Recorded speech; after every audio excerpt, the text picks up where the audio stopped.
If you're watching the replay, you could always support the show by sending a super thanks. That's right, a super thanks. That's the heart shape with the $sign in it, right below the video. Shout out to the early No Cap crew. Shout out to the mods, the VIP crew. We appreciate you. Make sure you share and hit that like button.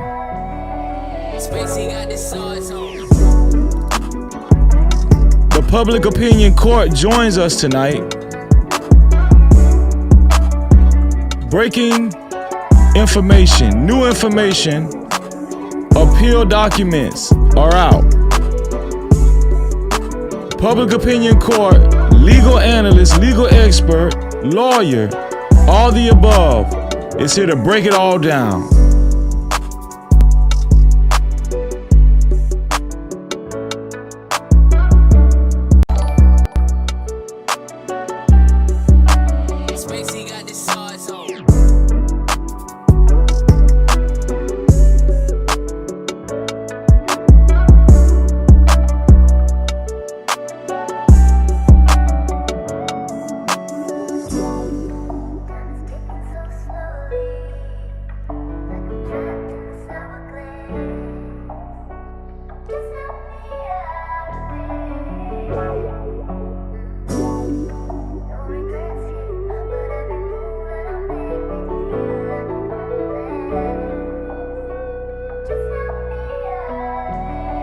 Spacey got the sauce on.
Hey, bro, I appreciate you, man. Listen, man, go sub to my boy, man. Listen, man, go sub to my boy, No Cap-tivity, man. He's a good dude, man.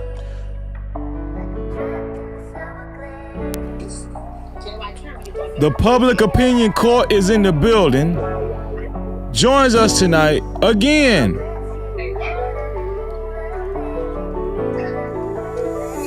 Motion for new trial. Judge recusal. We're going over all of it tonight.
Spacey got the sauce on.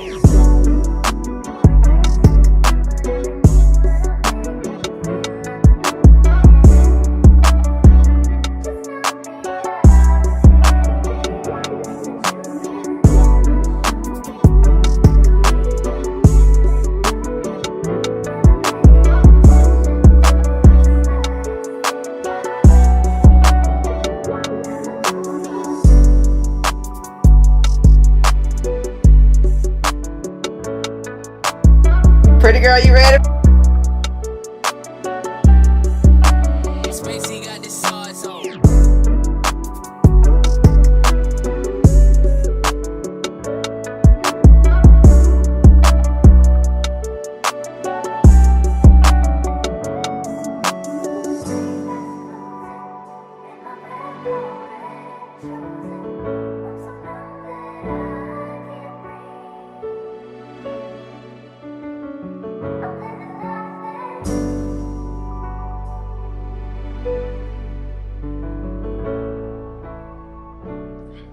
Hey, bro, I appreciate you, man. Listen, man, go sub to my boy, man. Listen, man, go sub to my boy, No Captivity, man. He's a good dude, man.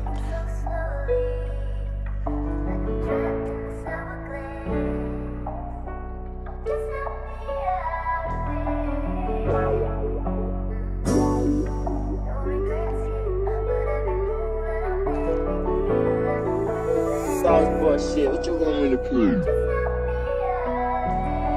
Spacey got the sauce on.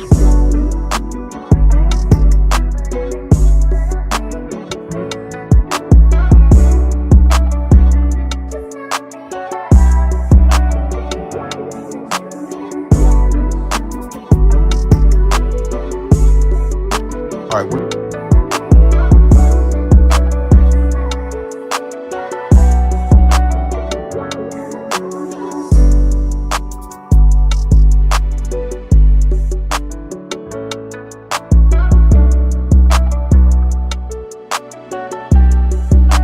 Spacey got the sauce on.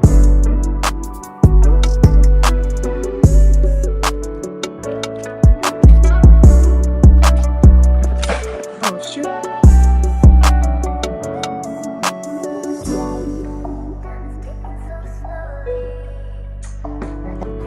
okay.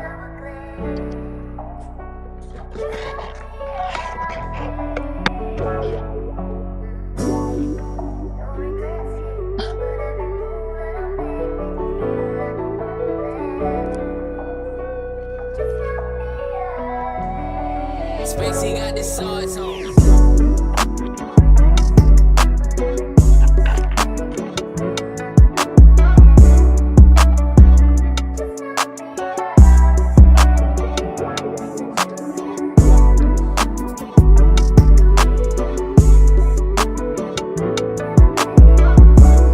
My word.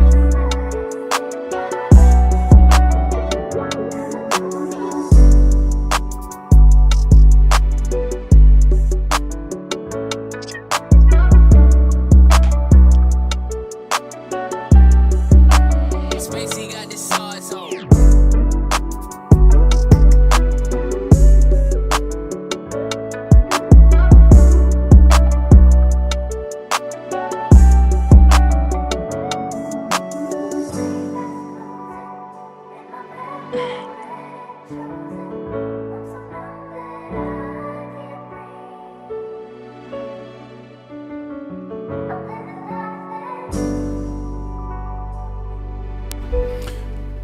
Just a little over a minute before showtime, make sure you like and share the live stream. Public Opinion Court is in the building. Make sure you like and share the live stream, ladies and gentlemen.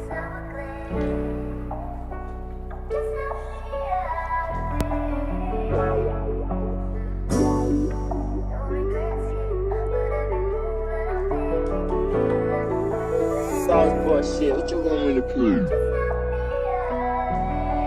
Spacey got the sauce on.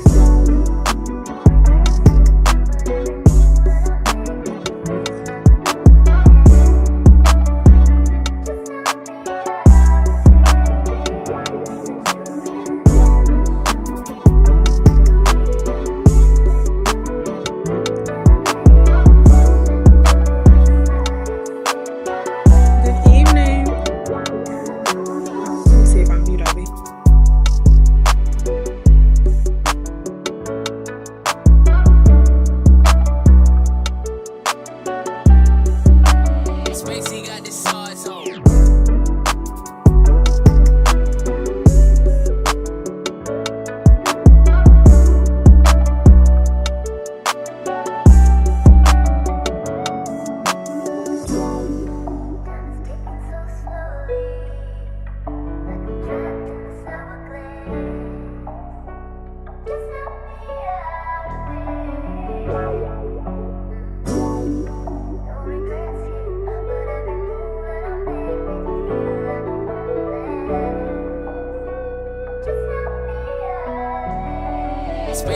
the sauce on.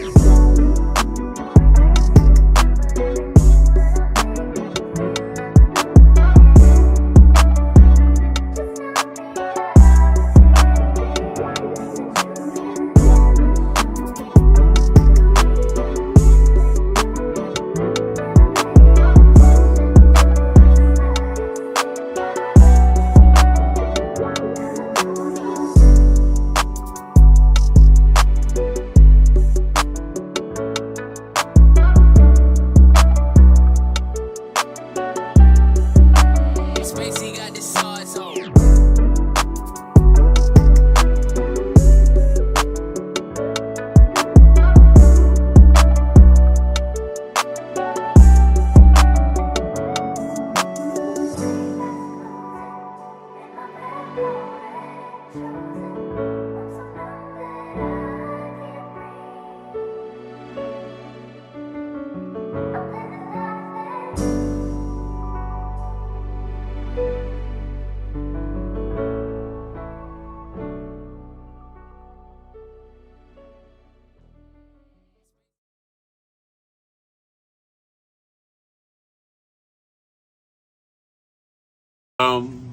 Times in our life, You got time to sing on it. You sing. we all have pain. So then you gonna sing. We all have sorrow.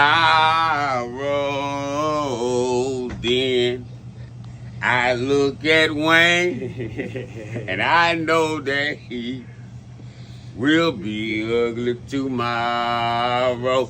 Lean on me when you're my cousin and I'll be your friend.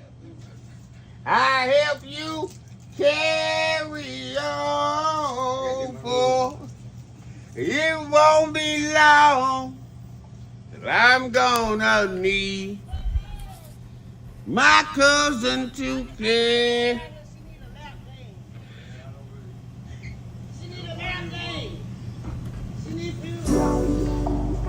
Ah.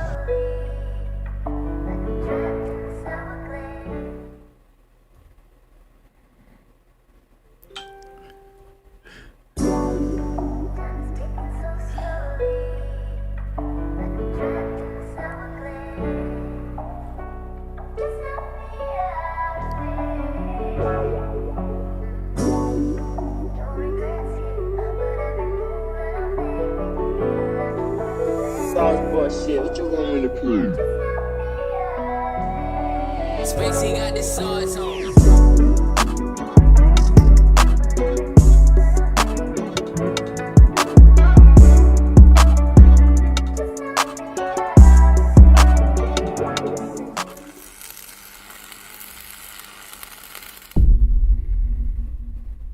No Cap-tivity. Freezy.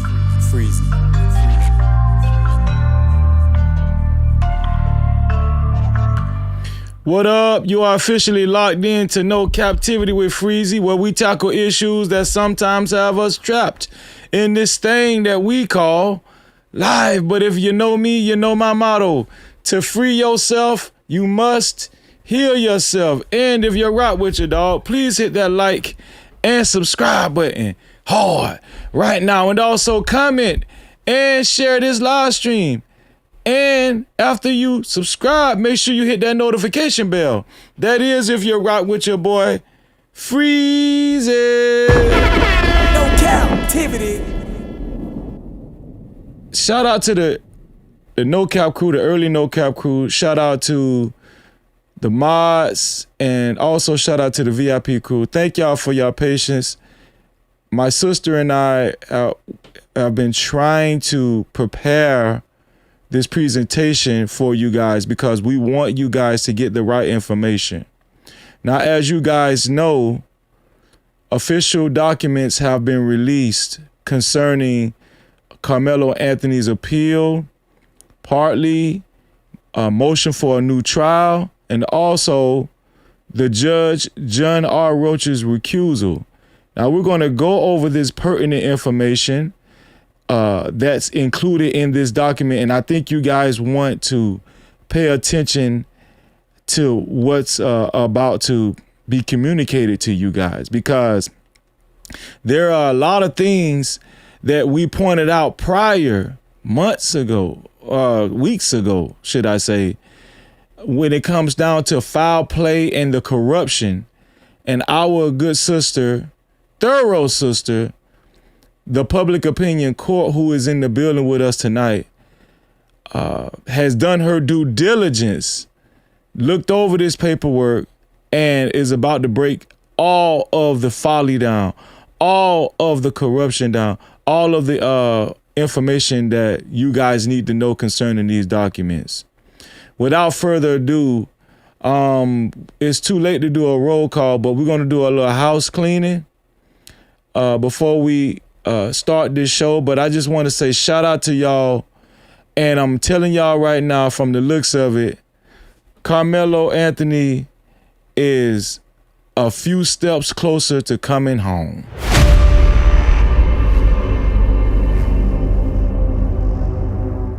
And God is good. So tonight is going to be very informational.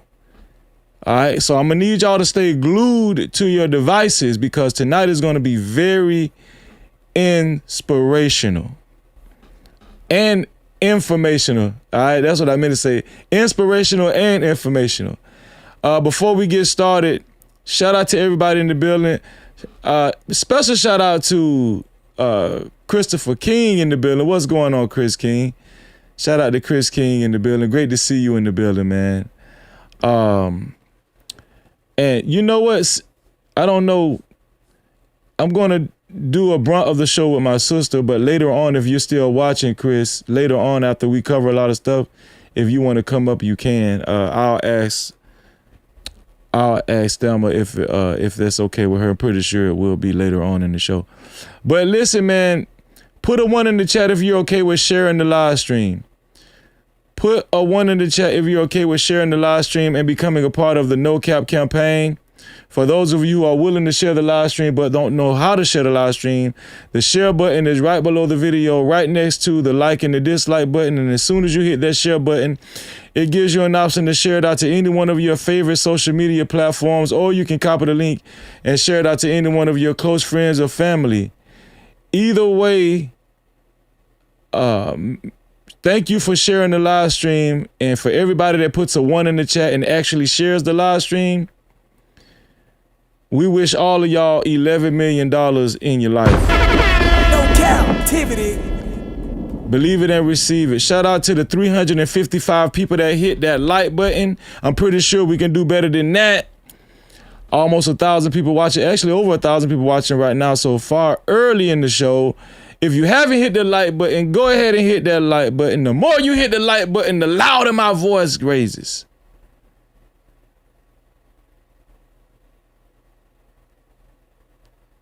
I'm just joking. I'm going to get loud anyway, you know, especially when I start feeling it. But yeah, it's free to hit the like button. But what's really important about hit that like button, it actually pushes this content further into the algorithm so we can get the word out about our brother, our young brother, Karmelo Anthony, right? So make sure y'all hit that like button. Don't hesitate. It's free to hit the like button. Whether you hit the like button or the dislike button, we wish you $4 million in your life. Believe it.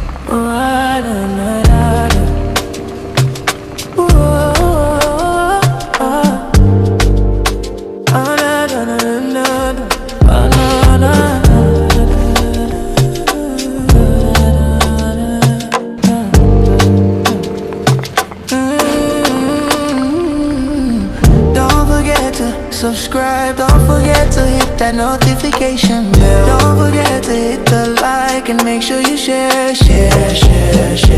Thank you for coming to the channel. No Cap welcomes you all in. Don't forget to subscribe and make sure you hit that notification bell. Don't forget to like, you also share. Don't forget to like and make sure you hit that notification bell. Don't forget to like and make sure you share. Hit the like button, it's for free. It's for free. Hit the like button, free.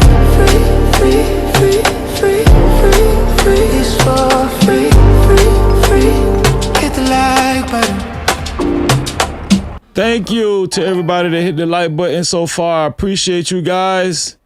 Also, to support the show, especially if you would like to get your comments read and highlighted. Listen, tonight, our sister, the public opinion court, if I'm not mistaken, she's willing to take a few phone calls. We're going to open up the phone calls tonight a little later on.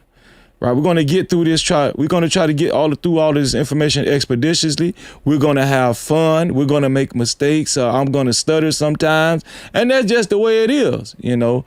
But more importantly, this information that's about to be brought out is very important, and it's going to be very enlightening. It's going to shed a lot of light on what we've already thought prior. To support the show, especially if you would like to get your comments read and highlighted, you can either send a super cap, aka super chat. That's the rectangle box with the $ in the middle of it, right down there where you type your chats. Or you can send a cash cap. The cash cap is $freezing no cap. That's $freezing no cap. Also, the PayPal is no captivity with freeze. That's no captivity with freeze without the Y. We appreciate y'all, man. Thank you. No captivity. Also, somebody asked, last but not least, somebody asked, Freezy, how can they become sponsor of tonight's show? It's very easy to become sponsor of tonight's show. It's only $20 or more to become sponsor, the initial sponsor of tonight's show. Whoever will be the first one to send $20 or more, your name will appear on the legendary sponsorship board that's flashing below, and on the ticker that will be scrolling below as well.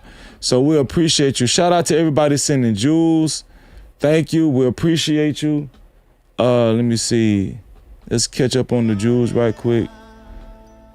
Shout out to Xania, 200 jewels. Blusky, 440 jewels.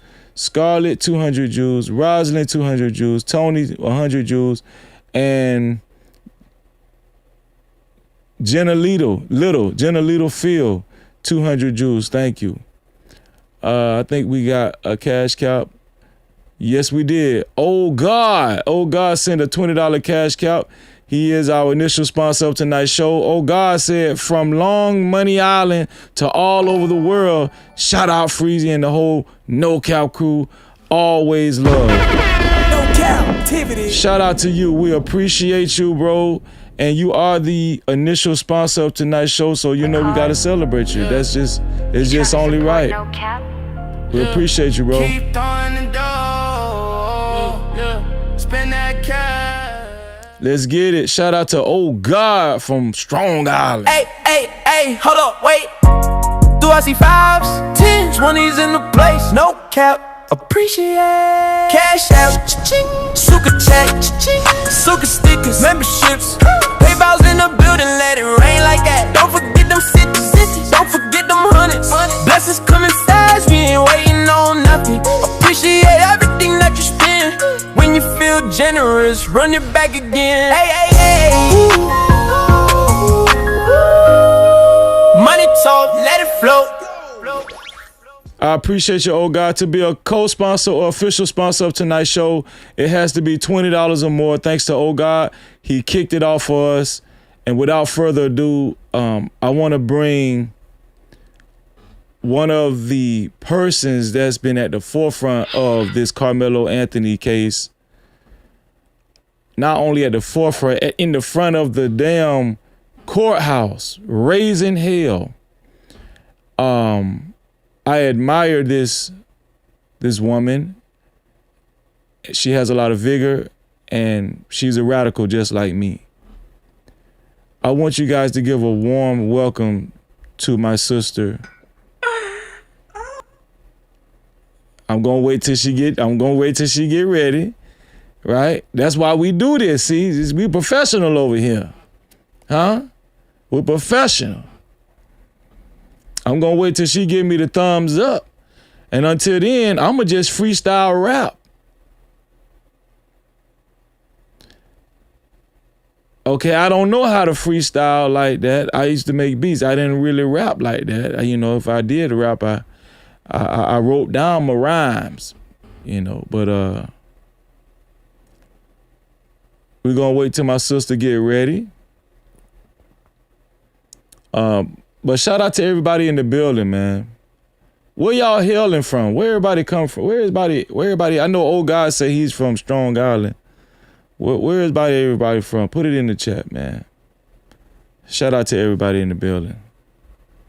Let's see. And listen. Also, I don't know if we're going to be able to fit it in tonight, but there's new information on Nolan Wells as well, man. I don't know if y'all guys been keeping up with Nolan Wells, but that Nolan Wells case is gaining a lot of traction. And Nolan Wells, I'm telling you right now, I think there's enough information to know that there's foul play. Shout out to everybody that's in the building, man. I'm seeing y'all put, hold on one second. I'm seeing y'all put y'all cities and locations in the chat. Atlanta, I see Atlanta, Connecticut, DC, Ohio, Cincinnati, Texas, Pennsylvania, South Carolina, Memphis, H-Town, Dallas, Jackson, Tennessee, Pittsburgh in the building, Georgia, Detroit, North Carolina, B-More, let's see, Chicago, Dallas. Shout out to everybody in the building, man. Austin, Texas, Grand Prairie, Texas, Indiana, Philadelphia. What's going on, Philly? Michigan. Shout out to OKC. Shout out to everybody in Queens. We appreciate y'all. Rock Hill, South Carolina. I see y'all. Memphis, California. What's ATX?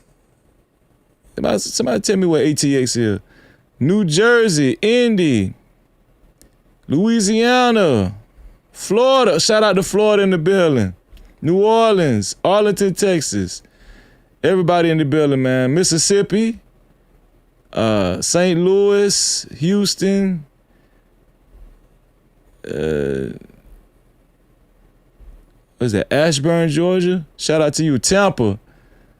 Yeah, shout out to y'all, man. Shout out to everybody. Mobile, Alabama, Trinidad. Shout out to the islands in the building. Flint, great to see you. Nashville, everybody. Denver. Yep, I see y'all. BK, New York, I appreciate y'all. Huntsville, everybody, I appreciate y'all. Washington State in the building, man. I appreciate y'all, man. It's too many to name, man. If I ain't get to you with Tennessee, I see Tennessee. I see a bunch of y'all, man. East Oakland, I see a bunch of y'all. Newark, New Jersey, Kentucky, Maryland, McKinney, Texas, New York State. I appreciate y'all, man. We're about to get this. Fort Worth, what's going on? We're about to get this show started. Syracuse, we're about to get it started, y'all. Virginia, I see you. Hawaii, I see you. I see y'all, man. We're about to get it started. Okay, I think my sister is ready now. Yeah, I'm ready. Okay, she ready. Let's bring my sister, the Public Opinion Court, to the building. Damn, ain't God good? I mean, the devil be trying to stand in your way, don't it? He didn't want me to shine bright, but listen, where there's darkness, God will always put me in the light. So the devil can play That's with right. his own seeds, but you don't play with me because I'm homegrown from God. So yeah. I know that's right. So getting right to it, Thelma, you looked over this paperwork, these documents thoroughly. I haven't really gotten a chance to look over them like you did. But even if I did, I probably wouldn't understand a lot of the legal jargon because you're trained to do this. So tonight I'm going to be a student. I'm still going to be the host, but I'm going to be a student today because I'm going to learn a lot of the information that actually that was stated in these documents from you. Yeah. And a lot of people that's in the chat is going to learn a lot from you as well. I'm eager to hear and learn all of the information that was included in these documents, and just from our separate communication, and from what you was telling me, there are some interesting things that is going to stick out in these documents that is going to raise some eyebrows. Am I correct on that? Yeah. And so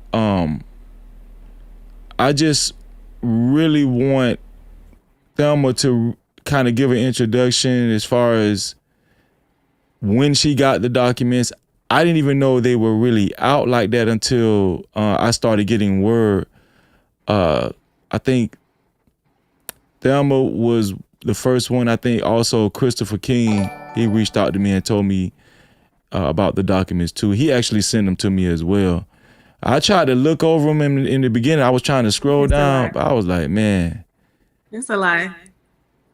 Yeah, it's a lot. And being that it is a lot, is that an indication that the Dream Team actually put work into this, or is it standard for it to be that long, or are some of them shorter than that, or what?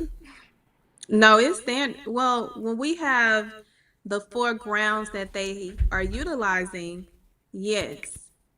And you want to be as detailed based on the procedure as well as utilizing the facts and memorializing them into an appeal so that you don't leave anything unchecked.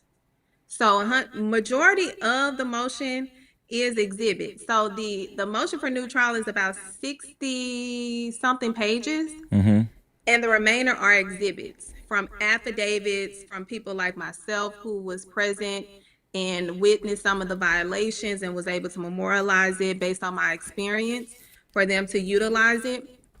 Or if it's affidavits from one of the defense attorneys, Mike Howard, we don't know what the fuck Toby Shook affidavit is, but we gonna get to him because you play with the wrong child.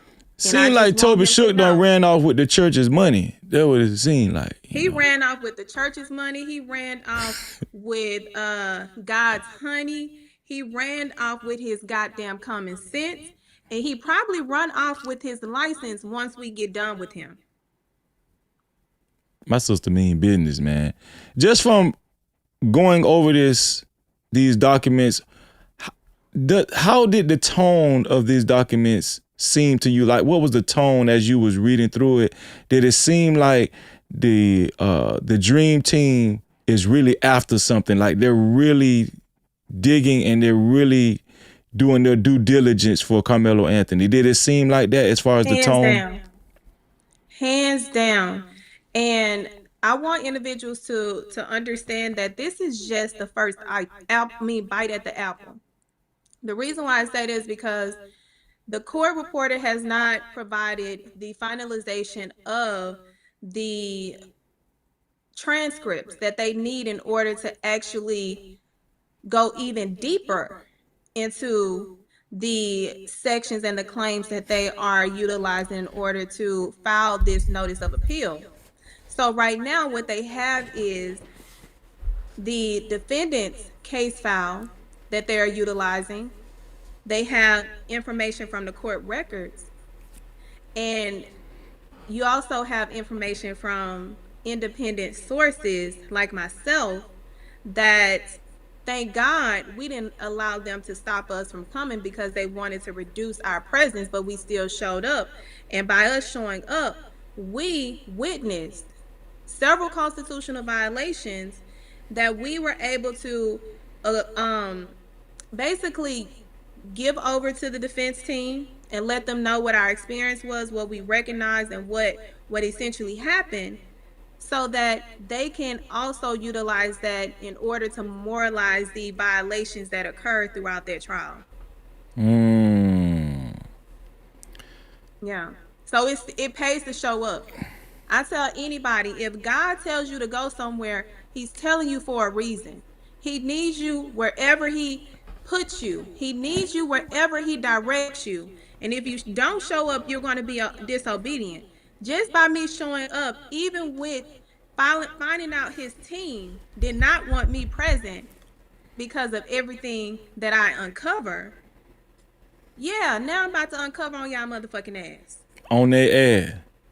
Is it strange for them or for courts to not release transcripts and to withhold transcripts like that? Is this normal for them to like have a hold on the transcripts? Well, it's not necessarily a hold. So you have to first order the transcript.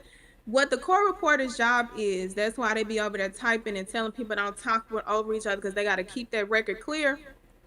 They have to, once an order is put in, they have to go in and organize it, and it's a whole process.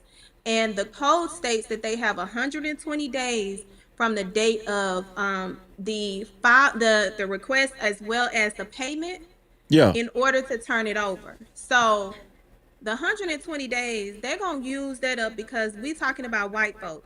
We talking about white folk that we know that has done something to one of our own. So what you going to do, try to cause the delay? This is the court reporter for Cockroach. So of course she going to be slow rolling it. But baby, you can't stop what God already has issued. This is just a process. So whether you go slow or whether you go fast, just know that at the end, victory is already won. So you can play with somebody else, but you can't play with us the way that you think. That's why I call y'all dumb, because y'all dumb for a reason. So I'm glad you just cleared that up. So it's more of them actually going slow, possibly on purpose, instead of them blocking the transcripts, because the rumor is online is that they're blocking the transcripts, or they lock the transcripts, or they're preventing the transcripts from going out at this present time. You're saying that's not the case. They're just slow rolling or slow balling these transcripts, taking their precious time to get them out. Okay. Oh yeah. So let me clear something up before I talk about that.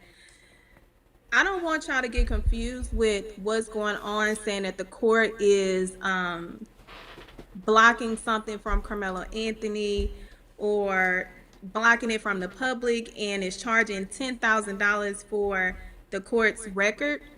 That's for the general public. That's for the average individual, not the defense attorneys that are on the case. They have their own separate way of getting access based off of the procedure. If you are an average person and you want to buy the transcript, that's the price. That's not the price for the defense, but that's gonna be the price for the public. So I wanted to what the price was again? Say it again. That $10,000 is the price for an average person, not the defense team, not the state. So I don't want anyone to think that they are blocking it from the Anthony's defense team. That's not gonna happen. What y'all are just doing, y'all just ain't got that 10,000. So don't be causing confusion out here, okay? $10,000.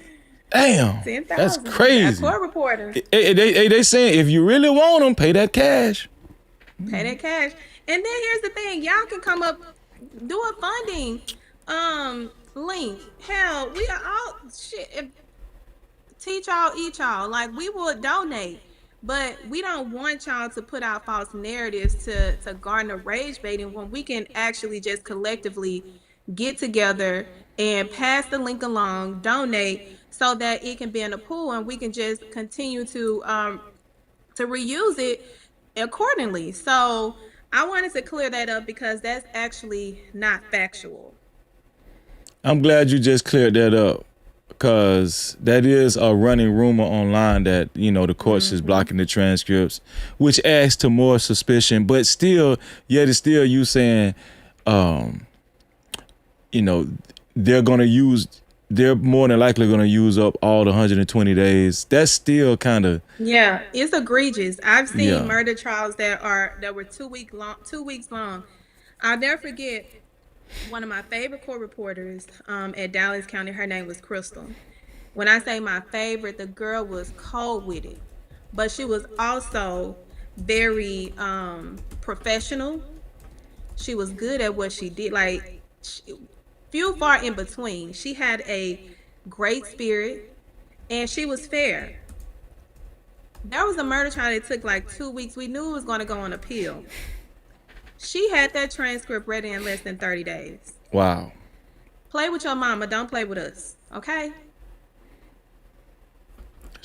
That's a fact. Shout out to you, sis. Listen, if you guys have any questions before we open up the call lines, You're more than welcome to send them in through Super Cap, Cash Cap, or PayPal. Our sister is about to go over these documents. I don't want to waste any more time. I don't want to waste her time. Never want to waste her time because she's a very busy woman. I'm telling y'all right now. So how do you want to do this? You want to share your screen or do you want me to share mine? What's easier for you? I can share mine to go over the motion for the new trial document. Yeah. Because there are just some areas that I want to touch on because it's very educational. And we don't normally get the ability to actually dive in and break things down in the context because Carmelo Anthony's case is so still relevant and is going to be relevant until the day he walks out of that prison for being wrongfully convicted by these kids. We gonna keep shining light. We gonna keep talking loud. We gonna keep our foot on their fucking neck. So I'm gonna touch on some areas that the public is not aware of how the procedure, because how you win and lose, whether you're in criminal, civil, family, is you fail to follow the procedure. Texas is a procedure heavy state, more so because that's the only way the whites keep looking like they know what the fuck they doing. That's it. Like, because the truth be told, you have a white walk in the courtroom, you have a black one walk in the courtroom. A black one gonna kick their ass each and every time, whether it's procedure or just swag. Let them know. Just saying. Just saying. So I'm just letting y'all know, our sister, just in case you guys have been living under a rock, I just changed her name without her giving me permission. Thelma Anderson, she is a legal analyst as well, right? Not only that, she practices law. She's a legal analyst, so she knows exactly what she's talking about. I just had to go ahead and put L.A. by your name just so they can know, sis. All right, because we know you, Thelma, and we know you, Miss Anderson, but there's a lot more to you than that, and I think that they need to understand that, okay? Yeah. So just let me know when you get ready to share, or when you're ready, or you share your screen. I'm just waiting on you. Okay, let me, and I'll just play a little elevator music. Yeah. Shout out to the elevator music. Captivity. Crazy. I know it's hard to understand. Please run a tight ship over here. The speed reality. I'm focused though, please don't ask where my mind be. It's about the community. When life slide, was it appreciating the way that I like give you 50 shades of me? Hell no, I'm not a saint, but God bless me. No captivity, freezy, believe me out in these YouTube streets. No captivity. Hold on, let me move this Okay. out. Oh no, is this the one? No, that's the pedophiles document. What? The predators. You just said that like it was nothing. Yeah, that's the predators. Greg Willis and Bill Worski. It's the civil suit that they had to settle for sexually harassing 6 white women in Collin County, and they still got their raggedy ass over there. Wow. Shout out to my brother Uda on Go, another large content creator. He just texted me, say, bro, man, I just looked over the paperwork. They railroaded him. This is no cap. It's getting out. No cap. Listen, it's getting out there. No captivity. It's getting out there that they railroaded him. And I think our sister, by the time y'all listen to our sister tonight, you guys are going to understand what's going on. And Freezy, I think on the last show, I mentioned that my intuition was not following that Mike Howard did this willingly. And what is in that motion for new trial shows that Toby Shook needs to come to the motherfucking front and explain his ass. Because how the fuck you have a conversation with Bill Worski, dirty ass, I don't care if that's your friend or not, your loyalty is to your fucking client. The day that you decide to neutralize your client's constitutional rights to appease them fucking pigs is the day you have conflicted yourself out and you need to get the fuck out the case. Damn. No Cap-tivity. That's not usual, right? That's not a. No, I mean, I've never seen a defense attorney limit their client's constitutional rights to satisfy the fucking state. Never seen that in my life. man, y'all know what's going on, man. Y'all Even know what's worse. going on, No Cap-tivity. man. Y'all know what's going on. Stop acting like y'all don't know what's going on. Like, come on, hey, listen. You know, I came from the streets. I know what's going on. Okay. So I got you. Okay, I see what you shared, but I don't see the document. You just sharing our screen. Go back to it. Yeah, let me go back to it. So, let me know if you can see it. Okay, let me bring it up. Is I'm sharing the screen right? Huh? Is I'm sharing the screen right? Yeah. Okay. Yeah. This is what you wanted to show first, right? Yeah, the defendant's motion for new trial. Yeah, we Because good. this is the meat. This is the legal lynching that I mentioned that was going on at the slaughterhouse. I ain't have to see what my eyes was going to reveal from this motion to know what the fuck happened. And I called it like it was. That's why I got so much backlash, because I knew exactly what I couldn't put my eyes and my ears on what was going on behind the scenes. But now everything that I called out is in this fucking motion. Wow. Plus more, because we ain't got the transcripts. Man, listen, I need y'all to really put your thinking caps on. All right? I need y'all to put y'all thinking caps on, man. Let's get it. So, I mean, where you want to start, Thelma? Just, I'm following your lead, and the No Cap crew following your lead as well. So can y'all can see the document? Yes, they can see it.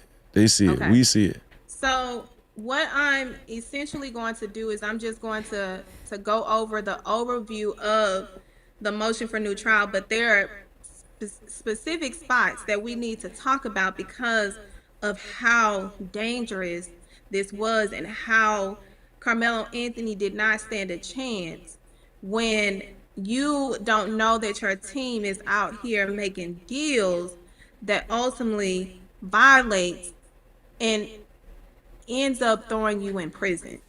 And it could have been prevented. So just to give an overview about this motion, the defense got to work right away. When I say right away, he was found guilty on that Tuesday. By that weekend, they had a team ready, locked, loaded to be announced. In doing so, they had to get to work because they're working from behind. They're not working from a place of being in the lead. So what they did, and thank God that I was there.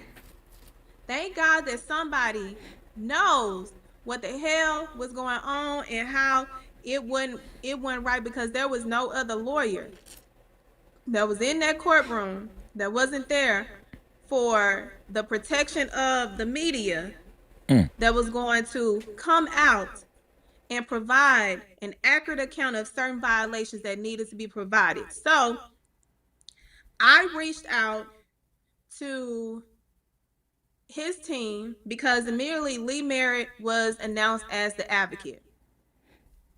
I said, listen, I got information, especially on that access. Whatever y'all need, I got it. I got you, and I can get the information from other people that I feel are beneficial to what happened. So in the interim, I go, because I filed, when I went to the courthouse and I saw that they weren't trying to give access, and then to come to find out, Karmelo's team was limiting access to Black media. I wonder why. Now, I'm going to also tell you this. I reached out to Mr. Anthony. I said, listen, tell his team that I'm willing to assist in any way that moves the needle and benefits his defense. Okay, let him know 'Cause you're again. gonna Who need did you reach out to again? Mr. Anthony. Okay. And so I know he passed it along. Just like he passed along my name to be on the list of supporters for Karmelo Anthony during the trial, but suddenly it gets played with. But that's neither here nor there. So in that process, they have to interview, gather, find the actual codes that will establish the need for the motion for new trial. Because what they're also assessing, they filed for an appeal, but there is a first bite at the apple, which is a motion for new trial. And that's whenever something in the milk ain't clean, and we see there are 4 points that they touch on that shows that everything these Negroes felt in their gut, because you know our gut is one. Can't nobody outgut a black person. That's a fact. Baby, we gonna see. No, that ain't right. Our gut is gonna tell us, and we gonna take heed to it. We're gonna like, hold on. I know what that is.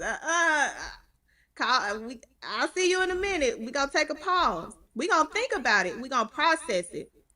So they had to process one, filing the appeal, which will go to ultimately the Court of Appeals here in Dallas County, the Fifth Circuit Court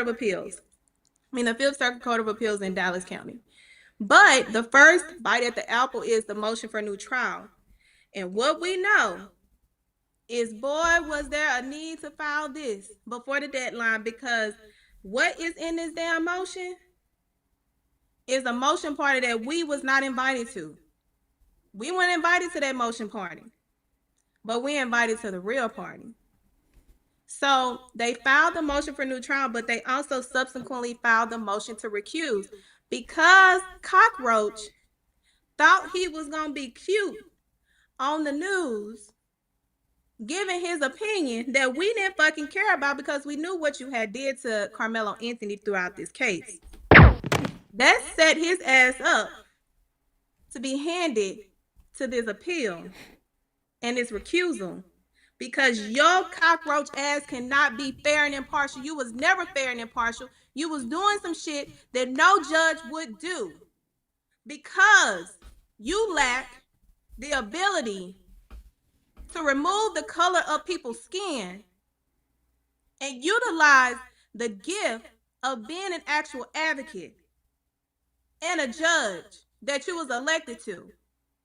So the motion for recusal. But before you continue, sis, in your honest opinion, do you think that was foolish of the judge to do that interview? They all foolish. Ain't nothing. Listen, hold on, let me get this back up. Where is it? It's okay. You can play with it, because I don't have it on screen right now. We working this thing over here. Yeah, go ahead. Yeah, we working it. But it wasn't foolish, because people that think they're bigger than a program always gonna mess up. Mm-hmm. See, he thought he was bigger than a program, and that's the thing that a lot of people don't understand about the legal profession. They don't understand media. They don't understand how to prepare for media. They walk in because they think they smart. They got their little law license. They done been elected, and they get they ass on TV, and you create a paper trail, the same paper trail that you tell people that have been accused of a crime. Well, it comes in. Oops, you should have never posted this. You should never did. Well, guess what, Cockroach? You shouldn't have never did the fucking interview, because now there are grounds for your ass to be removed. See, because you thought you was smart. But I know smart, and you lack all of that. What you make up is the fact of your skin color, your tendency to be supported by other individuals that come from that lineage of MAGA. Yeah, you're not smart. You just have proximity and access. Because when you have proximity and access based on the media, you fucked up. And I thank you for that fuck up, because now we about to get you the fuck off this case. So he a little deficient. That's what you trying to say. He a lot of deficient. He's vitamin D deficient. He morally deficient. He God deficient. He looks category deficient. All deficiencies. Everything. You done effed up, Judge. You done effed up, man. You done effed. But thank you. Thank you, because what y'all thought y'all was doing, y'all actually helped. Hold on. So, golly, see, then what happened? Then what happened when you got all this stuff up? So now, with the motion to recuse, what is essentially going to happen is they have to go before, because he filed. Oh, breaking news. He decided that he was going to file and say he ain't removing his corrupt ass off the case. Shocker. His ego would not let him get off this damn case. His ego was too big for him to say, no, I'm going to recuse myself, because that would be the ethical thing to do. Because we just had a black judge in New Orleans who's assigned to the Attorney General's case who recused herself. See, we know how to move when it's beyond us and it's above us. But white people, they have equated this to having a right to a land that they stole. They stole this land and they still stealing to this day. So the motion to recuse, since he has objected to recusing himself, is going to now go into the hands of an individual that can hear it independently in order to determine on the merits if he needs to be recused. I believe, based on the filing, that there are grounds for him to be removed just off the merits alone. You ain't even got to go into the meat. You ain't got to go to the meat. He didn't cut it through. It's time to serve, and it's time to serve his ass on up out of here. Damn. So that's going to be the first step, is the motion to recuse before you can get to the motion for a new trial, because there's 75 days. There's a deadline within 75 days. It has to be heard. But the motion to recuse, we don't have the court reporter's record yet, because they over there twiddling their damn thumbs like, okay, we'll wait. We are very patient. Shit, the black people are the most patient ones in the world. We already know. So when they go before, what they're going to present is that interview. And the interview is going to be like the lynching that they do at their courthouse. It's gonna drag him. Then his feet gonna get wobbly. Then he gonna start levitating off the ground, and then his feet gonna start dangling. Cause he gave us enough rope to hang his own fucking self, and that's what essentially is going to happen. I would be surprised if he doesn't get recused, but even if he don't, we still got the appeal.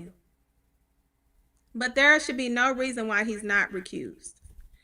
So, moving on from that. Even if he, I need everybody to pay attention. I think what Sis is saying, there's a high probability that he's going to deny his recusal, out of pride. He filed it today. He denied it already. Yeah. So he said, okay. No, this my country, this my land, my stolen land. Y'all ain't finna kick me off my land. Yeah. So he did deny it today. See, that's why we need our sister here. He did deny it today.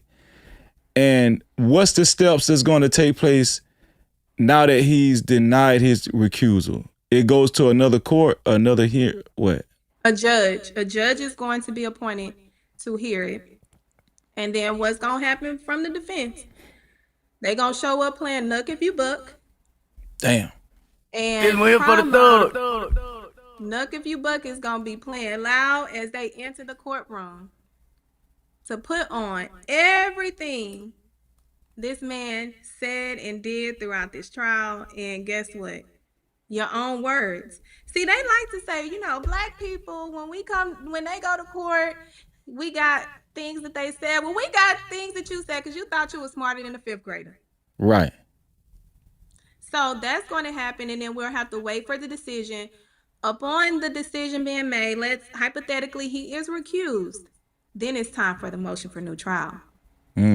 Then it's time for that hearing. Then it's going to get real busy. And they're going to see how this legal team really works, because the lead and the second are former prosecutors who either started the conviction integrity unit or took over the conviction integrity unit. And what that conviction integrity unit is they go back and they look over cases that have a question of individuals' innocence. And they led, when they was district attorneys, they led the country in exonerations. So they know what they're doing. So we're going to let them cook. Just let them cook. We're going to let them cook. So the motion for new trial was filed by the defense. And they filed it on 4 merits. Let me go back to it. Can y'all see it? Yep, we see it. What is that? Go down. See? Okay.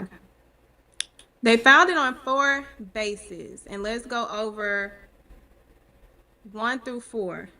To start off, we have the access issue. Is this? Oh no, let me go, because this is the summary. Yeah, take your time. I told y'all it's going to be informational, so this is paperwork. All right, we're having a paperwork party tonight. So I need y'all to pay attention. Shout out to our sister Thelma Anderson, legal analyst, practicing lawyer, all that and a bag of chips. Yeah. No captivity. Let me go. Oh no, I'm going a little too far. Hold on. And I know Okay. the person that sent the cash cap said no acknowledgement, but thank you anyway. I appreciate you.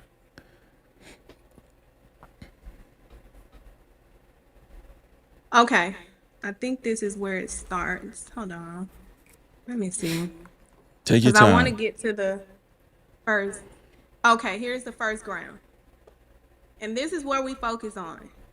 The first ground for the motion of new trial is the trial court violated defendant's Sixth Amendment right to a public trial by restricting public access to trial proceedings without finding an alternative required by Waller, Presley, and Stricker.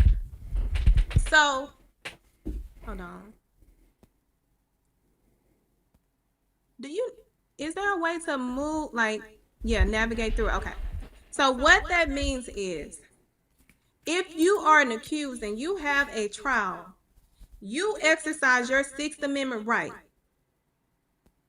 That's automatic. And what that Sixth Amendment right is, a public trial with the restrictions do not exist.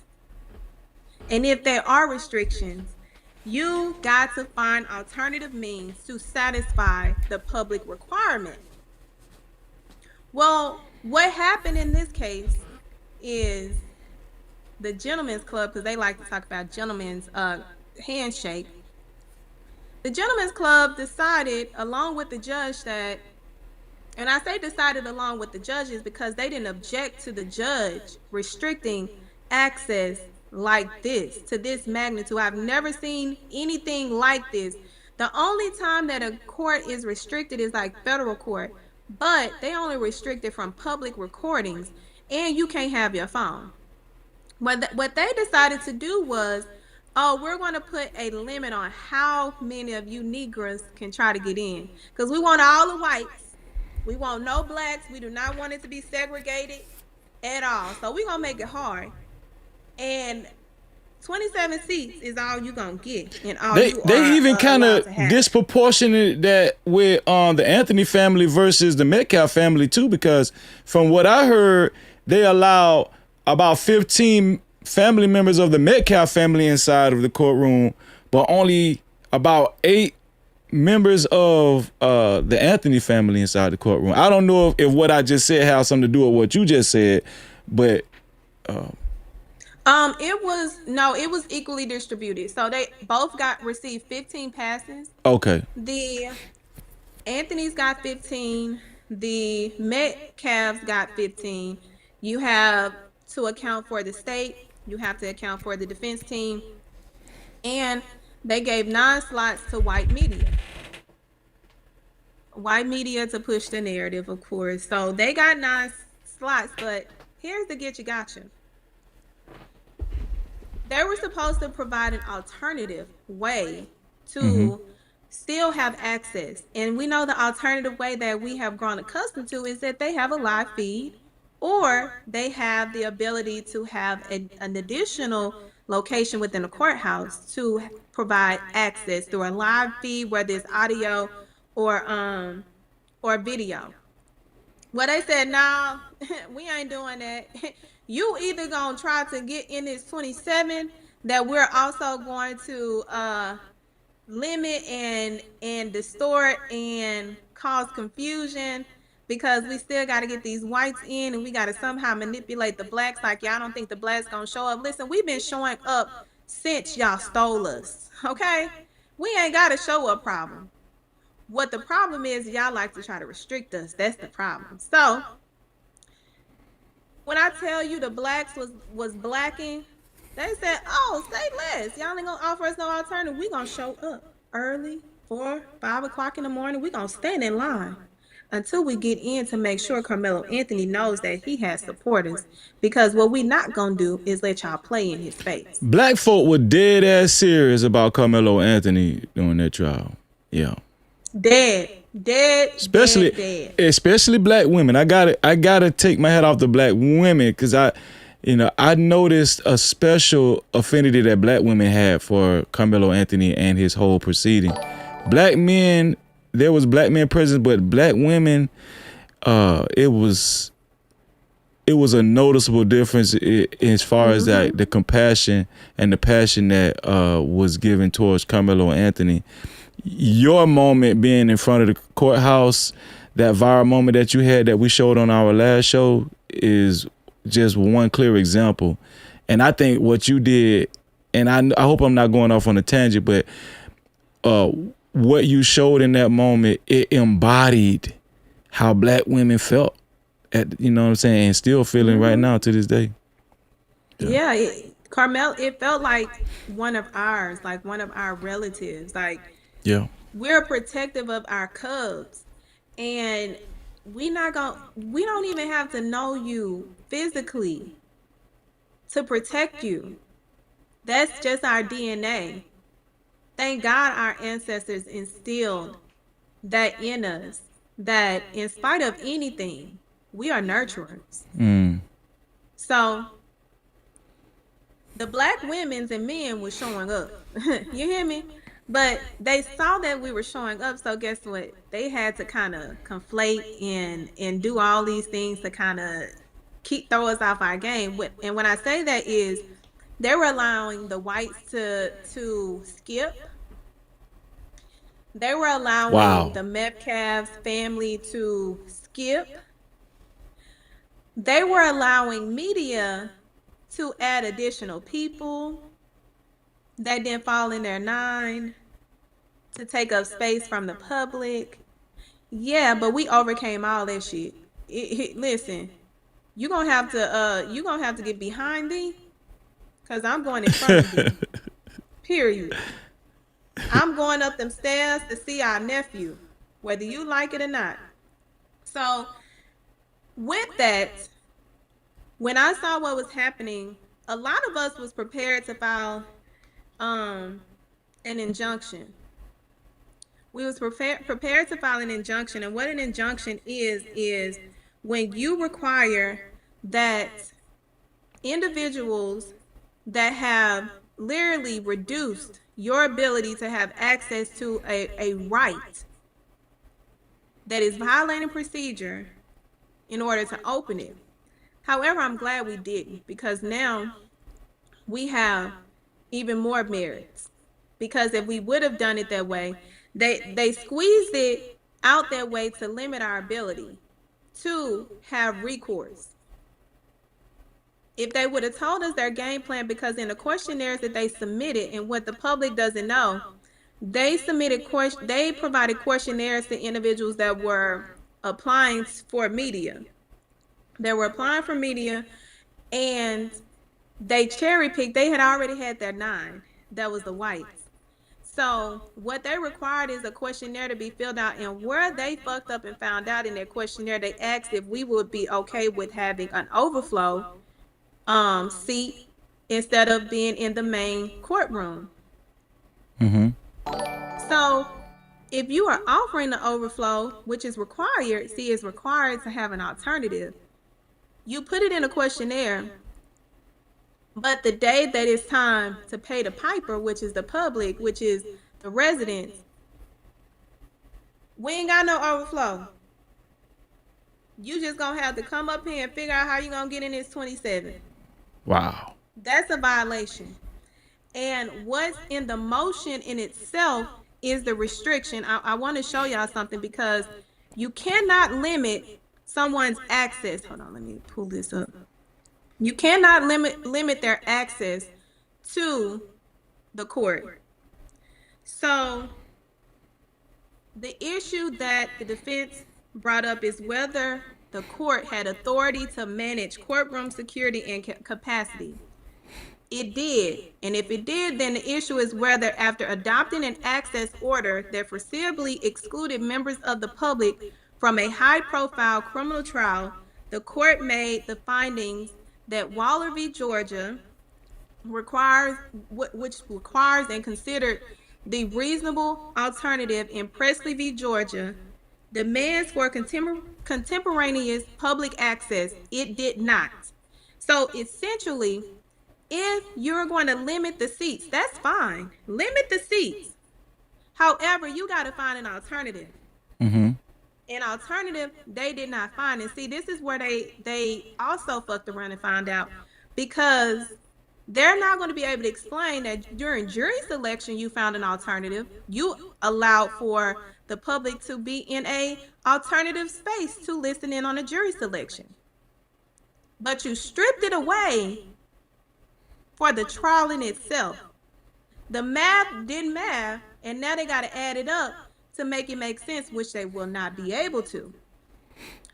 The next issue is the court order gave the general public only 10 minutes every day for initial admissions window, which I'm going to break that down, but I'm going to read it so y'all can let it marinate in your gut.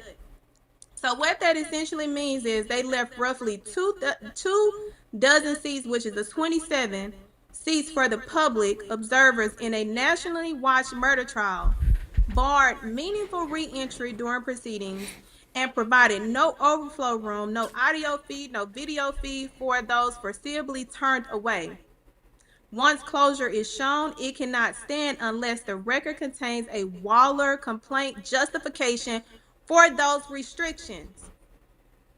The existing record contains none, because they are dumb, because they are slow, because they thought that they were getting away with something that they were hanging themselves for. So when I talk about one of the issues that are going to fuck them is you cannot say, oh, I'm gonna give 27 people the opportunity, but you got 10 minutes to get here.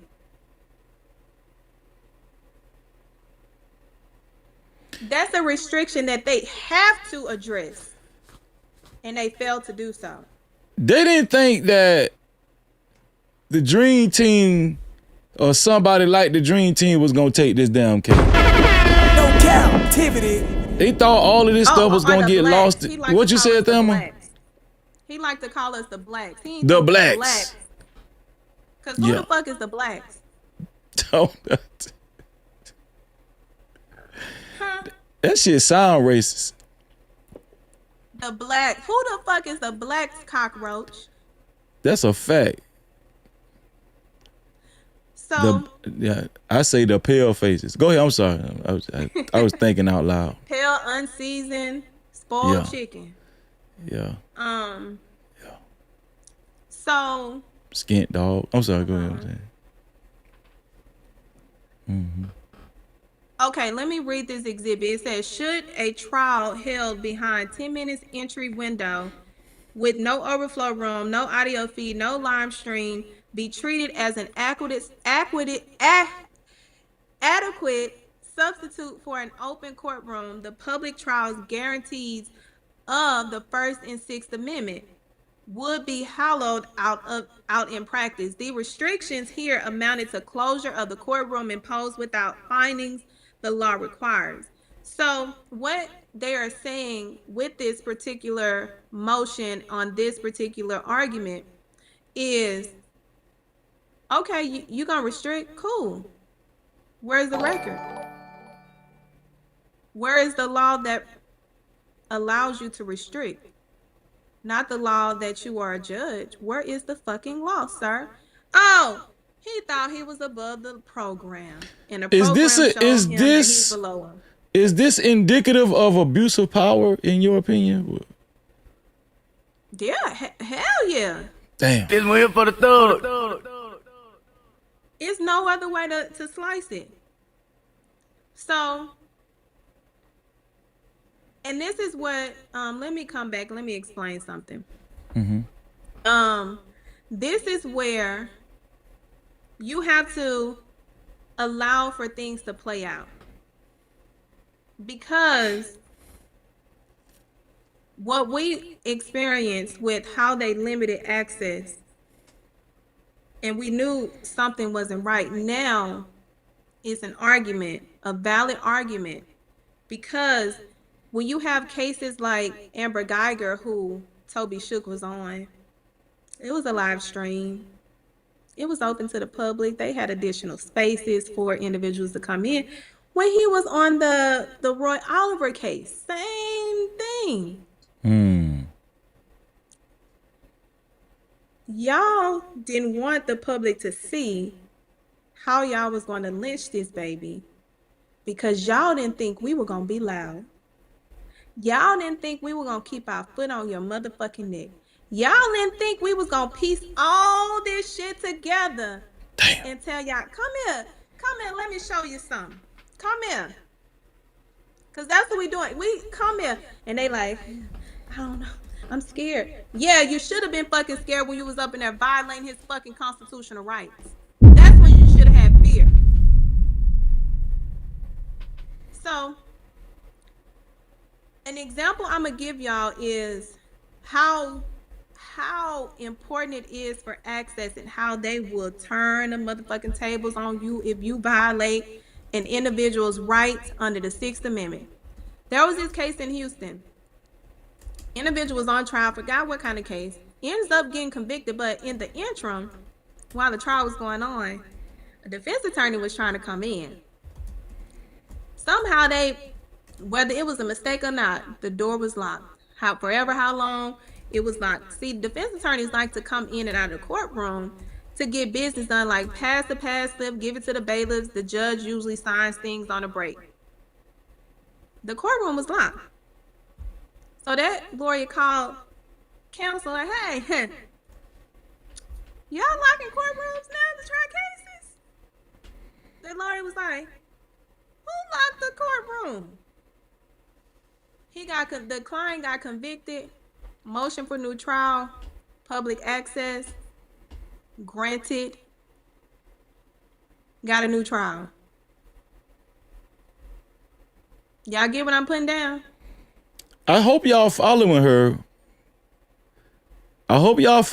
Because I think what she's pointing out is the pattern of mistakes that this court made that other courts have made too.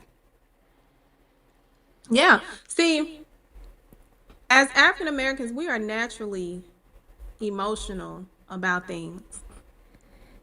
We gotta have a balance. Be emotional, but be emotional on the back end.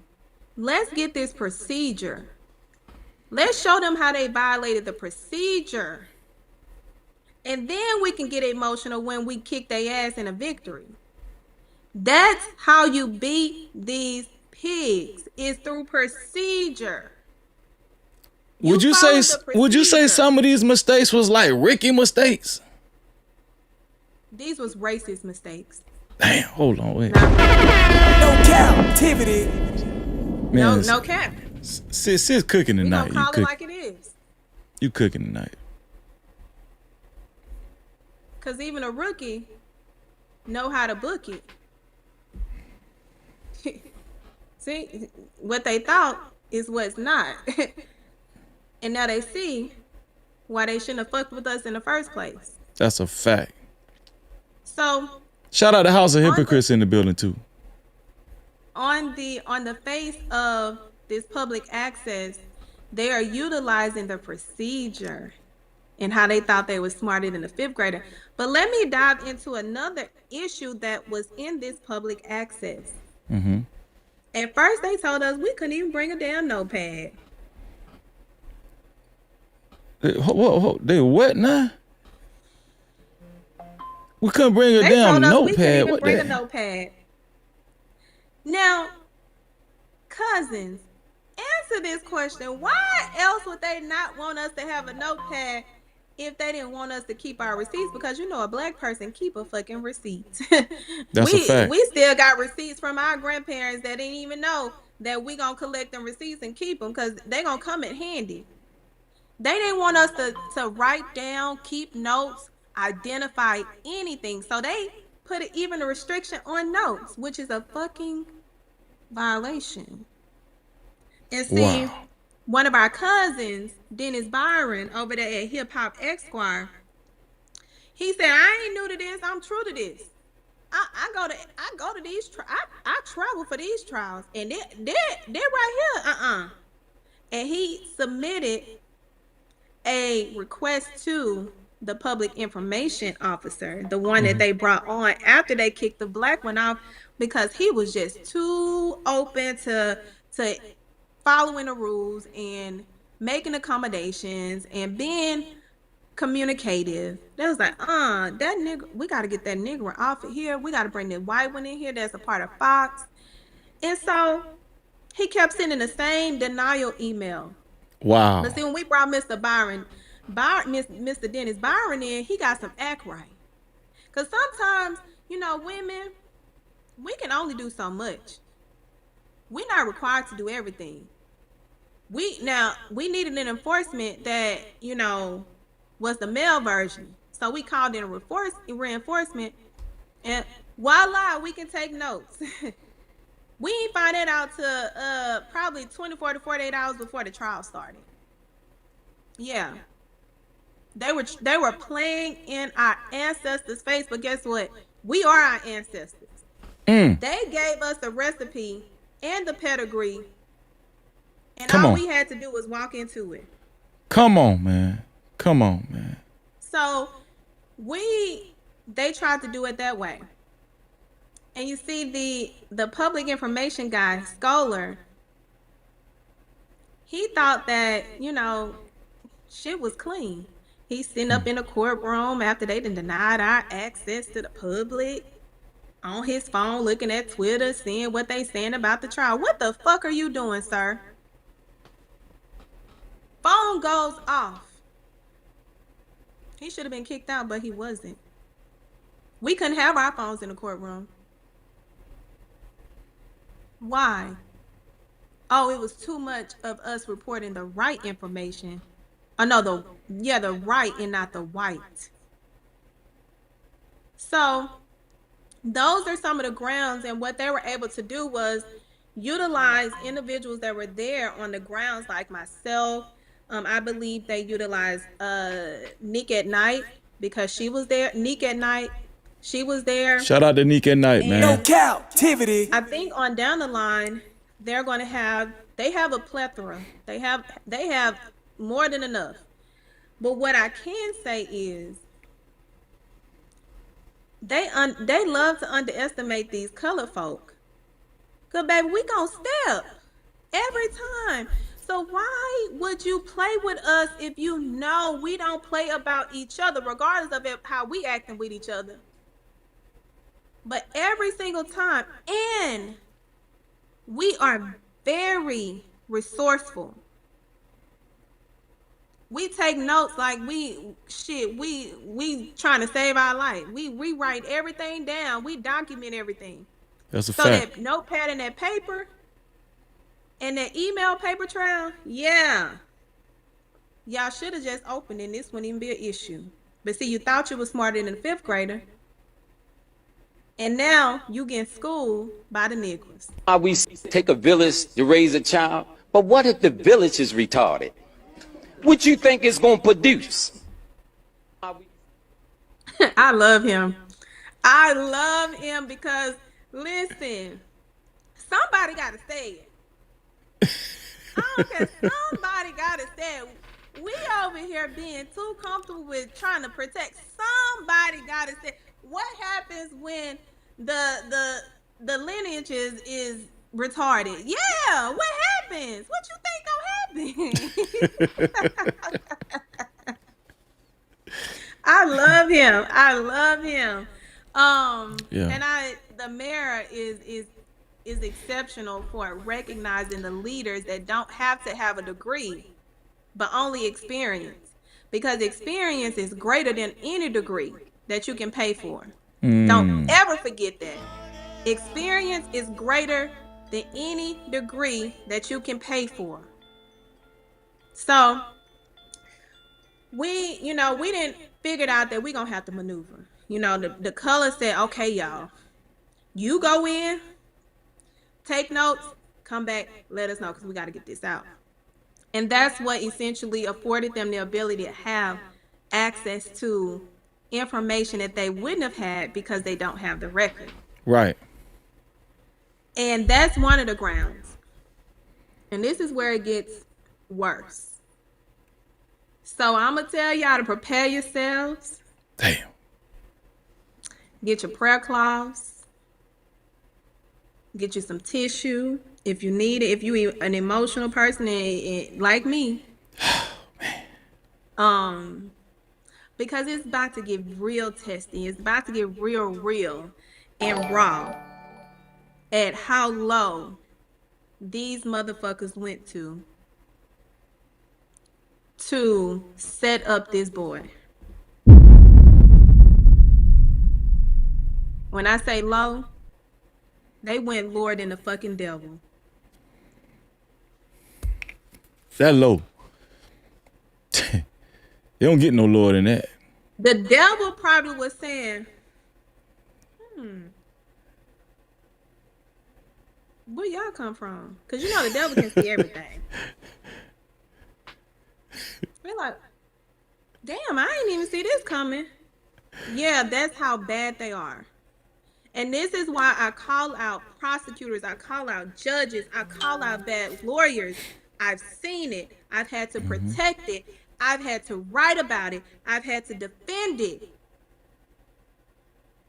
I'd be damned if there was ever an occasion where I would have violated over protecting the defendant's rights. Never. I don't need to win. I'm okay with losing. That person got to go and live their life. And I don't want to have that on my track record, that I set somebody up. Wow. Because I couldn't lose. Wow. I would dismiss a case before I let a defense attorney show up and fuck their client. It's never that fucking serious. Never. So, the second ground.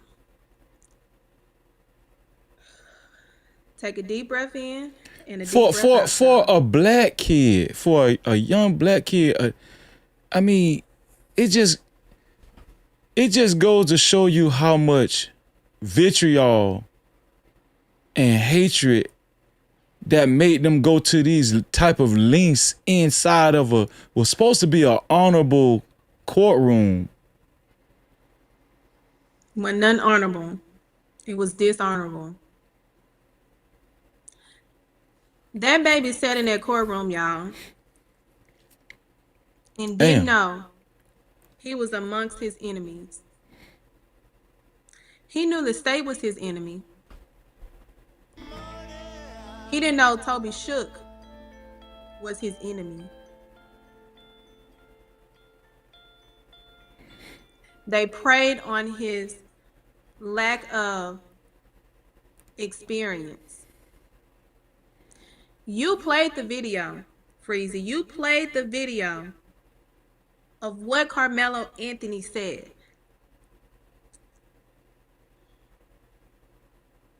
Yep. Yeah. And I just want to say this.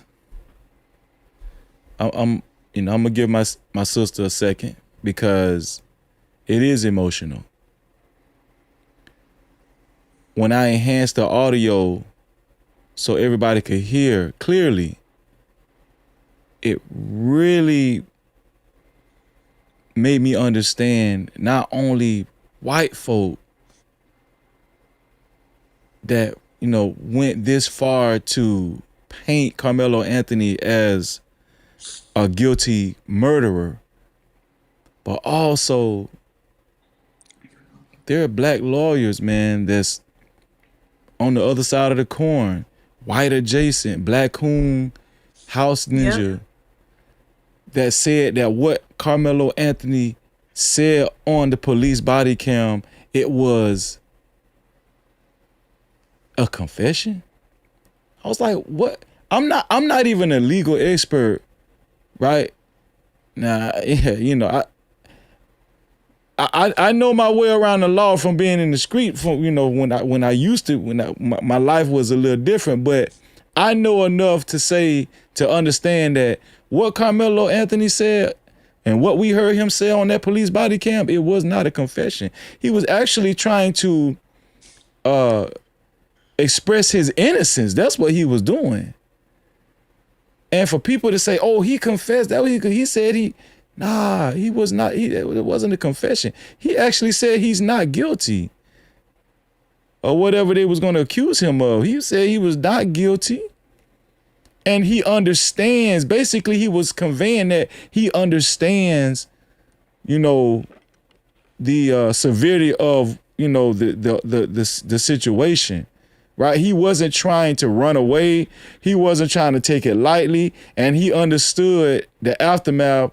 There was a kid on the ground, right? Mm-hmm. As a result of what happened. But he was trying to tell the officers, man, listen, man, they attacked me. I'm not guilty of no murder or nothing like that. He was trying to tell them on the spot.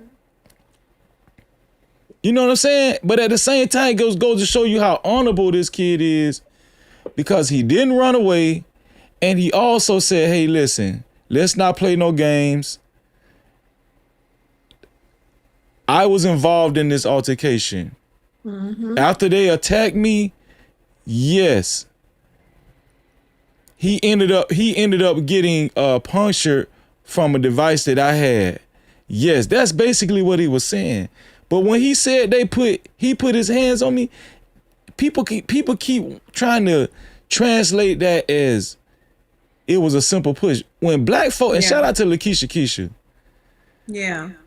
Cause she was one of the first ones. I think she was actually the first one to actually point this out when it come to, what is it called? Ebonics or whatever. Or just when black folks say he put his hands on me, or when a woman say she put her hands on me, or he put his hand, that don't mean we got pushed. That mean that they put their hands on us. That mean that they punched us, tried to strangle us, headlock. That mean all of that. Right? All of it. So when you got white people trying to interpret black lingo, it just ain't gonna work out. Or they're gonna purposely misinterpret what he said, right? Cause he put his hands on me does not automatically translate to it was a simple push. Nah. Mm-hmm. Nah. It don't. I just wanted to go off on that, sis. Thank you, because the tears was about to. Well, you know I got you. Damn, I got your back, sis. Don't worry about that. I got you. Don't worry about that. So You gonna make me cry here. Listen, I just when I came into this profession, I was so naive. But I knew I had a purpose. And that purpose was to make sure I equalize the justice system as much as possible for our people. And to utilize my skills to protect those even that are accused. My job didn't end with getting justice and seeking justice for victims. I also had a job to protect and make sure the defendant's rights were never violated under my watch. Absolutely. So when I came into this, I'm thinking like, oh, I'm about to serve justice. And I realized it's political. And I realized it's a pay-to-play system. And I realized donors get treated differently and get what they want. When I was taking off cases because I got too close, I realized, oh, I got to figure a different way out.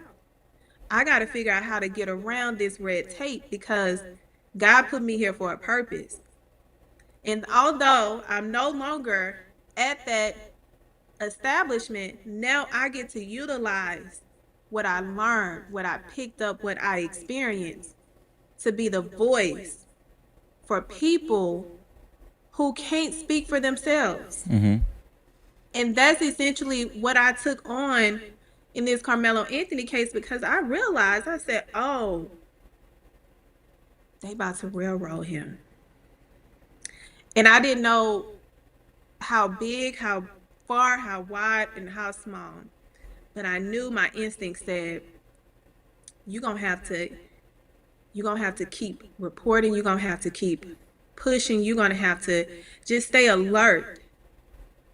And which is going to this motion, the second issue that they established, y'all. This is the legal lynching that I didn't know.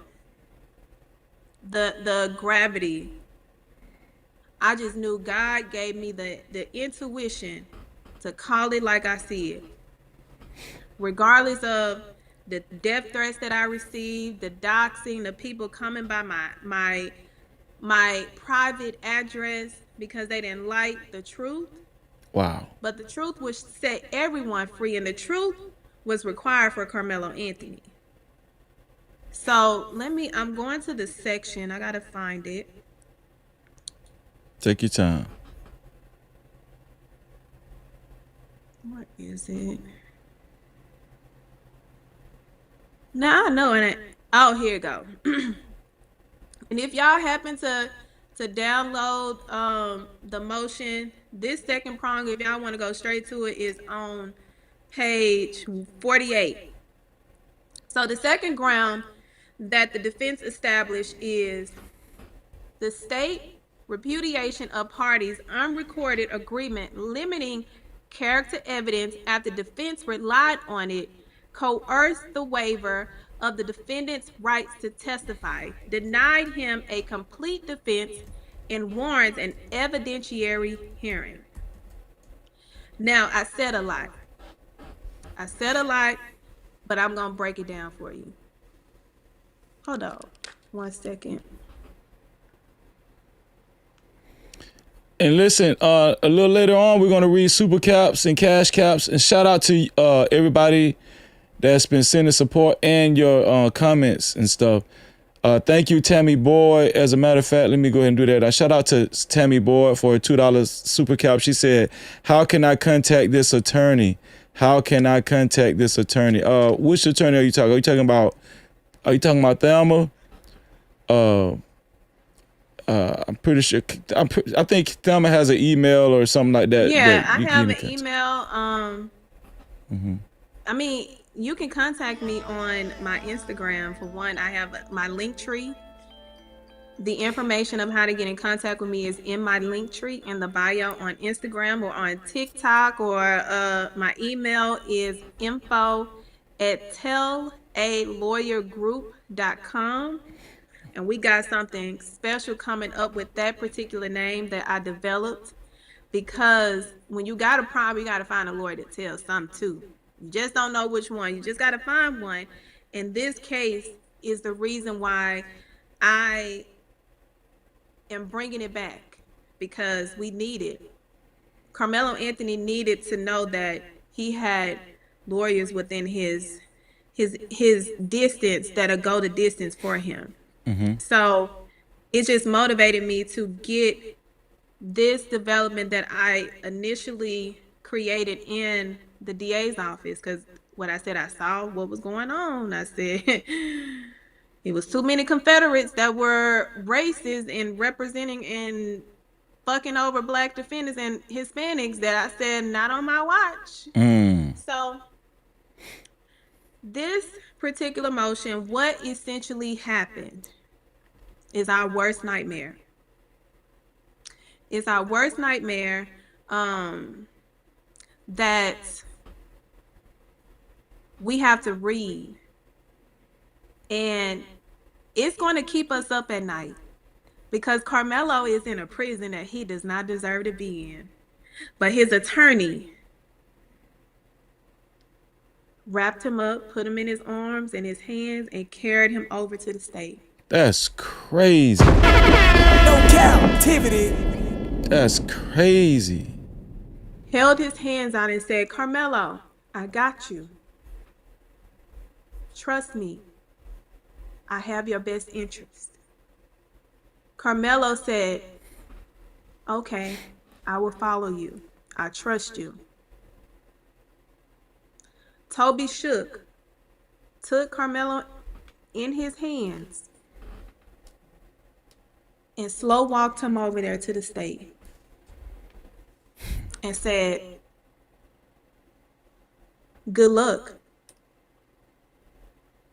Good fucking luck.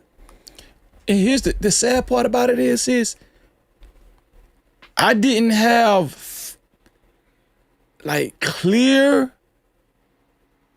factual information when I was saying this weeks ago, but just the way the trial went, and just from my common sense and me seeing several trials and being in trials myself and my homeboys being in trial, me accompanying them, and me having lawyers, I said, man, they set this boy up, man. Like, it had to be a collusion, because especially when I found out, because I didn't know prior to me not knowing, I didn't know that Toby Shook, because me and you talked about this, Toby Shook's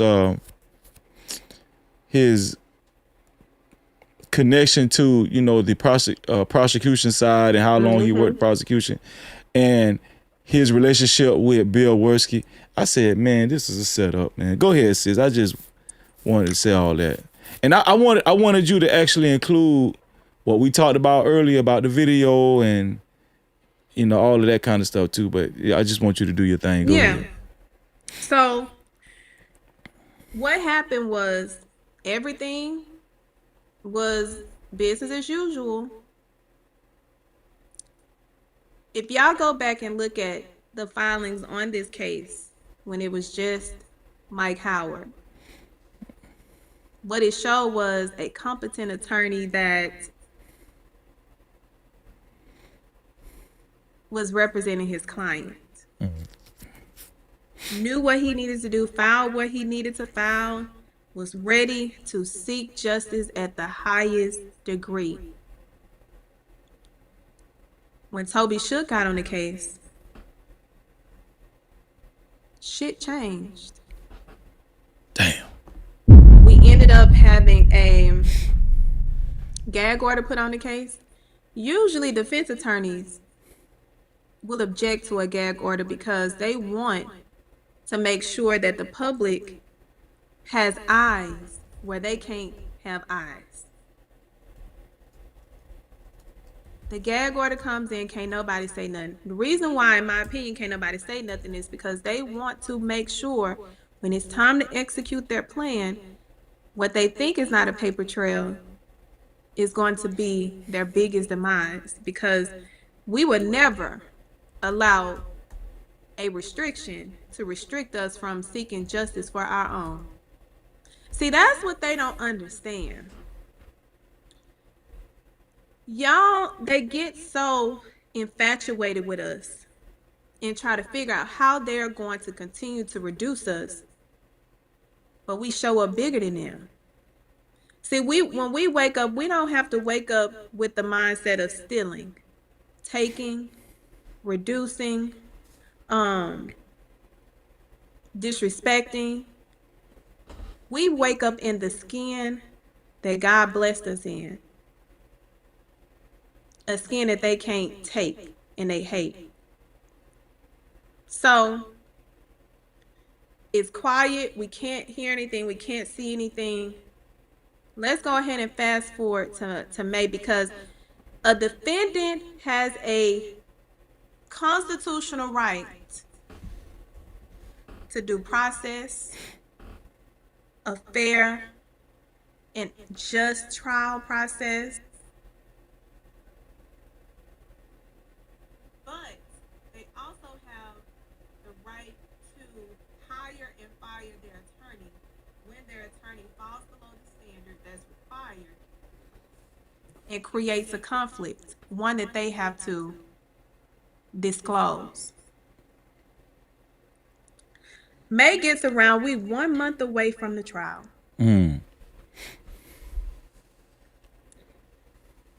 Toby Shook and Bill Worski have a off-the-record conversation. Mike Howard wasn't present. Carmelo Anthony wasn't present. These two friends and former partners talking about how they about to set this baby up. Let me go to the example, and I will confirm with you if there is any doubt who started this setup.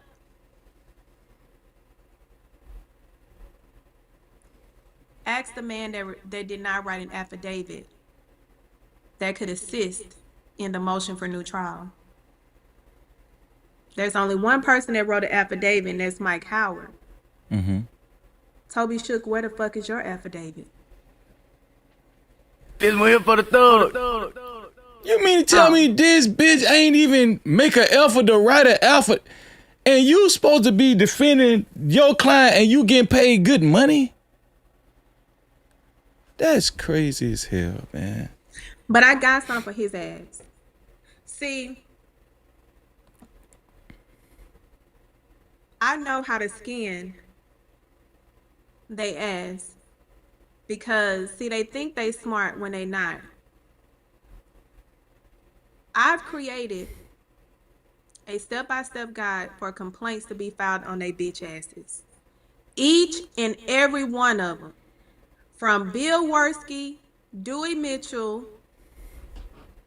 Mike Howard, Toby Shook, Greg Willis, and the Cockroach. See, they don't bank on us following procedure. They bank on us following emotions. See, I moved all the emotions. I cried where I needed to cry, but I got back focused because I know the end game is bringing awareness to prosecutorial misconduct and judicial misconduct in hope of a statute, a criminal code statute is integrated in order to hold they dirty dog asses accountable in a court of law with the same effects that y'all want to do on innocent people. It's gonna turn around on your ass. And it's gonna be on the backs of your ass because you decided not to do the right fucking thing. Oh, we gonna hold their ass accountable, sis. we gonna hold their ass accountable. Listen, yesterday the rating was at 4.8. Oh, we brought their ass down to 2.9. No Cap-tivity. We gonna hold their ass accountable. And if you haven't done your review, please go on Google Reviews, Mike Howard, Law Officer Mike Howard, PLLC. Do your review if you haven't done it already. 1 star on deck. Let's go. So, essentially, I created a step-by-step guide that is downloadable and will be available by midnight because I had to go in and fix some shit because when the motion for the new trial was dropped, I said, oh, we got new allegations and violations of the code. See, they don't think we're going to file a complaint against their ass because they used to us only focusing on doctors and nurses to file complaints. No, we finna file it on your motherfucking ass the same way that they had to do on Pam Bundy. We got you. And instead of the red tape, I have templates that identify every violation, including the allegations, including the code that it violates, the exhibit that goes with it, because we're going to now require that the bar investigate whether they fucking like it or not. But in order to do that, it's a procedure. And see, they reject if you don't follow procedure, but I did it for you.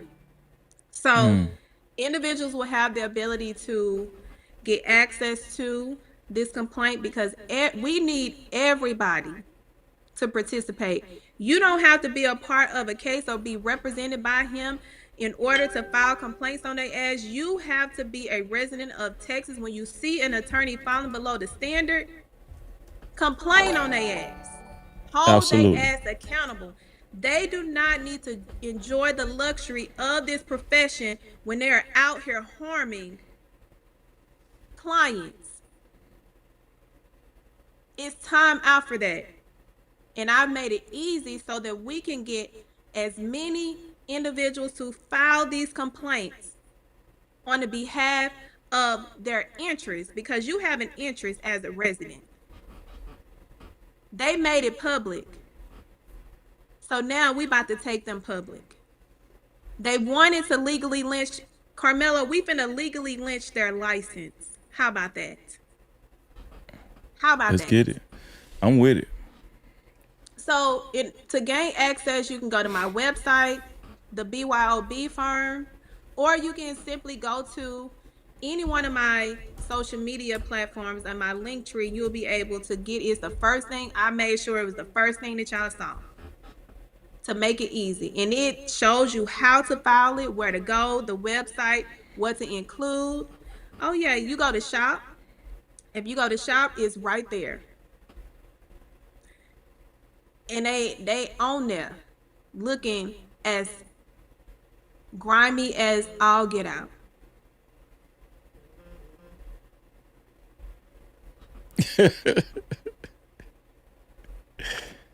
Sis is on it, man. No Cap-tivity. Sis is on it, man. Listen. Oh, yeah. And listen, the website, we're going to put the website link in the chat as well. The BYOBfirm.com. Yeah. And listen. If I gotta pass this out at the church house, listen, we getting your ass. You gonna have to feel every ounce of the violations that you caused. Hold on. So let's go back to the actual document. Okay. No defense attorney in their right minds would ever agree to limit their client's constitutional rights under no fucking circumstances, and no prosecutor should ever allow that to happen. And if you see it happening, you got to report it. And the minute you don't report it is the minute you become complacent. So this agreement was They agreed to, oh, we're not going to bring in any character evidence. And under 404B, character evidence is relevant to the degree that it establishes the door is open or it's a part of the crime. If it's not a part of the crime, you got to establish how it's relevant. If you don't, it doesn't come in. And character evidence for a defendant is inadmissible until it becomes admissible because that's their constitutional right. You cannot bring in a defendant's character unless the door is open. And sometimes the door can be opened by saying, oh, I mean, it's a violent crime that happened, but he's a peaceful person. Well, didn't you know Joe had shot Miss Lisa in the foot last week? Shot a pinky toe off because he was mad because she, went into his grass after he cut it. Those things become relevant to show that, oh, this person, you don't know this person. This person ain't that peaceful. Shit. So that never comes in until the door is open. And if a defendant never testifies, it never becomes a part of the prosecution's case in chief. They can't bring it up. That is embedded in the rules. When we have motion in limites, a motion in limine is filed for us to exclude and include things or evidence or statements that may be legally inadmissible, but we have to show that it should be admissible. For example, and I talked about this the last time on the show when I talked about being in trial with this black attorney. We were going toe to toe. We cool, but listen, here I don't know you. And it was character evidence that was in the motion and limited that I wanted to get to in my case in chief. We going toe to toe, argument for argument, case law for case law. And the court ultimately said, Miss Anderson, that sounds good and all, but you know they can't come in until the door is open. I don't care how you fix it up.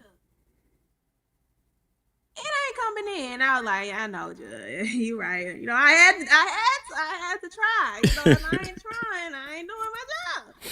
So me and the defense attorney, we look, I was like, oh yeah, you think you got me. You got it. Okay, you got this one. And his smart ass opens the door. And I said, Yana, I think we need to have a talk outside the presence of the jury. Yeah. He look over, he like, shit, damn. And so the judge was like, yeah, you open the door. I said, well, come on, call the jury back in. Let's get back to work. Let me cook. Right. That's the process. That's how you go from having character evidence inadmissible because you are violating the Constitution, the defendant's constitutional rights, as well as violating the federal rules of evidence. That rules that states that it's inadmissible until it becomes admissible, or you have case law that supports its admissibility even on knowing that it's inadmissible. So it's steps, but you never agree to limit your client's constitutional rights. Right. I don't care how you slice it. And which is what Mike Howard did. No, Toby Shook. Which is what Toby Shook did. It's here for the thug. So I'm gonna go over it. In Sonabello versus New York, the state made a promise the defendant relied upon and then broke it through a change of prosecutors and perhaps inadvertently. The court held that the breach could not stand and vacated the judgment, even though the breach may have been unintentional, and even though the sentencing judge said the broken promise had not influenced him. The defense here, this is a great case that they reference, because it's going to show you how procedurally in a DA's office, a prosecutor is going to change on cases because they're going to get moved. However, if there is an agreement that was agreed to prior to that prosecutor leaving, the new prosecutor has to abide by that previous agreement. They can't come in and say, "Oh, I ain't do it." No, you have to, and or allow the defendant to reject it. If the defendant never rejects it, you are required to continue on with that agreement based on what the previous prosecutor did, until they reject it. And that's, if they don't reject it, get mad at your mama. She had you. She laid with that man that you don't like, and he don't like your mama. He really don't like Right. you. So be mad at that. Don't be mad at what was established before you came in here. So Absolutely. what the defense said here, the parties relied on the understanding through 3 successive phases of trial: voir dire, opening statement, the cross-examination of state's witnesses, and the states repudiated it only when the defense reached its own case in chief. So that's like a contract. There are 4 phases in a contract. There's an offer, there is mutual assent, there is performance, and there is offer,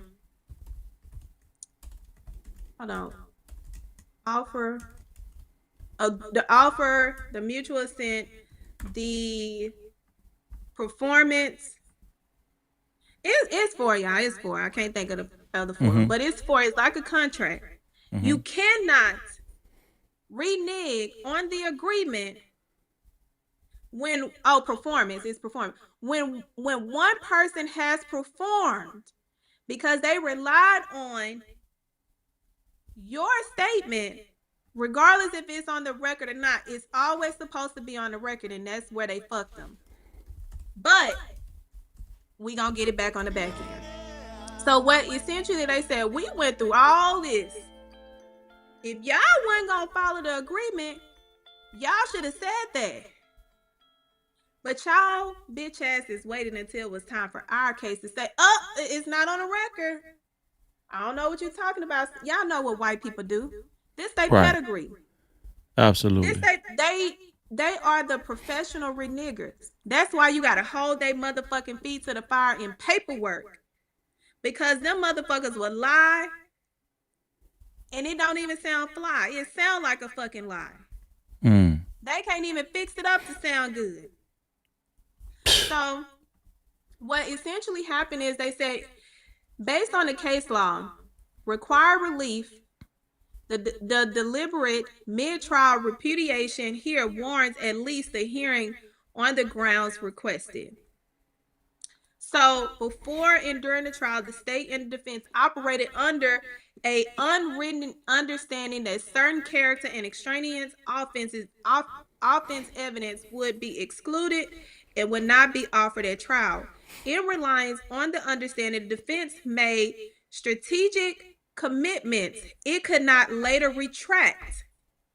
It conducted voir dire and selection of the jury, delivered its opening statements and cross-examination the state's witnesses, including foregoing questioning it would otherwise have pursued concerning the knife, on the assumption that the agreed upon evidence would not be introduced. The understanding was never reduced to writing or placed on the record. And we're going to go into the fucking exhibit of the affidavit. That sound like some funny shit went on just then.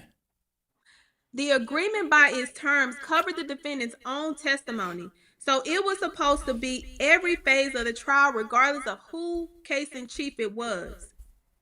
So they said, okay, well, we're not going to talk about the despicable Hunter, Metcalfs, and the Austins, they deplorable behavior. We're not going to talk about that. Y'all not going to talk about anything related to Carmelo Anthony. Character. That's the reason why we had this conversation. We're talking about, damn, because when we talked about it, it's like, what kind of strategy that they have? I'm like, shit, I don't know. They ain't have Right. one. Well, Right. now we know why the strategy was not strategy, because they had this backdoor Wow. hillbilly ass deal. Wow. So when we're talking about why didn't the defense dig into these lying ass witnesses, because they had this agreement. Why didn't the defense tear into the video expert? Because they had this fucking agreement. Why didn't the defense call experts? Because they had this fucking agreement. Why did the defense only ask Karmelo Anthony's mother, only call one character witness during sentencing, and only asked her 2 fucking questions after they know these motherfuckers violated the agreement? Damn. Because they continued with the terms of this agreement after they were fucked. The state went through that whole trial knowing that they was about to fuck Karmelo. Knew it. The judge knew it. The judge was in on it. Toby Shook set every fucking thing in motion. Because the way of persuasion was heavy. In my opinion, Toby Shook's approach to Mike Howard. Sis, are you essentially saying that the whole time Karmelo was sitting in that trial, he was a sitting duck? He was essentially what they equate to slavery.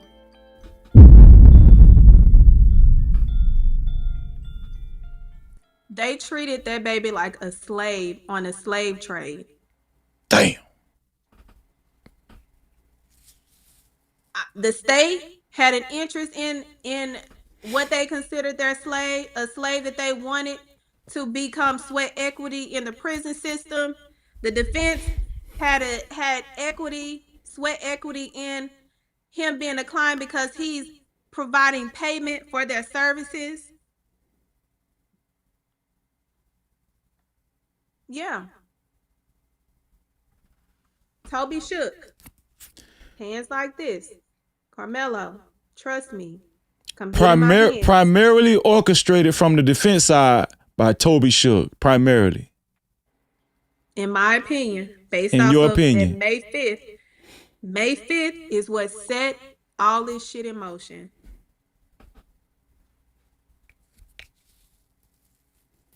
From what I read. Not from your opinion, from your expert opinion. We got to make sure we say that properly from our sister expert opinion. Go ahead, sis. Yeah. So, and I've had experiences with trying cases against Toby Shook. So I know how he operates. I know how he give it up. What made me think that something was terribly wrong was when that verdict was read. Toby Shook stood up. The family is inconsolable. He grabs his bottle of water, drinks it, no emotion on his face, don't even attempt to console Karmelo or anybody from the fucking family. That was a cold motherfucker right there. So we get to the agreement by its terms covered the defendant's own testimony. Every description that led prosecutors gave defined the understanding by reference to what happened under the tent. They like to conflate and make things seem like, oh, this is great. They said, "Oh, we only want to talk about 10. We don't want to talk about nothing else." But during the trial, the state is talking about things that happened before Carmelo got to the tent, what time he got there, asking coaches. Um, okay. What Jay said. Okay. So they also add that by plain meaning of prosecutor's word, the defendant could testify to the incident just as any other eyewitnesses without opening the door to character, reputation, or extraneous offenses evidence.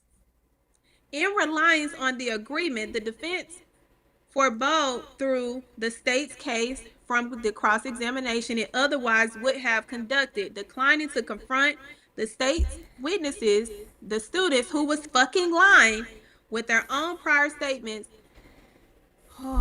describing the complaint's aggression, such as that Austin Metcalf was the kind of like Austin Metcalf was kind of like the aggressive guy on the team. Never heard of that shit. Mason Nordyke is the one that said that. That he got triggered. Edwin Parra, the lying friend. That Right. Austin and Hunter are not going to let you disrespect them. Joe Mora, that if Austin is about to get into a fight, you can tell. Luke Stevens, and that Austin can be a bit aggressive at times. Tiffany Whitaker. In the same reliance, the defense declined to designate or call its neuropsychology or forensic psychology expert introduced none of these subjects during voir dire or opening statement and limited its punishment presentation to 3 pre-age questions of the defendant's mother. Did we just get in some of that? Did we just get some descriptions of their behavior? Yes. Austin is just as despicable as Hunter, as the daddy, and as the fucking mama. They all are disgusting human beings. Yeah. So when we were sitting there, y'all, I had other people asking me, dang, this trial is flying by, because listen, it should have been 2 weeks minimum. It should have been 2 weeks minimum.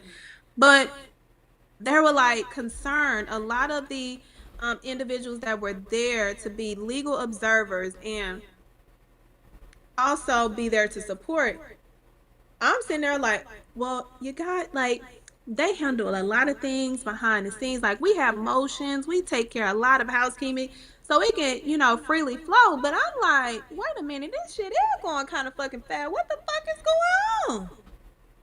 I said, y'all ain't do that much fucking house cleaning.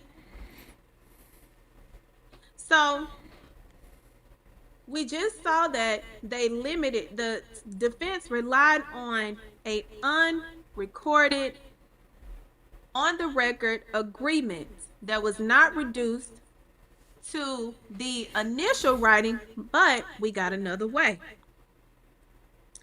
The state repudiated the understanding after inducing the defense reliance. When the defense began to present its case in chief, the state asserted for the first time that the defense had opened the door to the previously excluded evidence through statements in its opening. But you didn't say any fucking thing, you piece of shit. And it threatened to introduce the character and extraneous offense evidence that understanding was meant to be excluded. By then, the defense had already committed to the course it chartered in reliance on the understanding. Its voir dire, its opening statement, its cross-examination of the state's witnesses were complete and could not be undone. You can't unring the fucking bell at that point. A party that obtained the benefit of an opponent's reliance on a definite understanding and then repudiates that understanding once the reliance can no longer be withdrawn raises a serious question of fundamental fairness.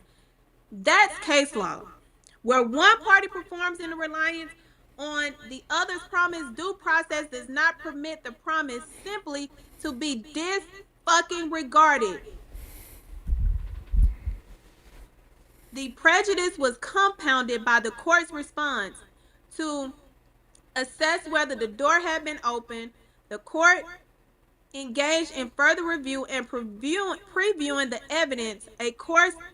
The party's original understanding that had not been contemplated. The court itself addressed the understanding and stated that any such agreement between parties would be unenforceable, confirming that the dispute over the alleged understanding was squarely before the court, and that the defense claimed reliance could not be vindicated through enforcement on the existing record. The defendant does not, on the present record, advance a freestanding claim of prosecutorial misconduct. The existence in terms of the understanding and the circumstances of its repudiation are disputed and require development at a hearing. So what the defense said, y'all thought y'all was froggy and y'all jumped y'all ass over here to the constitutional violation space. Judge, hold them over there. Cause we finna jump over there with their ass. And we finna wear their motherfucking ass out. That's what they said. Hold tight. We coming. We coming for everything that y'all stole off that fucking reliance Karmelo Anthony knew nothing about. So this starting to sound like a damn horror story. Go ahead. Then listen. I didn't grab this for nothing. Listen, she told me on the phone. She said, "Freeze it. I'm just warning you. It's bad." I said, "What you mean by bad?" She said, "Just it's bad." So, the repudiation coerced the defendant's decision not to testify. What the law states is the defendant's rights to testify should solely be his decision. The state can't interfere with it. Defense can't interfere with it. The judge can't interfere with it. Nobody can interfere with it under no fucking circumstances. After the state disclaimed the agreement, the court advised that it knew of no mechanism to enforce the agreement and would rule under the rules of evidence alone, and it allowed the defense only 10 fucking minutes after the state fucked him. The judge said, "I'm gonna give you 10 minutes until I fuck you too." Wow. That's crazy. So ask yourself, y'all have this fucking agreement that no defense attorney in their right motherfucking mind would ever agree to. The state reneges because these are deplorable fucking human beings. They reneged because let me tell you why. They knew their fucking case was a piece of shit.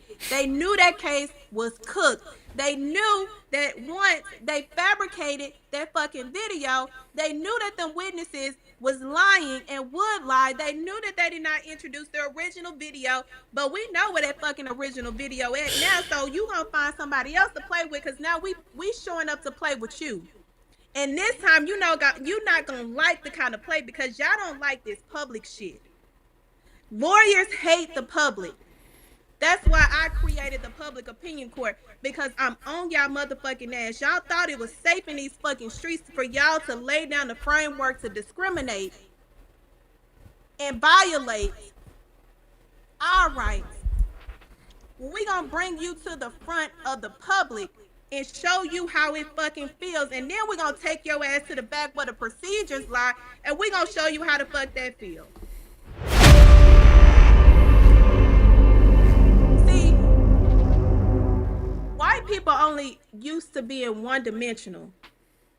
We multi-dimensional. We know how to give it to you in a whole fucking circle and have your ass dizzy and delusional, like the fuck you live your life. So after the judge said, I'm finna fuck you too, but I'm gonna give you 10 minutes so you can figure out how much I can fuck you. This is what caused the 3-hour delay on Monday. There was a 3-hour delay, and we were saying like, oh, we came from lunch, but it ain't no action. Well, that's because they were fucking him. They said, up, it's time to activate. So what happened is they forced him to choose between testifying and exposing himself to the very evidence the state had agreed to withhold, or preserving the forbearance that the defense had already performed. The defendant elected not to testify, a 180-degree change in the defense strategy that was the direct consequences of the breach of the agreement. A waiver of the fundamental right to testify under those conditions is not the knowing and voluntary choice the Constitution requires in Rock v. Arkansas. What did I say? No one can interfere with a defendant's right to testify. No one. A prosecutorial agreement the defense relied upon is binding and enforceable as a matter of due fucking process. Agreements between a state and an accused are enforced as a matter of due process and a fundamental fairness, and the court must independently assess such an agreement effect on the constitutional rights at stake. So what we found out is Cockroach said, fuck the Constitution. I ain't gotta consider that. Try somebody else. Well, we trying you now. And we gonna show you how hard you shouldn't have tried to play with one of ours. That's a fact. What transforms such as an undertaking from an unenforceable proposal into a binding constitutional significant commitment is the accused's detrimental reliance upon it. A proposal on which the accused has not relied is without constitutional significance, while a promise relied upon to the defendant's detriment implicates the due process clause, you fucking dumbasses. Here, unlike Mabry, where relief was denied precisely because the accused had not relied on the withdrawal proposal. So, you mean to tell me y'all made this fucking ridiculous ass agreement? The state showed up, the defense showed up, the defendants fulfilled their requirement, and the state reneged. Bring your ass to the motherfucking front. We got something to fucking talk about. Y'all can be mad at me y'all want to, but I called y'all motherfuckers dumb for a reason. It ain't the blacks that don't read like y'all like to call us. It's y'all relying on the fact that y'all are not fundamentally dumb, and you show up and you think that your word salad is going to get you out of the bullshit you created until you fucked around and messed with the wrong one. And I'm talking about God's chosen one. So the judge said, okay, I'm finna fuck him to state how long you want, because I got a job to do and I got to get out of here by a certain time. So 10 minutes is all you gonna get. Nor it says the reliance is what rendered the understanding binding, and its mid-trial repudiation a denial of due process. So it says when one party has performed, you can't come in and snatch it. The example I gave about individuals having the ability to keep an agreement from a previous prosecutor until they effectively reject it is the same here. He performed significantly over and above, but that was never your plan. The plan that you and Toby talked about was always going to end like this. Mike didn't know it. Karmelo didn't know it. His family didn't know it. But you sorry motherfuckers knew it. Now we know it. Now we finna take y'all through there until we get that baby out of there. So let's go to Mike Howard's section. I just want to know, to the viewers, do y'all understand what the fuck is going on? Do y'all understand how fucked up this is? I have never, when I said in front of that court, I ain't never seen no shit like that. I have never seen no shit like that.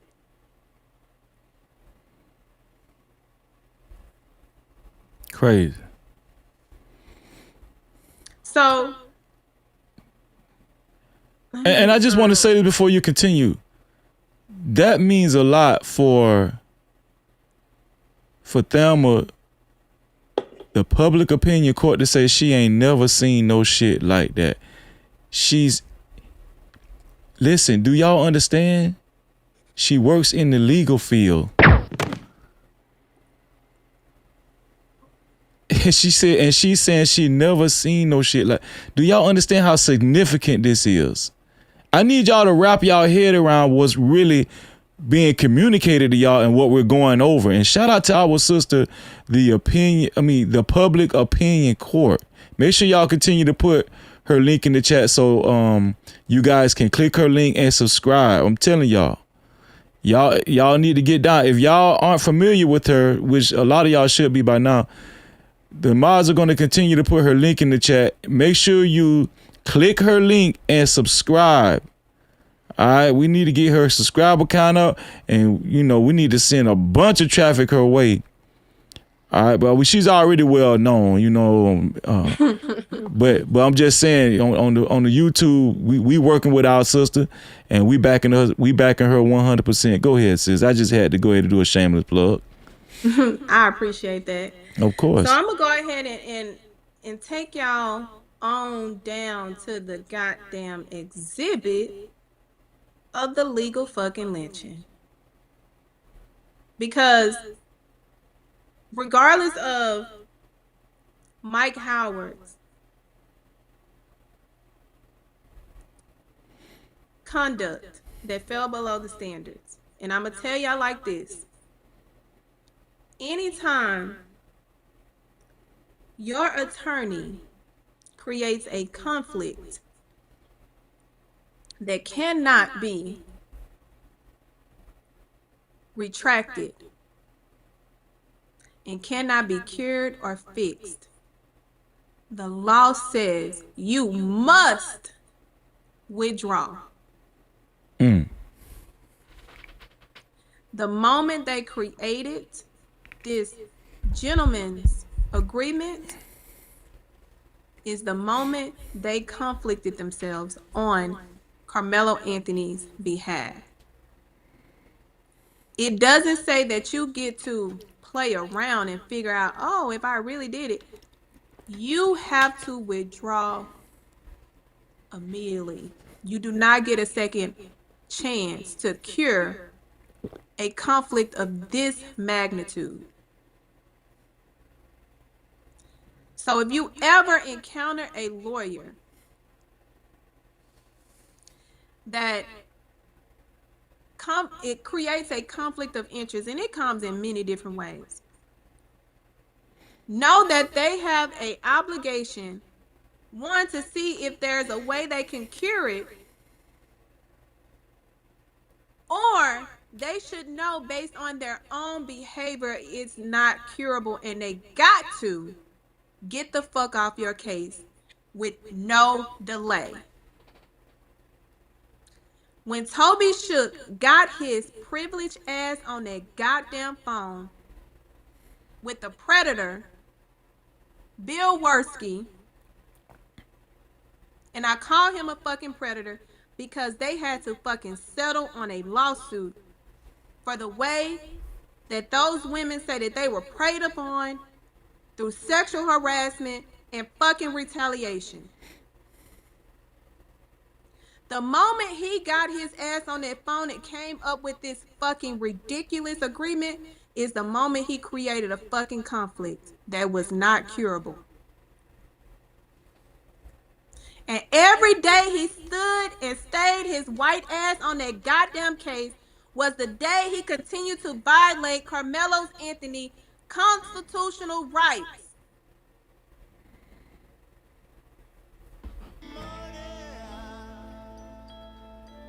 So, because the record has not been produced, the defense had to rely on affidavits from witnesses and individuals who had necessary ingredients and components to file their motion for new trial, because they have a deadline, so they can't wait on that fucking transcript. They gotta utilize their resources, and affidavits are one. And affidavits can be used in court as a credible mechanism to rely on the information that's being provided. So Mike Howard agreed to provide an affidavit. Toby Shook ain't provided a motherfucking thing. Because let me tell you why. He know if he do, then that holds his foot to the fire. Now it's a paper trail. Now you have to adhere to and remind yourself how you fucked this innocent baby. And some people can't live with the shit that they do. It's no fucking excuse. In my gut, if Toby would have conflicted himself out, Mike Howard would have performed better for Karmelo, because he wouldn't have had the big bad wolf in Toby Shook hovering over him, making sure that he do what he's told to do and not what he want to do. Because I'm Toby Shook. I'm one of the baddest lawyers in the state of Texas. Who gonna stop me? We are. Let's get it. Justice delayed will never be denied. I hope you know that. So Mike Howard submitted himself to an affidavit. And in the affidavit, he provided details, timelines that are crucial. He said, I was the trial counsel supported by, hold on 1 second. I was the trial counsel supported by second chair Toby Shook. Third chair co-counsel was Tasha Gupta, and brief and appellate co-counsel was Michael. They were not there. They weren't there. I don't know who the fuck they think. That was not there. Who represented Karmelo in cause number leading up to the June 1st, 2026 trial of this case. The defense and prosecution reached an agreement where the prosecution and the defense jointly agreed to not raise any alleged character, reputation, or extraneous offenses, bad acts, evidence related to Mr. Anthony, as well as Austin Metcalf and Hunter Metcalf during the trial. The lead prosecutor, in this case, Bill Worski, brought up the possibility of an agreement a number of times.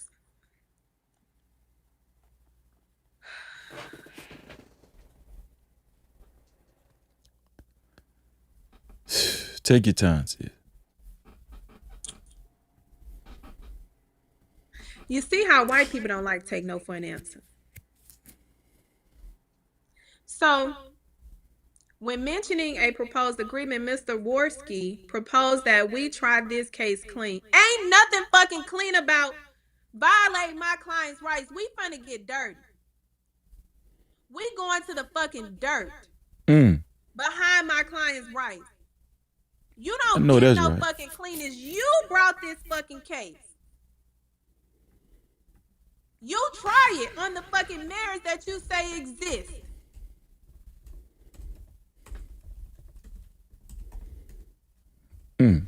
So he said, well, let's base it on the 10th and not go into character, reputation, and extraneous offenses or bad acts. Fuck that. We going into everything. We going into their mama fucking uterus and to ask the question of why the fuck did you produce them?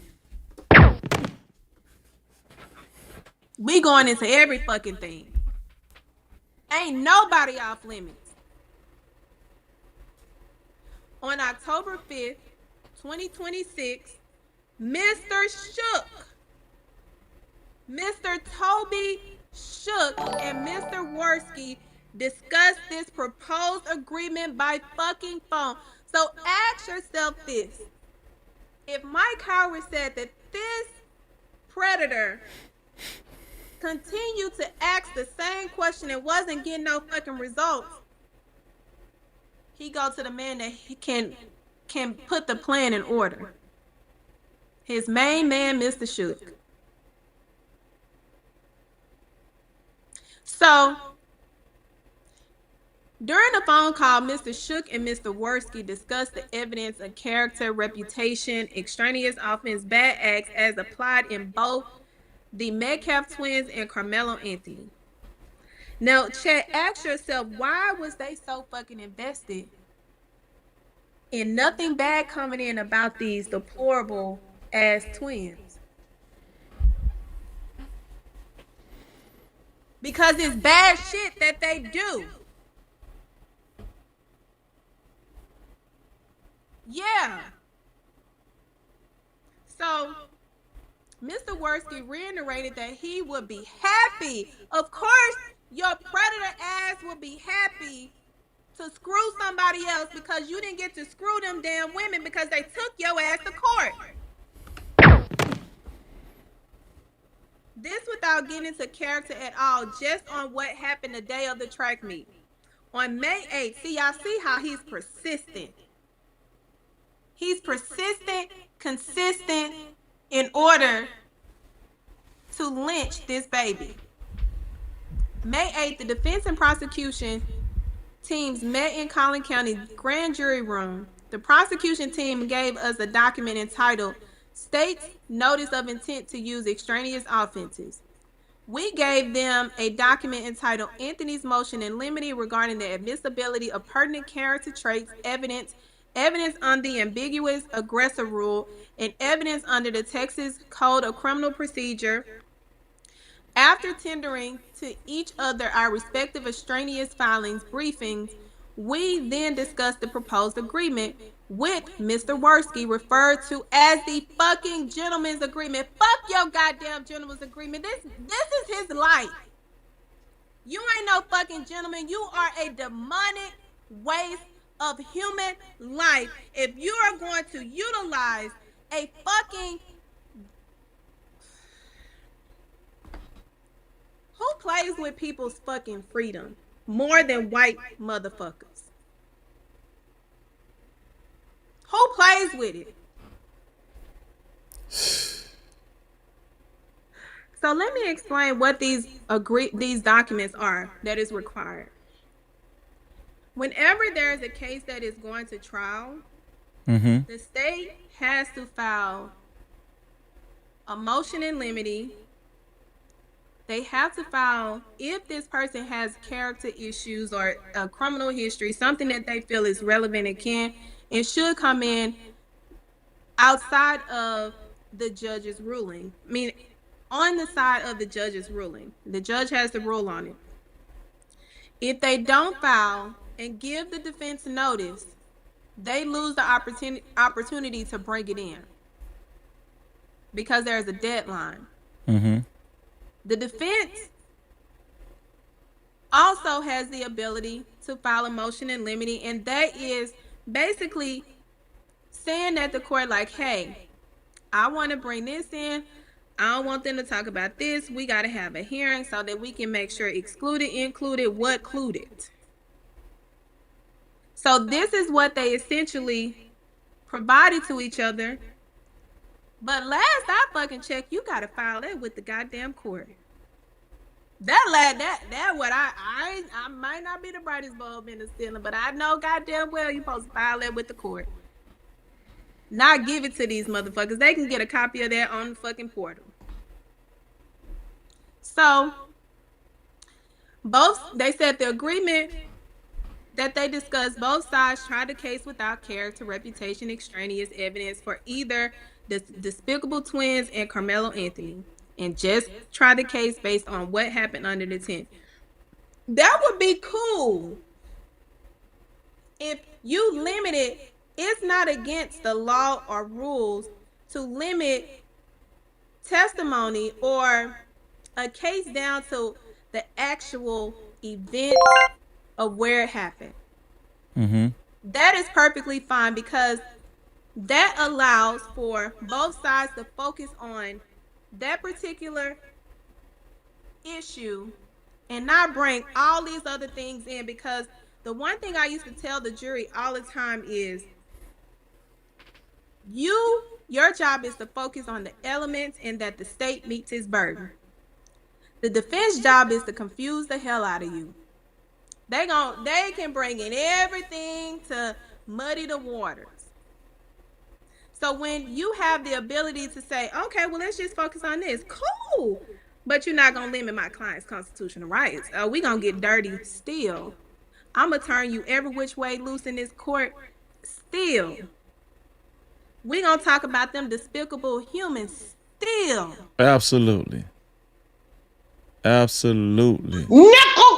So, Howard was like, well, I need a little clarifying because it ain't clarifying. It's still it's giving moissanite. It's not giving real diamonds. So I got to make sure it's not a moissanite because, hey, I don't know. You probably went to the Canal Street and not the real thing. So I got to get a jeweler come in and see how clear and clarifying this is for me because it ain't clarifying. So your new nickname is a diamond tester.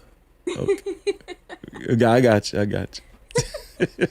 It said, I asked, and Mr. Worski confirmed that this would mean that the defense would not go into evidence relating to the Despicable Twins' character, reputation.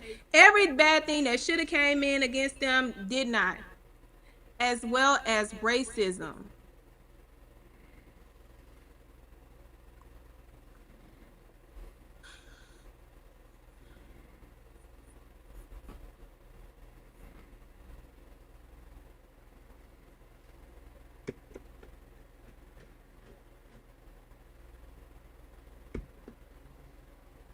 What fucking prosecutor is worried about that shit?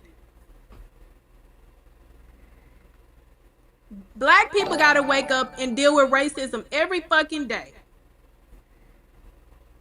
How you gonna make somebody choose what their reality is every fucking day?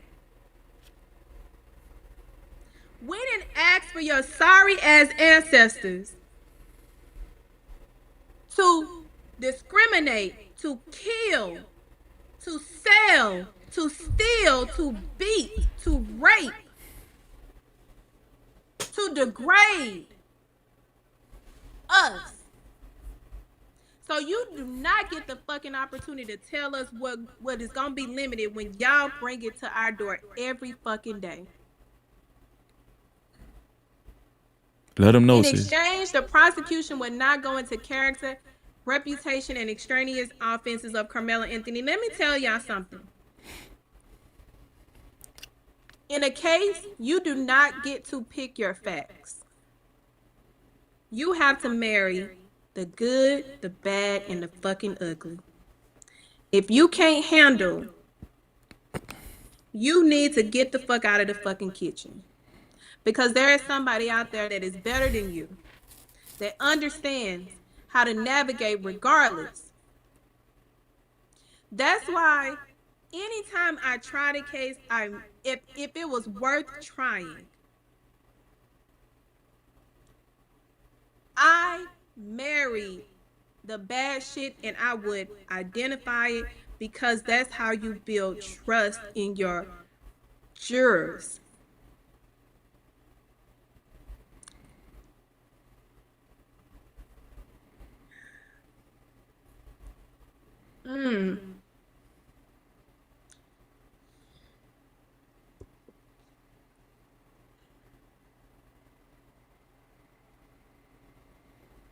I feel you, sis.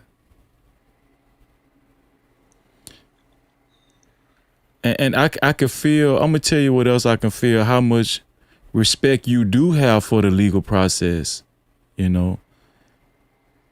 And for it to be butchered the way you're pointing out is, it's egregious, man. The jury didn't get the full opportunity to properly assess his guilt or innocence. That's the reason why they asses did not want those 3 black teachers to be included in the pool, because they know if you get a black woman in that fucking room, we gonna put the shit together just like we have put the shit together and we have solved the fucking case on the outside. No captivity.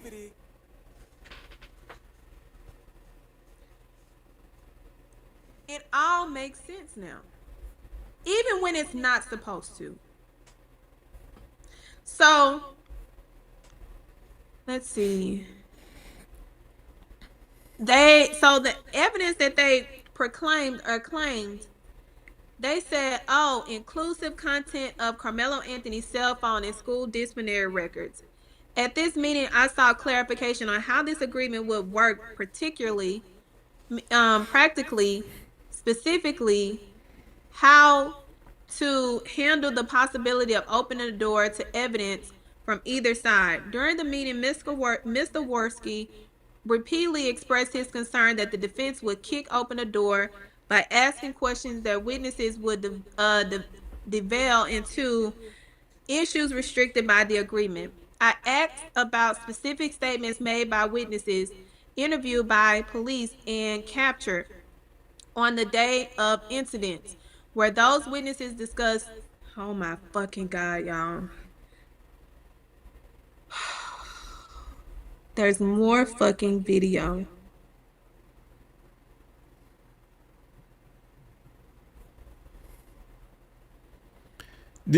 Are y'all paying attention? Is everybody paying attention to this? This is very pivotal. There's more video. So, while they was worried about amplifying and misstating what Karmelo Anthony said on those body cams, there's also body cams of these students speaking on the Metcalfs being passionate, triggered, and not tolerating being disrespected.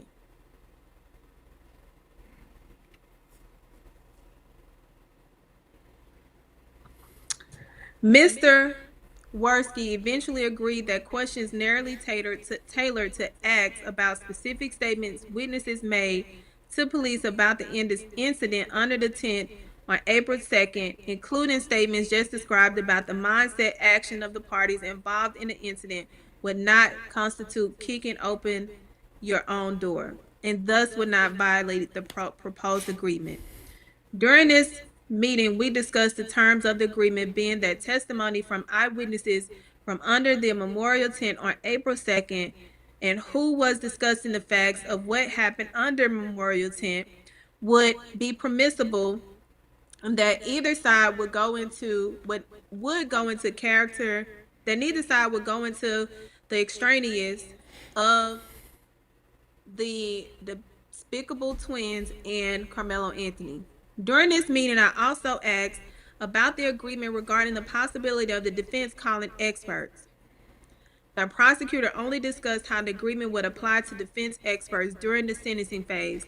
So I asked how the possibility of defense calling experts to testify during guilt-innocent phase would impact the proposed agreement. The prosecutor team replied that they had not considered us calling experts and to testify during the guilt-innocent phase. They stated that if the defense called experts to testify regarding Mr. Anthony's epilepsy or about fight or flight response, they consider expert testimony like that to violate the agreement and thus open the door. Wow. Wow. Wow. Man, these are monsters. These are monsters.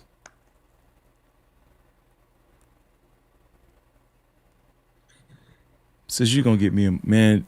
I'm fighting back. I'm fighting back mine. I'm fighting back mine right now.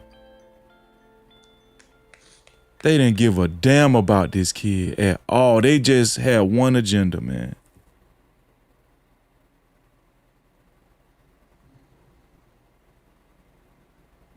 They hung this kid, man.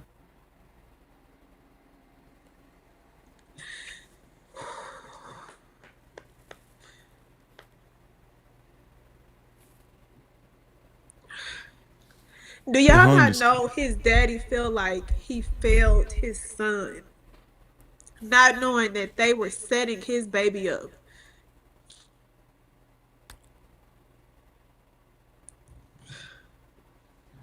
They didn't give the jury an opportunity.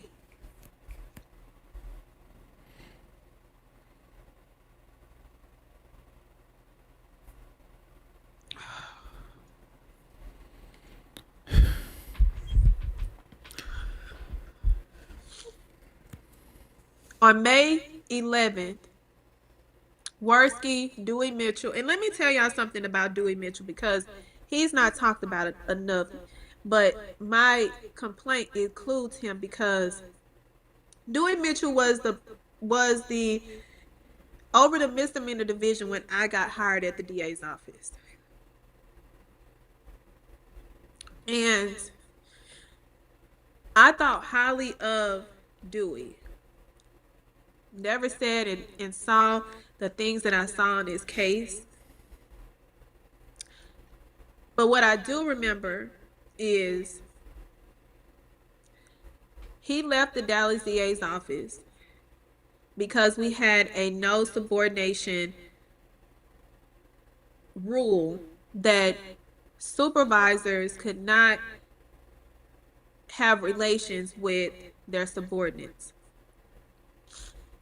His best friend, who took over his position when he got moved, slept with 3 white female prosecutors that were under him, which was a violation. He had to resign, but before he got caught up, Dewey transferred to Collin County before shit hit the fan because he saw the writings on the wall. And he also knew that, or probably felt that he was going to be released when the new administration took over. But this is what these white people do. They cover up, they protect, they harm, they don't care who is a victim along the way. And I only say that to give y'all context of the nature of these individuals who lack a moral compass. If you hang with questionable people, you yourself is questionable. Your character cannot be clean. Did I have an issue with him at the end? No, I didn't. But 1 + 1 will always equals 2. Those three are familiar with each other. Toby Shook was a DA at the time when Dewey was a DA. Mm-hmm. They all know each other. They speak the same fucking language. They speak the same language. When I made the decision to write my book, Shut Up and Prosecute, I knew it was going to put a target on my back, but I knew I had to do it. Not only did it put a target on my back, it was black men who are corrupt that put it there. So when I speak from knowing how low these people will go, I can't speak and say that I knew this was going to happen. This why it pains me so much. I ain't never seen nothing like this. And for nobody to speak up for this baby, they do not deserve to be lawyers. They do not deserve the license to lynch innocent people. This is bad. There is not a legal person out here that is not going to say how bad this is. If they say it, they are part of the problem.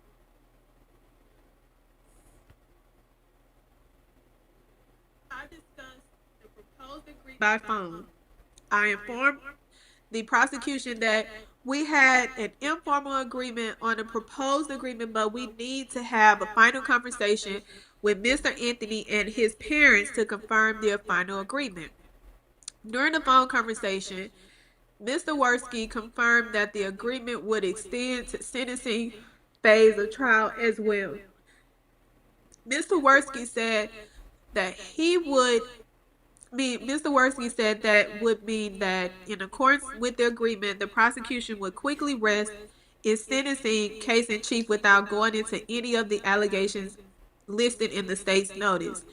Mr. Worski said, however, that he would not allow a false impression to be presented to the jury by the defense witnesses, and that if such a thing occurred, he would respond by going into character, reputation, extraneous evidence from the state. That is a fucking threat.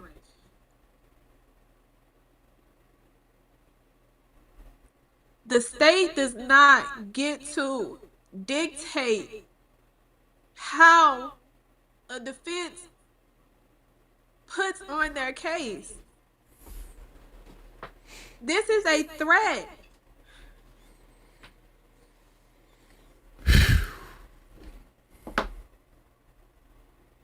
This is disgusting. It sounds like After the defense asked it sounds about bad. an Go Anthony ahead. family member testifying at sentencing, Mr. Worski agreed that the agreement would cover Mr. Anthony's mother testifying. With only "I love my son, please show him mercy." What the fuck?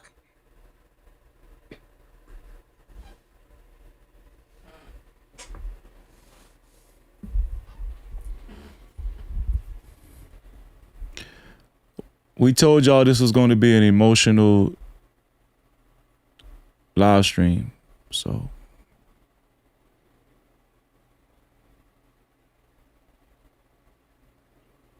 Y'all, if y'all could have seen his mama.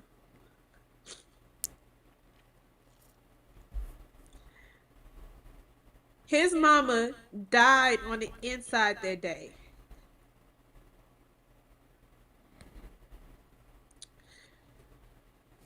Who tells a mother that they can only say these things about a child that they carry, that they birthed, that they nurtured, that they protected, that they took care of, that they raised, that they pray for, that they provide for?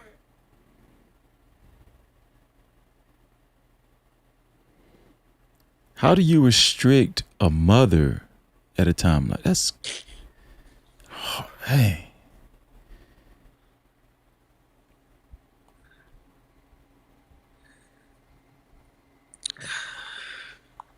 On May 21st, the defense and prosecution team met with Judge Roach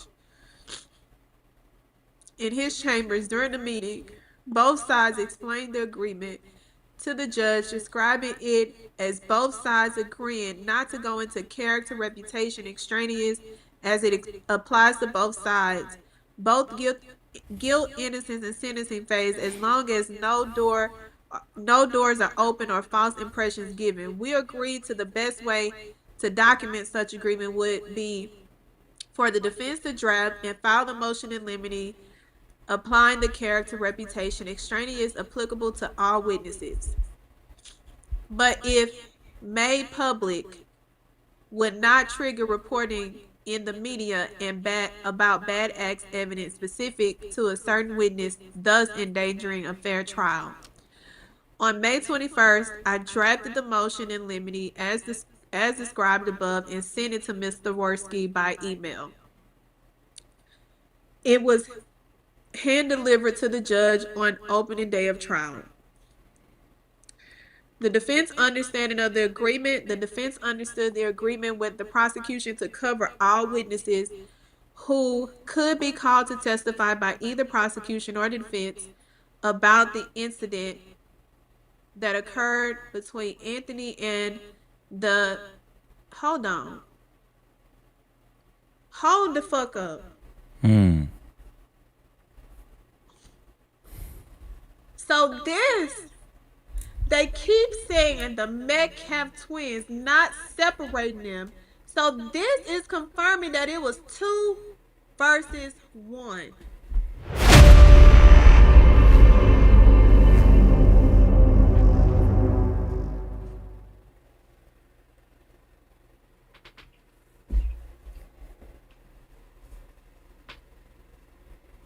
They have not separated them. So the video that you went over and over again, Freezy, fucking confirms that he was being jumped. Yes. Yes. There is no longer a speculation. They have confirmed it in this damn affidavit.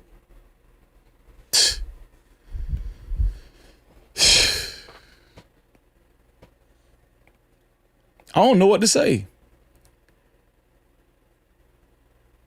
I don't know what to say, but we already knew this, but it cuts deep when we're reading it, when we're able to connect the dots with this information, with this doc. It's yo. Yep.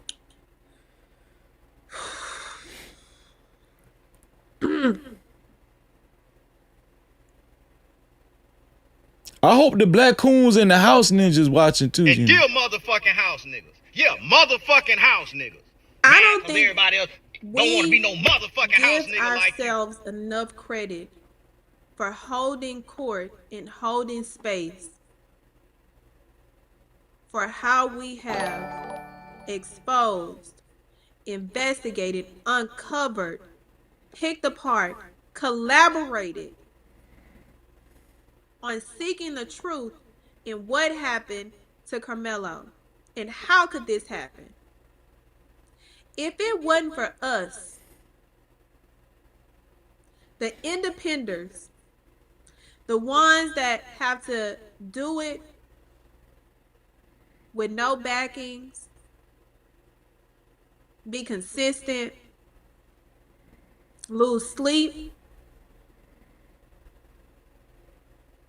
If it wasn't for us taking charge, the truth would never have been revealed. So I have to give the flowers to all of us. Oh, definitely. The ones that are independent doing this on our backs, because we were created by some strong ass ancestors who told us and showed us what it's like for us to stick together. They didn't anticipate, the reason they limited media, they didn't anticipate how loud we could fucking be. They didn't anticipate us having platforms that could reach and outreach regardless of white media. In fact, we are more powerful than white media. Nobody is tuning into them motherfuckers. They looking for us to tell the truth.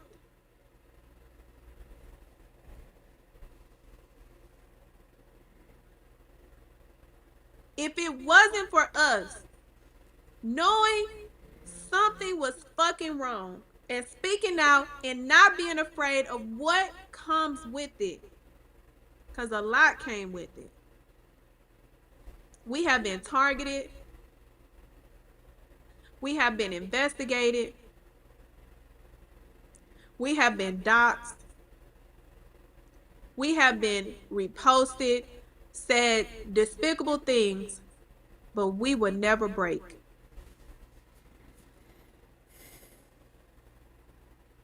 Never. And I know his family and his legal team appreciates this. Almost definitely. Because they understand their job is to focus on his appeals. Y'all go lift that. We got this. We got it. So, the understanding of this agreement was confirmed by events that occurred in a motion in limine memorialized. Hold on, let me touch on this. He gave it to the judge. The judge is required to file it or have the coordinator file it. The judge left it in his fucking office because he never planned on it. And I know this is going to come out after the record is given. Whenever a judge miss a step, he is supposed to go back on the record and fix it. So, when this issue came up, and the judge knew that he was supposed to deliver it to him, and he delivered it to him, it's his fucking job to go back and correct the fucking record. No Cap-tivity. He was supposed to cure his fucking procedural misstep. It wasn't supposed to stay on his fucking desk. It did that for a reason, because they set him up.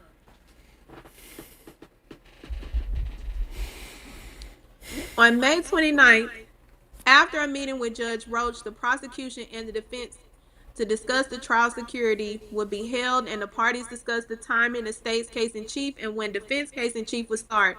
Mr. Worski informed the court that court and defense that he estimated it would take 3 days for the state to present its case in chief, ending sometime on Saturday. In response, I voiced concerns to the judge in front of the prosecution team that some of the witnesses the defense anticipated calling testifying were unavailable on Saturday, June the 6th. I explained that, like in any case, I would not know until the final moments whether we would call our client for sure. But that if the prosecution rested sometime Saturday, the judge forced us to call witnesses immediately on Saturday. I may not have enough witnesses available to fill up a full day of testimony on Saturday. I explained that if this happened, it will force me to call my client out of order. The defense plan was to call all our fact witnesses first to establish certain facts and then conclude by calling our client. So if anybody had any question on whether Karmelo Anthony was going to testify, he was. He was going to tell his story. Wait, hold on, sis. Wait, please. Could you repeat that again? If there was any doubt if Karmelo Anthony was going to testify, he was. He was. And we know with Karmelo testifying, the same thing he said on that video that you enhanced and showed would have been the same thing he testified to. And we would have got to learn about him getting jumped.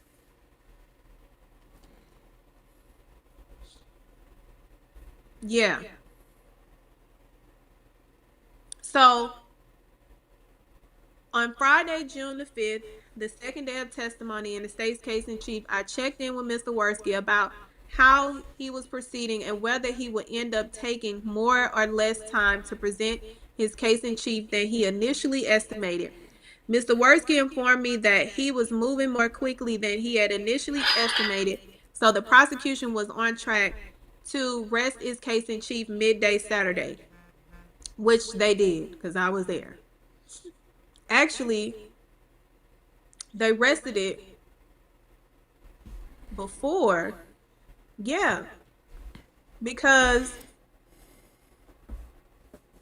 I got into the court after the investigator didn't want me to get in, so I stood my ground. I said, you know what, I'll sit here.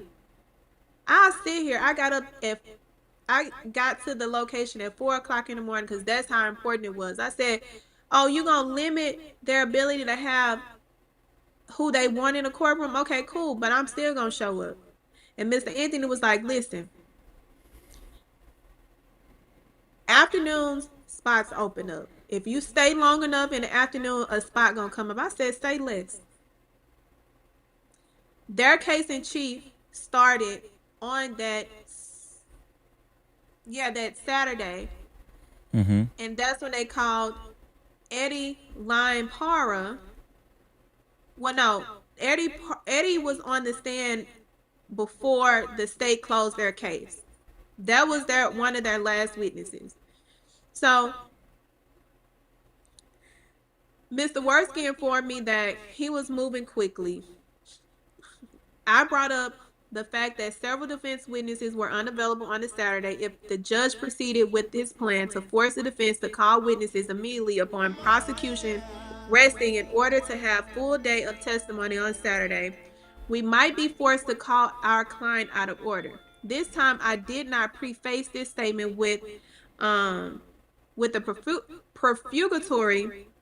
Like in any case, I won't know if I'm going to call my client at the last minute because I was not on the record and was speaking frankly with opposing counsel. I was very plain about the defense intention to call Mr. Anthony to testify, and the judge proposed schedule requirements were going to force us to call Mr. Anthony out of order. I don't independently recall what time on Friday, June 5th, the conversation with Mr. Worski occurred, but it must have occurred just before noon because I then sent an email to Michael describing the problems we were facing and asking Michael to draft a brief for us to argue to the judge that he couldn't force us to call our client out of order. So let me explain this.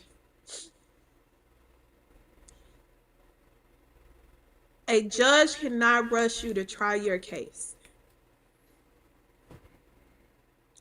A judge is not allowed to limit you on how you prove your case. The way this judge set this up, I've never seen a judge not compromise, or even if there was an issue, there was room to navigate around anything that comes up, including when jurors get sick and they have to call out, to the judge may have an issue and can't sit for the trial that day and have to reconvene the next day. There's always supposed to be accommodations. This is ridiculous. Throughout the morning and early afternoon Saturday on June 6th, Mr. Shook and I repeatedly checked in with Mr. Worski to get updates, estimates, and when he might rest his case in chief. Each time referring to how the judge plan was going to force us to call out of order. Besides, the defense team repeatedly mentioned in front of Mr. Worski and the rest of the prosecution team that we intended to call our client to testify, even if it meant we would be out of order. Mr. Worski's own actions and arguments made it clear he knew full well that we intended to call Mr. Anthony to testify. Even before both sides tendered their notice of arguments in favor of admissibility of character, reputation, and extraneous evidence pertaining to the other side, the other side, hold on, where is it? Oh, they just repeat that. The ambiguous aggressor rule and the admissibility of the uncommunicated character and reputation evidence of the defendant in a murder case are all part of self-defense argument. Torres discusses the depth of how the ambiguous aggressor rule allows the defense to put on uncommunicated character evidence and reputation evidence before or after the defendant testifies. Mr. Worski repeatedly brought up Torres in discussion with the defense team in the months leading up to the trial, stating that while he thought the judge would rule correctly and not allow the evidence, he conceded that character evidence could be allowed. This repeated discussion of Torres and how it may apply to the trial showed Mr. Worski was well aware of at least the possibility of Mr. Anthony testifying in order to argue self-defense. This was the entire purpose of the argument, in that it provided value to the prosecution, limited defense from presenting damaging character and reputation evidence against Austin and Hunter Metcalf, and defense. From the defense perspective, the entire agreement centered around the defendant testifying without impeachment by character, reputation, and extraneous evidence, in exchange for the defense not seeking to introduce character, reputation, and extraneous evidence against the twins. Furthermore, any competent trial lawyer knows that for a self-defense argument to have a chance of succeeding, the defendant must testify.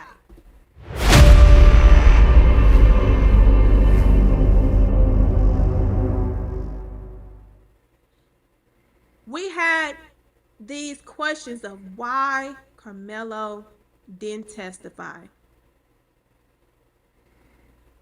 He was going to testify. So when I hear that fucking pig of a father talk about, well, he ain't testified, you know the fuck why he didn't testify. Because y'all set him up.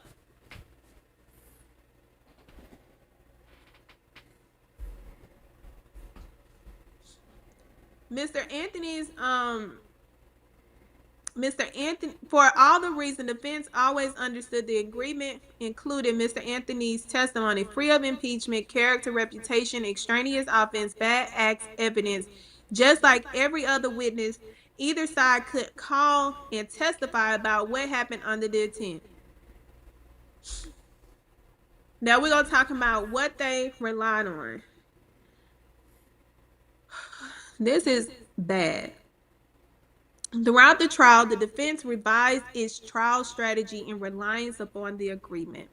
Absent the agreement, the defense intended to cross-examine each memorial student witness, and prosecution called about the twins' character, reputation for violence, for being bullies, and for racism. So let's go back to when we heard the state say that stay away from racism.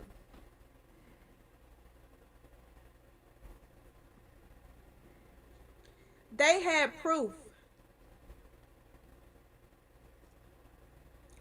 They had proof of how despicable these domestic bullying twins were.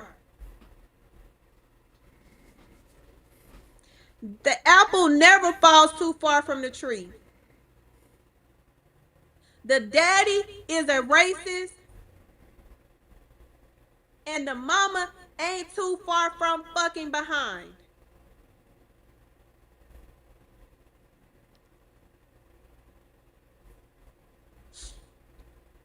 The defense also intended to cross-examine these witnesses about various statements they had made to police on April 2nd regarding Austin and Hunter being easily triggered, having a loud mouth, being passionate, not allowing anyone to disrespect them.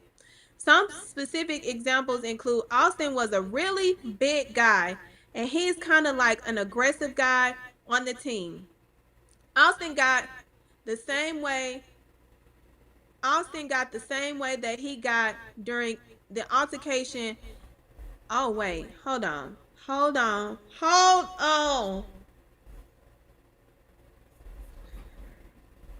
Austin got the same way that he got during the altercation is the same way he got with some of us. No Cap-tivity. Let me state that again, because it ain't come in evidence.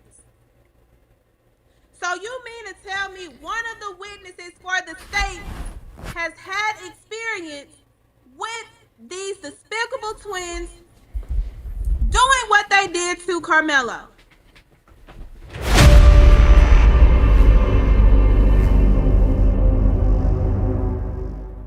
And the Mello kid something or whatever, and then Austin kind of got triggered. Austin and Hunter, they're not going to let you disrespect them.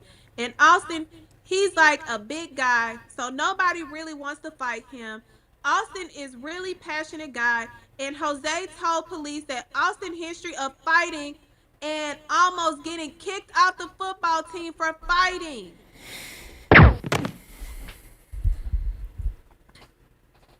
I've known Austin for a while, and if Austin is about to get in a fight, you can tell. Austin can be a bit aggressive at times, and he has a bolder mouth sometimes. Chat.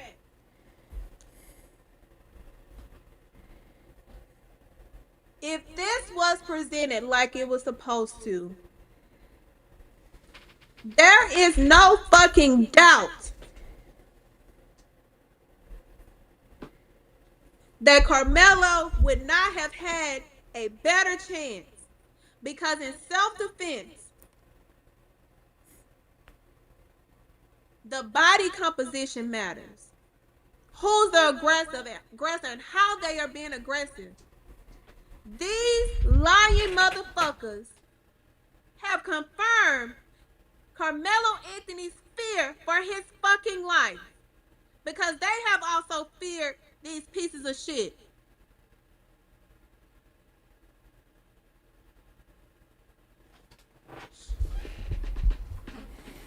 If the prosecution did not call any of these witnesses, the defense was ready to call. God.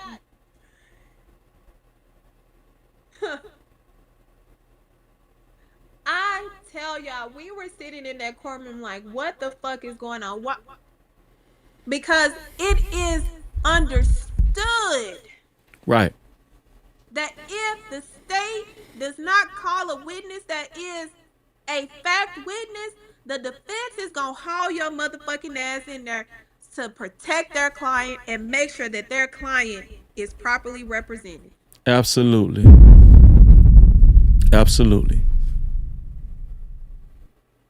Carmelo Anthony's dad was under the impression that they were going to call Hunter on defense.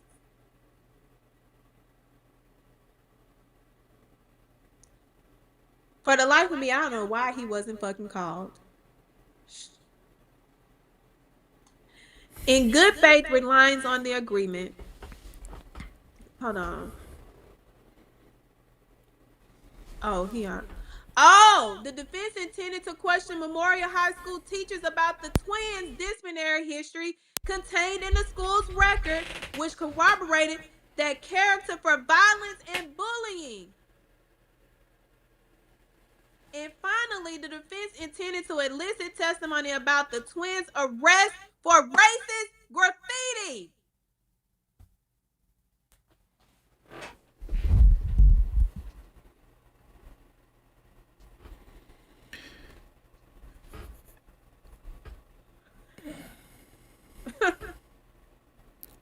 Racist graffiti. But this wasn't about race. Oh, this ain't about race. Stop making it about race. Metcalf twins ain't racist. Racist graffiti.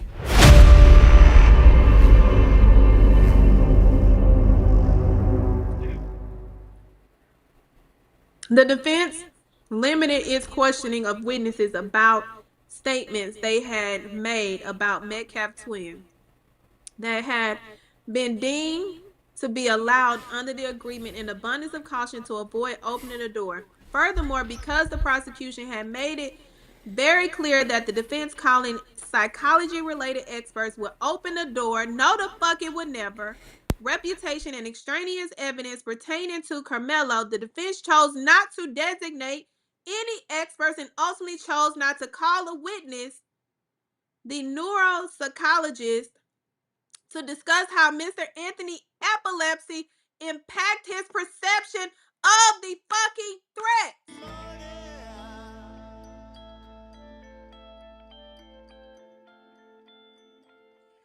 And a forensic psychologist to discuss both the brain development of a 17-year-old as well as fight or flight responses as applied to Mr. Anthony's actions.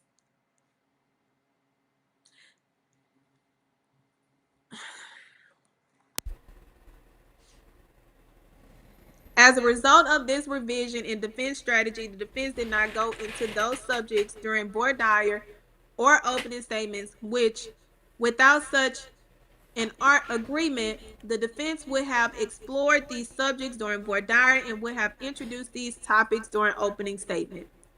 In sentencing, in reliance upon, hold up. After this man that fucked you, why are you still fucking relying on a goddamn agreement? You should have went fucking rogue. Right.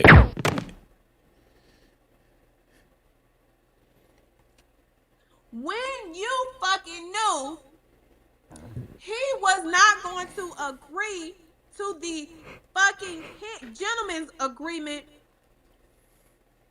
you are always supposed to have your experts on fucking standby in anticipation for shit hitting the fucking fan.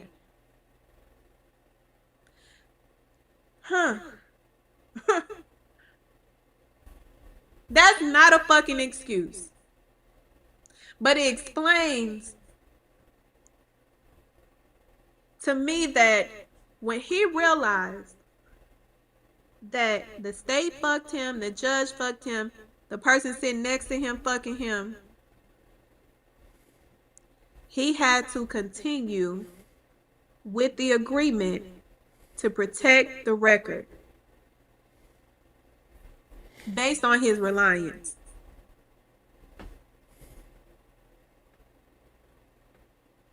That's what I'm picking up. I'm picking up this man realized Everybody was invited to the agreement but me. Oh shit.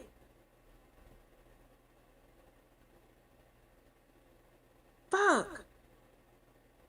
How did I not know this? How did I not see this?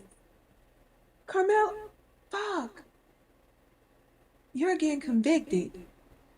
It's nothing I can do but continue in order to preserve. But I can't let them know. I can't raise a fit because they'll figure it out.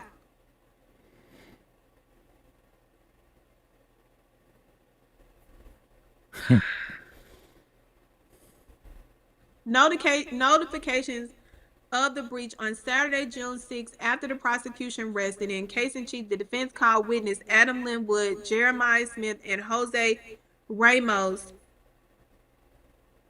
Oh, Jose Andres or whatever. I don't know how to pronounce y'all last name. Andres. Andres, a liar.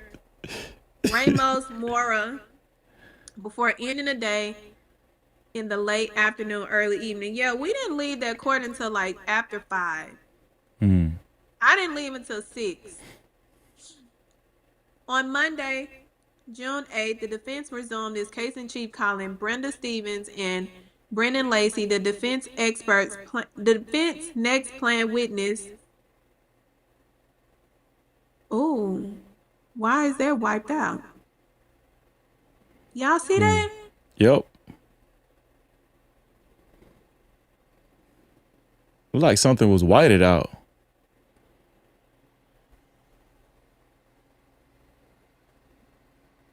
Wow, we have a runaway fucking witness. Yo.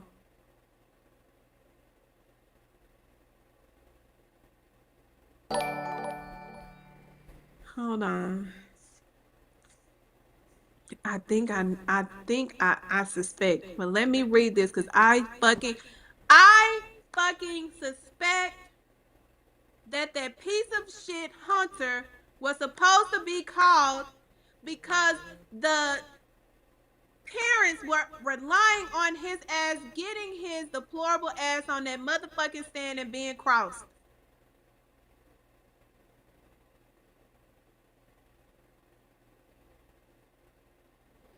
So we can replace that space with Hunter.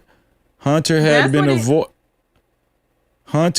avoiding the defense's subpoena and kept changing the time he told us he would arrive at the courthouse. Accordingly, after Mr. Lacey's testimony, we took a break at 10:50 a.m. to see if Hunter had arrived. Hunter was supposed to testify. The defense was supposed to call him. From my understanding, he was on the list and definitely was going to be, they were supposed to get him on Saturday, but Monday for sure. I mean, Hunter, yeah, that piece of work. During the 10:50 a.m. break in the back alley outside the judge's chamber, judge asked us for an update timing. How many more witnesses? Fuck your timing. I explained that the next witness the defense had planned to call was a centennial. Oh, well. Oh, yeah.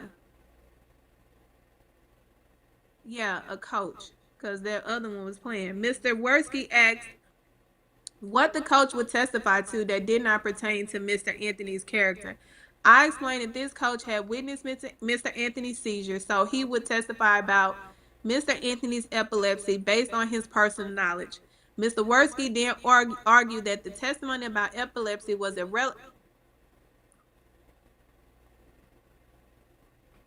irrelevant during guilt innocence, and to the extent it was relevant would open the door. Do y'all see what the fuck he just did? This man said, oh, your condition is not relevant. Yes, the fuck it is. It's relevant every fucking day of his life. Exactly.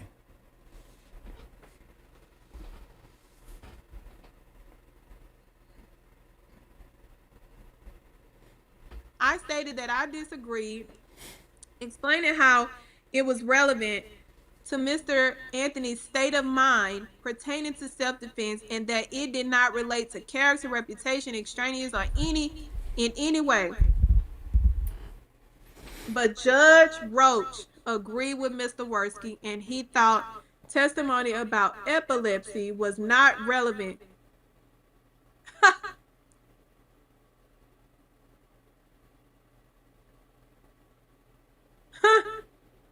The same judge that didn't want to recluse himself.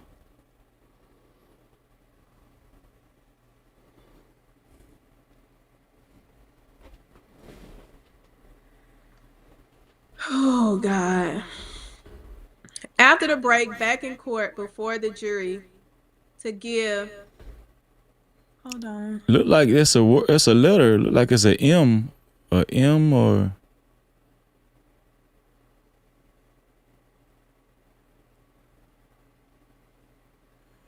It's either.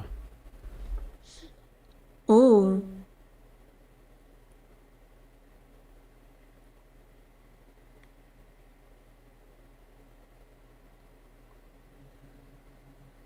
Okay. The judge should not continue to be asking about the defendant's testimony, or if he gonna that ain't your fucking business. You get the information when the fuck they give it to you.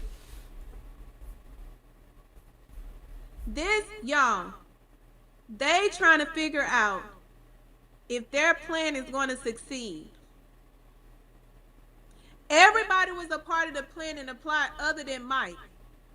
But he gets the blame because he saw this coming and did nothing to protect Karmelo.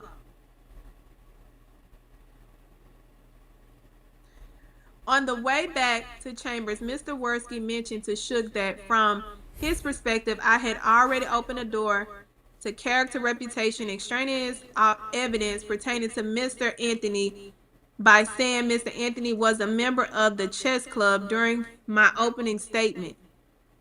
I did not say anything about chess club at that time. During my opening statement, I said that Mr. Anthony played chess during my background description of him and his hobbies. Mr. Worski stated that from his perspective, the agreement did not cover a testifying defendant. What?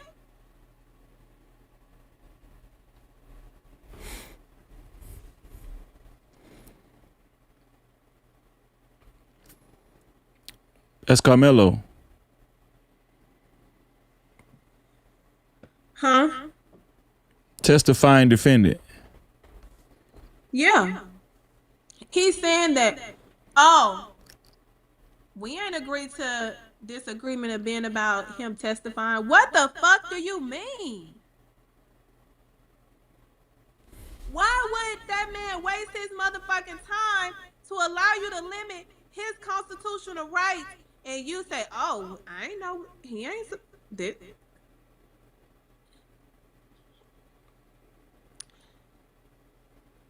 Mr. Shook and I stood in the well of the courtroom, and Mr. Worski repeated these statements, adding that the prosecution never thought that defense would call Mr. Anthony to testify.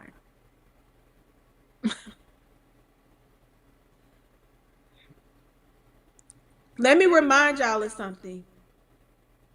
May 21st, they go into Cockroach's chambers and discuss this. Cockroach tell them to reduce it to a plain Jane motion in limine. So how the fuck you don't know what the fuck is going on? Oh, the plan. It interferes with the plan. Mm-hmm.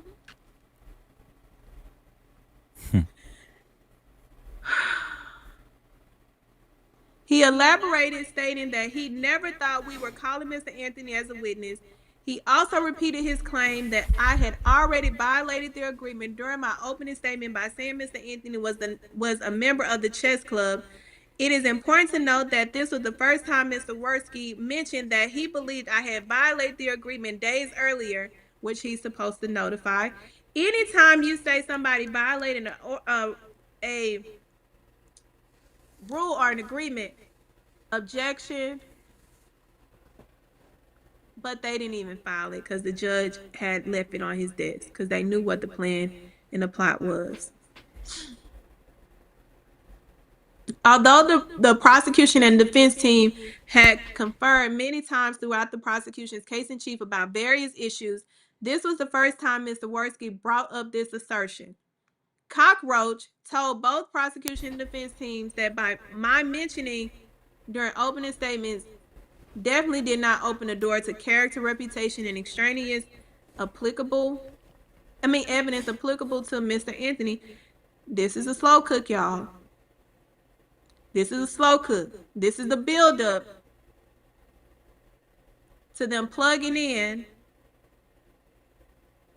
Mike, who figures out that he got fucked. It's leading up. They about to plug in. They about to plug him in. And they about to electrocute his ass. Damn. The prosecution repeated their position that it did not. And if we call Mr. Anthony to testify, Mr. Anthony, pertaining to Mr. Anthony, all the extraneous character, all of that comes in. Furthermore, Mr. Worski stated that time that the prosecution had already rested character, reputation, and extraneous evidence pertaining to the deplorable twins was not relevant. Y'all see? Do y'all see how demented this shit? This goes on every fucking day in courtroom after courtroom because of these white deplorable motherfuckers. They are the real thugs. It's here for the thug.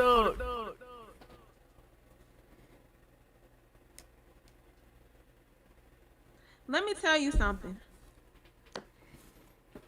There has not been a time where if I was a second chair on a case, I'm putting belt to ass as if I'm the first. Toby Shook is nowhere to be fucking found because he was there as a plant to neutralize the lynching.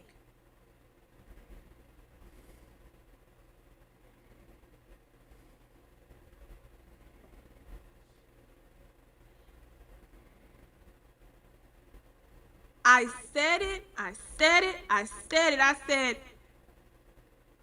Mike tried that case on his fucking own.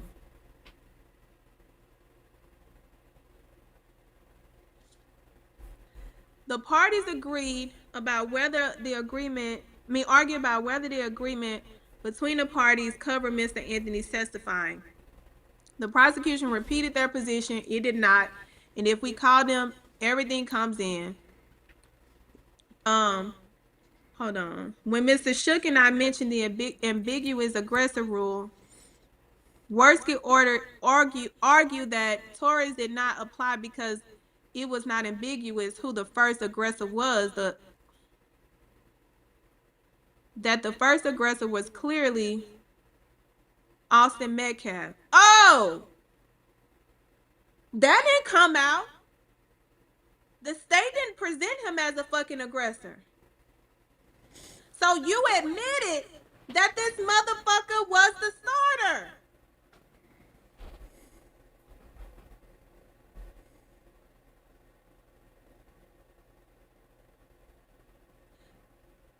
At this point, the discussion devolved into a shouting match.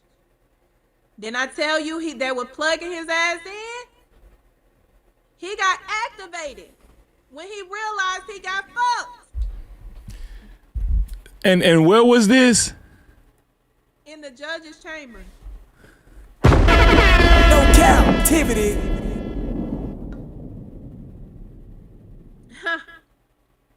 Couldn't be me. No.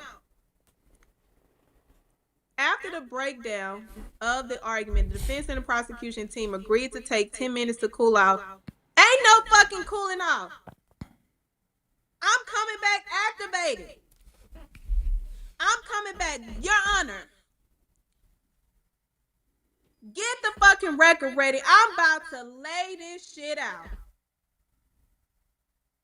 I'm about to bury every motherfucker that thought that I was asleep on the goddamn job when I'm fucking awake now. The paper trail that you tried to hide, we finna tear this shit up.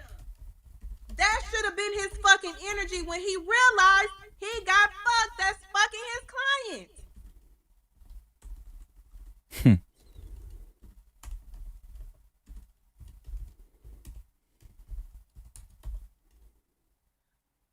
I don't need 10 minutes. I'm ready right fucking now. Yup.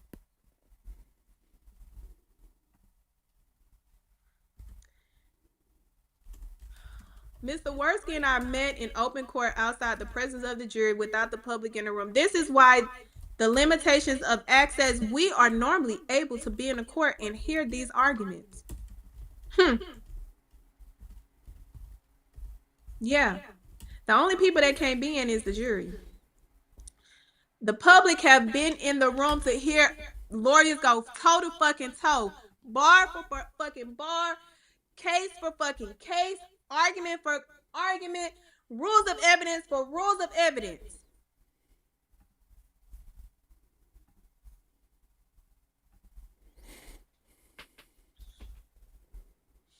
Given Mr. Worski's expansive view of what he considered would not open the door, would open the door to the agreement, Mr. Anthony, especially his repeated claim, even after the judge stated otherwise, that even my mention of playing chess opened the door to character. I resolved that my only choice was to go over my planned outline of Mr. Anthony's direct examination, line by line, with Mr. Worski to determine what would or would not, in Mr. Worski's view, open the door. I have never taken such a drastic step of previewing my strategy and even my questions with a prosecutor. But as a defense team, we are fucking agreed. Toby fucking shook. We had no other option. You had a fucking option. And that wasn't it.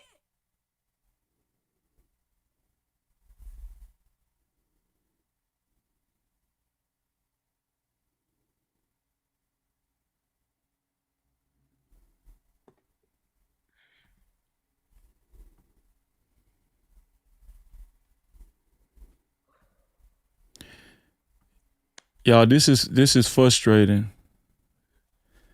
I mean, just, getting through this is frustrating. It's enlightening. It's shedding a lot of light on what we've already felt before, right? And it's painful to read. And I feel my sister's pain. It's painful to read how they did Karmelo, right? We've been right the whole time, all along. But in a twisted way, I will say that this is going to strengthen Karmelo Anthony's motion for new trial and for the judge to be recused.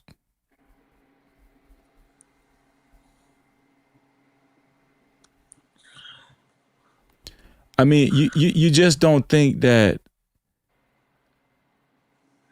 people will take it that far, right? And when I talk about white folk and Thelma, when she references white folk, a certain type of white folk, not all white folk, but a certain type of white folk that operate in this type of manner. This is demonic. The whole time they were trying to paint a narrative that Karmelo Anthony was demonic. You guys are seeing who the real demons are. The real devils.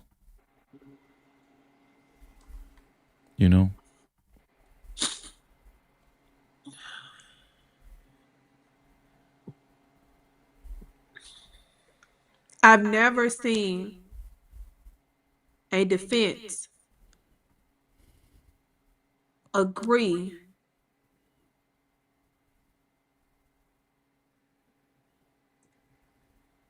That is fucking sick.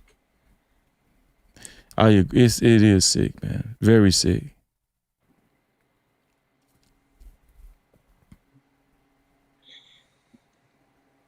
Y'all, this baby is in prison.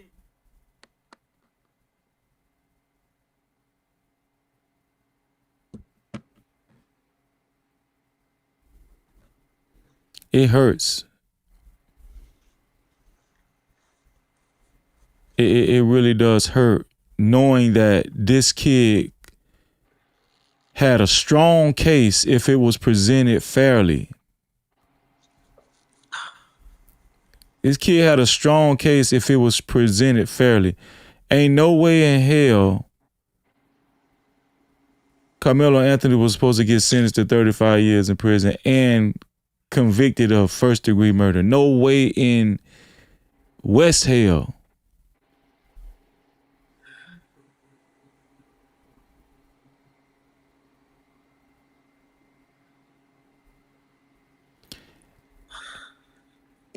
Y'all, that baby A kid. was in disbelief.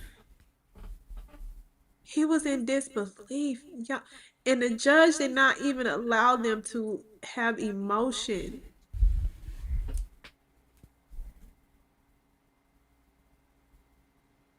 That baby like, why me? What did I do? I didn't ask for them to attack me. What did I do? Exactly. Exactly. Fuck. And I hope for a lot of people this is hitting home, because I've been saying this. This kid, a good kid.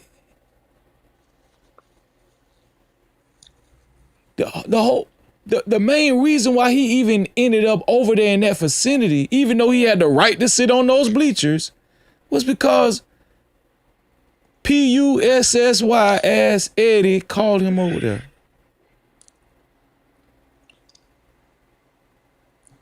And for people to actually have, for people to have the nerve to demonize this kid, you're evil. Everybody that demonized Karmelo Anthony, you are evil. You are demonic. I'm telling you, you guys are the true demons, man. If y'all can't really see what's really going on and see this kid for who he really is, a good kid who didn't murder anybody, who defended himself. And these courts, the judge, the prosecutor, the DA, went out of their way for the truth not to come out, as we're seeing in this paperwork. This is...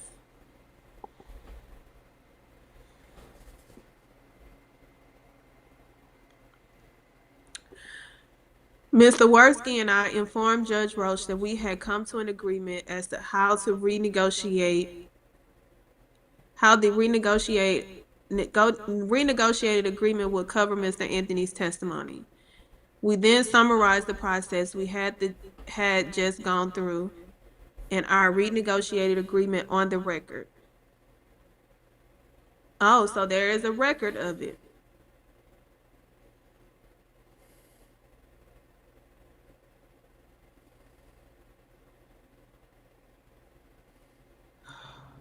Prior to breaking to allow the defense to retire to the defense room to discuss the issues with Mr. Anthony and his parents, Judge Roach informed us that he was aware of no mechanism at his disposal to enforce the agreement between the parties.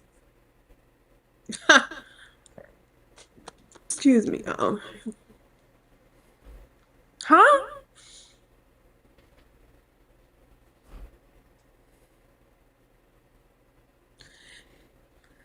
Furthermore, Judge Roach informed us that he saw no way for Mr. Anthony to testify without the door being open.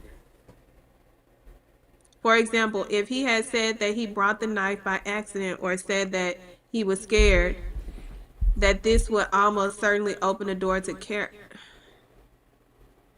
clarify the issue. I proposed a hypothetical scenario that if Mr. Worski claimed that the agreement had been breached in some way, if I had even just felt that Mr. Worski was operating in bad faith, that the judge was stating that he could not enforce the agreement, would have to make a ruling based on the Texas rule of evidence alone. In all likelihood, the door would have been open. Judge Roach confirmed that this was the case. When we broke to discuss the issues with the client, Judge Roach gave us approximately 10 minutes to explain the breakdown of the agreement and proposed resolution with our client before the judge brought Mr. Anthony in for an on-record admonishment. Let me tell y'all something. This is duress. You cannot create duress that interferes with a defendant being able to make a decision regarding if they're going to testify or not.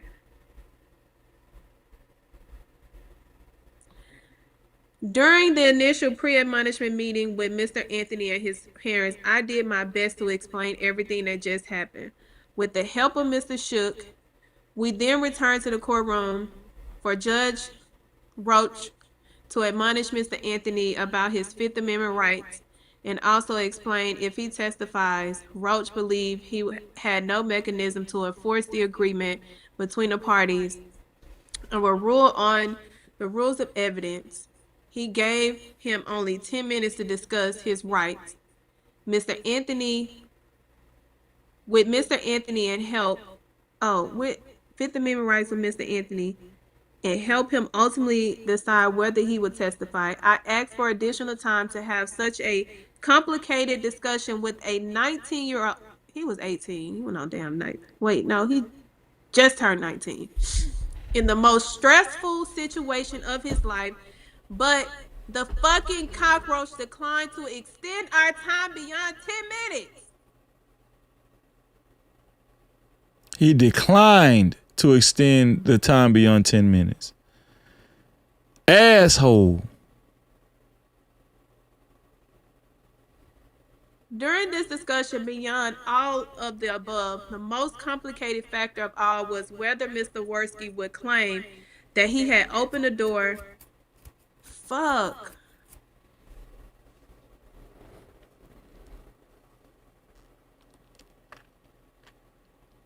That's fucking sick. Ultimately, Mr. Anthony chose not to testify. This 180-degree change in defense strategy was direct consequence of the breach of the agreement. The breach of the agreement affected all aspects of the defense case. By the time that agreement was breached, it was too late to change our approach in voir dire opening, too late to ask different questions of prosecution witnesses, and too risky to recall those witnesses.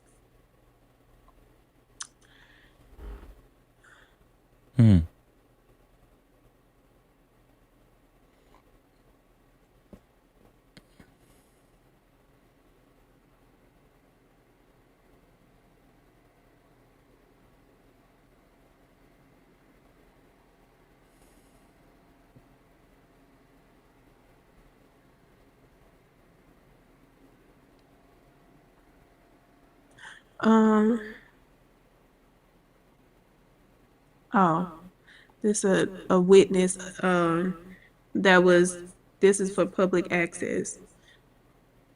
Who is this? This is another individual about the public. Good job. They got a lot of shout out to the dream team. This man is loved. Like we not playing.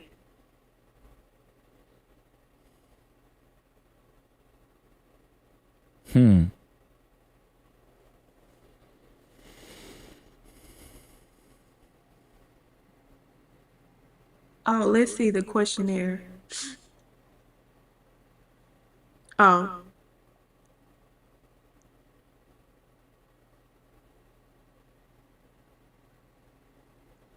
Oh, wait. Oh, wait.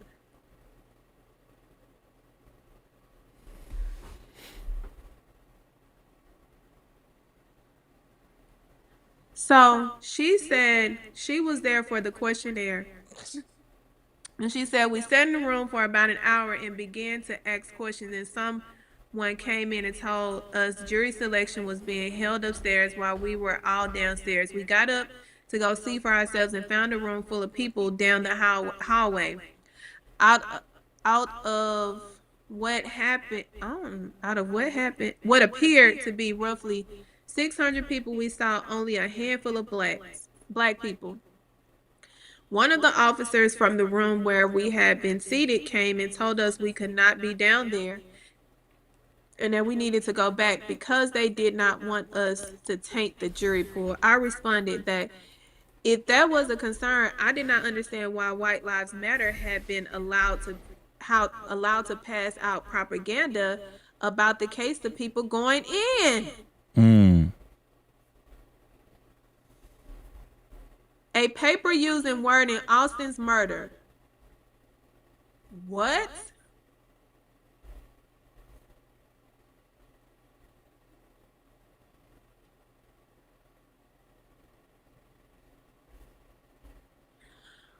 Wow.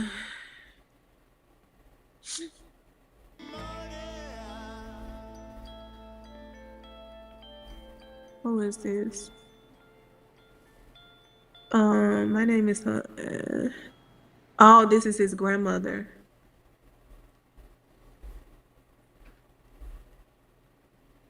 Oh! Whoa! What you see, sis? His grandmother said, you know how we talked about 1515? Family access to the courtroom was limited to 8 seats total. That's what I was. So, how does that correlate to what I said earlier? So was I right earlier or what?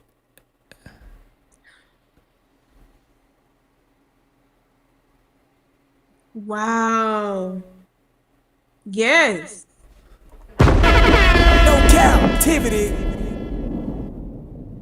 And Karmelo's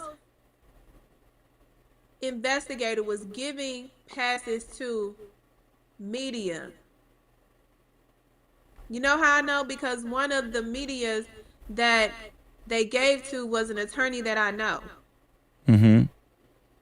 Now, mind you, if I'm on the fucking list, why the fuck did you give it away to someone else? Oh, selective. This is mine.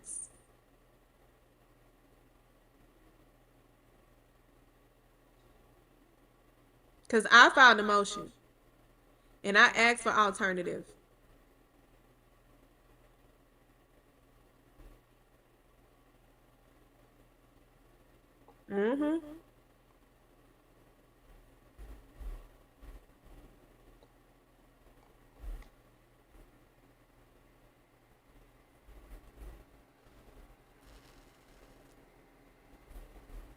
Yep, this is the email that he sent me.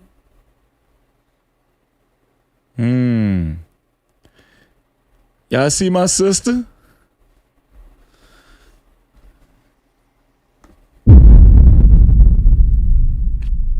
We need to find them the previous person that they fired to put him in place. That's what we need to find. You talking about the black lawyer? No, the one that whoever was the public information person, the black guy before him.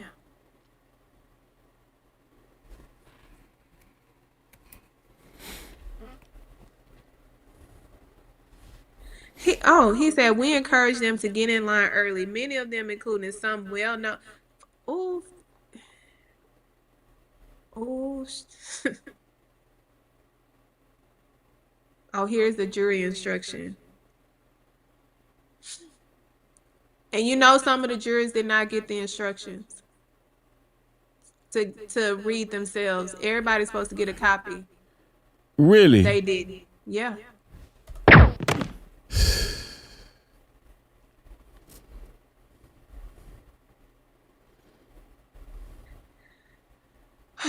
And that's all, folks. Let me see. Do you mind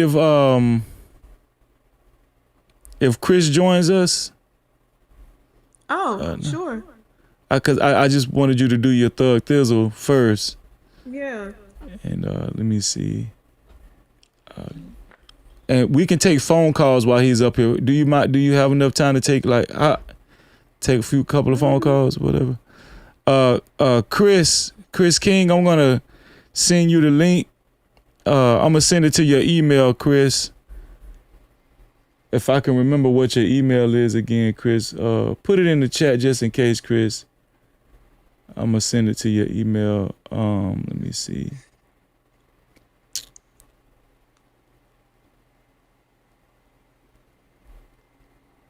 I'm gonna make sure.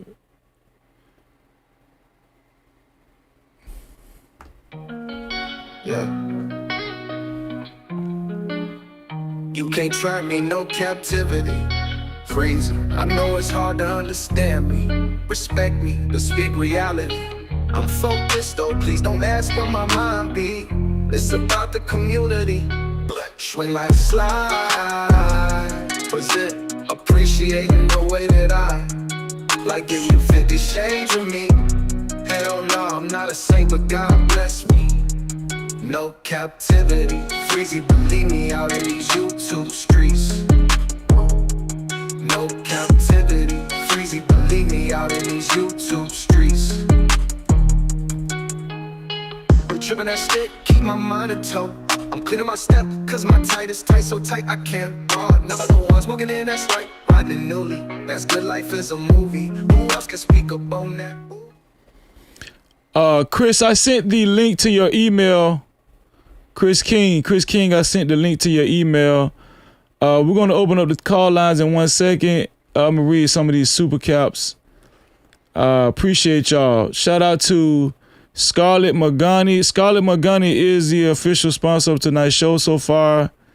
She's been down there since the duration of the show. $75 sponsorship. She said, thank you, Freezy, for another amazing show. Thank you, Queen Thelma, for spitting the knowledge, power, and she said, and truth, we love you, Thelma. Love all my No Cap family. Hashtag free Karmelo. Hashtag RIP Nolan. Hashtag RIP Tamla. Justice for all our black queens and kings gone too soon. Shout out to you, Scarlett. Thank you. No captivity. Shout out to our brother Chris King just joined us as well. No captivity. Creative Thinking, $5 said, what is the probability of a not guilty verdict now with this latest information without DNA evidence, and who do you believe they are protecting? That was a good question. Also, shout out to 504, $5. She said their devolution back to Neanderthals is happening due to pure hatred and rage. Mimi White, $2, said, y'all cooking, Freezy. Review done. I love it here. 504 said, Can you review my case, please? She was talking to you. Thelma. Tammy Boy, $2 said, I need help with a case. I'll contact you tomorrow. Shout out to Tammy. Successful MD, $2 said, that's why Captain Roach fixed the jury. Hashtag botched. Successful MD, $2 again said, he's not Judge Roach. His name is Cockroach.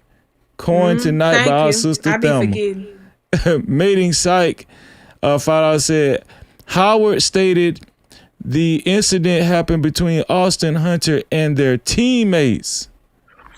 Shout out to Johnny Paul, $20 said, shout out to independent grassroots media. The universal God is on our side. Thank you for the $20, Johnny Paul. Creative Thinking, $10 said, Black people in Texas, the importance of voting is incredibly necessary come November, and this case proves why. These evil, incompetent, sloppy individuals shouldn't hold power again and charge for this. Shout out to Nisi, $5 said, powerful, yes, we are the Yehudim, true Israelites from the book. All praise to the Most High Yah through his son, Yahusha Amashiach. Thank you. Also, shout out to the South Finest, $2 said, Judge Roach didn't recluse himself. Yes, our sister Thelma told us that. Ashe, $2 said, Toby Shook Google review needs attention, family. Make sure y'all do y'all review on Toby Shook. We gotta go to Toby Shook next, y'all. Yeah, we're gonna work on Toby Shook Google review next. Mating Site, $2 said, the whited out name is Hunter. Ashe, $2 said, Karmelo couldn't even take stand, say I was scared. He couldn't even take the stand and say I was scared. Ty Bryant, thank you for the dollar support. And let's see. Also, we got a couple more. We got Cash Couch. Thank y'all for y'all comments.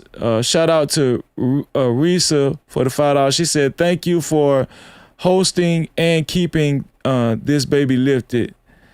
And yeah, that's it. Shout out to our brother Chris King in the building. Cap-tivity. Chris King, you've been watching from the clouds. Now you're here. Yeah. What do you say real quick before we start taking phone calls? You don't mind taking phone calls with us, do you? Oh, I'm good for whatever we need to do, brother. What are some comments you want to offer as well from you just listening to Thelma just going over the documents so thoroughly? I've got a quick list. I can run through them. Number one, whatever Mike Howard has to say about the deal, it's irrelevant to a couple things. Number one, his failure to object during the case to the murder issue, asking these lay people, these kids about murder. He emailed me back and he said that I objected during the jury charge, which again, of course, that horse has left the barn. It's at the glue factory. And 1L knows this. Okay. Second, well, this is still subpoint B on number one. Provocation. Once again, it's much of the same. He didn't object during case in chief. He comes up later during the jury charge. Actually, the first one was not during the jury charge. He objected when Worski said murderer out loud. Correction. The second one was at the jury charge, which again, the horse has left the barn. Okay. Then, second point, this agreement in no ways would have affected him to do a vigorous defense in terms of the police investigation at the scene, in which witnesses were allowed to congregate and make up stories. Hunter goes home with his clothing on, is too distraught to talk about anything, but then he pops up on TV a couple hours later on his world tour. Okay, all of that's missed me with it. Next, that agreement would not have prevented any vigorous investigation into the video analysis of this so-called enhanced video, where you could clearly see there was an overlay on it that disguised everything under the tent. They can't use the excuse it was protecting youth, because in the video you can see all kinds of youth faces, underage faces all over the video. So there's that. It would not have also prohibited Karmelo from describing elocuting as to what happened under the tent. I sat here for this long. These people approached me here from this angle. A person was here, a person was there. They started punching me. And Freezy, you've done a great job with this, documenting how they played with this video, going on. That's Thank why I you. loop you in all the videos, and I put it. I put a shout out to you, brother. So nothing. So this agreement is not some prophylactic, showcase, a blanket that he can work with here, because his actions were still inexcusable and failed the minimal standard of zealous representation. So there's that. Three. Let's move on to Toby Shook. I don't know if he's donated to other judges, but I've got him down for like 1,000 to Judge Roach. I don't know if he's donated to other judges as well. There's that. Next up, let's talk about. The funny thing is that Roach said he couldn't even enforce the agreement anyway. So this agreement is like Mr. Snuffleupagus, kind of. It's like it's there, but it doesn't matter. But only the state can use it, but the defense can't use it. I've never seen anything so abysmal in my life to make this young man face that, right? And then I want to talk about the debacle that is the public information officer position. Oh. Okay. Uh-huh. So Derek Jackson and I were just fine. And I know, mark the day, it was May 8th, I want to say. That's the day that Derek told me what the trial schedule was, right? Now, this is public information, folks. He made sure to tell me that it's public information. It's not subject to the gag order. It's not subject to the protective order. And he said, yeah, Mr. King, of course, here it is. Like you guys were saying earlier. Oh, cool. All right, here goes the trial. Public participation, blah, blah, blah. Well, the next day after that, they brought in Steve Stoller, who is an ex-Fox person, by the way. He also is a former information officer, I believe, for Plano, which is where I actually lived years ago. I was a corporate attorney living in Collin County many years ago, making money for the city of Frisco, I might add. Everything was great back then because I wasn't shaking any feathers. But I brought this guy in. Hello. And I write a letter because I'm not getting any responses. And I know, Thelma, you mentioned earlier about the issue of the notepads. So I had these people. Well, let me get there in a second. So the first thing I write to Stoller is I says, number one, on 21st of May, number one, continuum of communication. Sir, I have concerns that there's no continuum of communication from former officer Derek Jackson and me. He was prompt and very clear in his communications.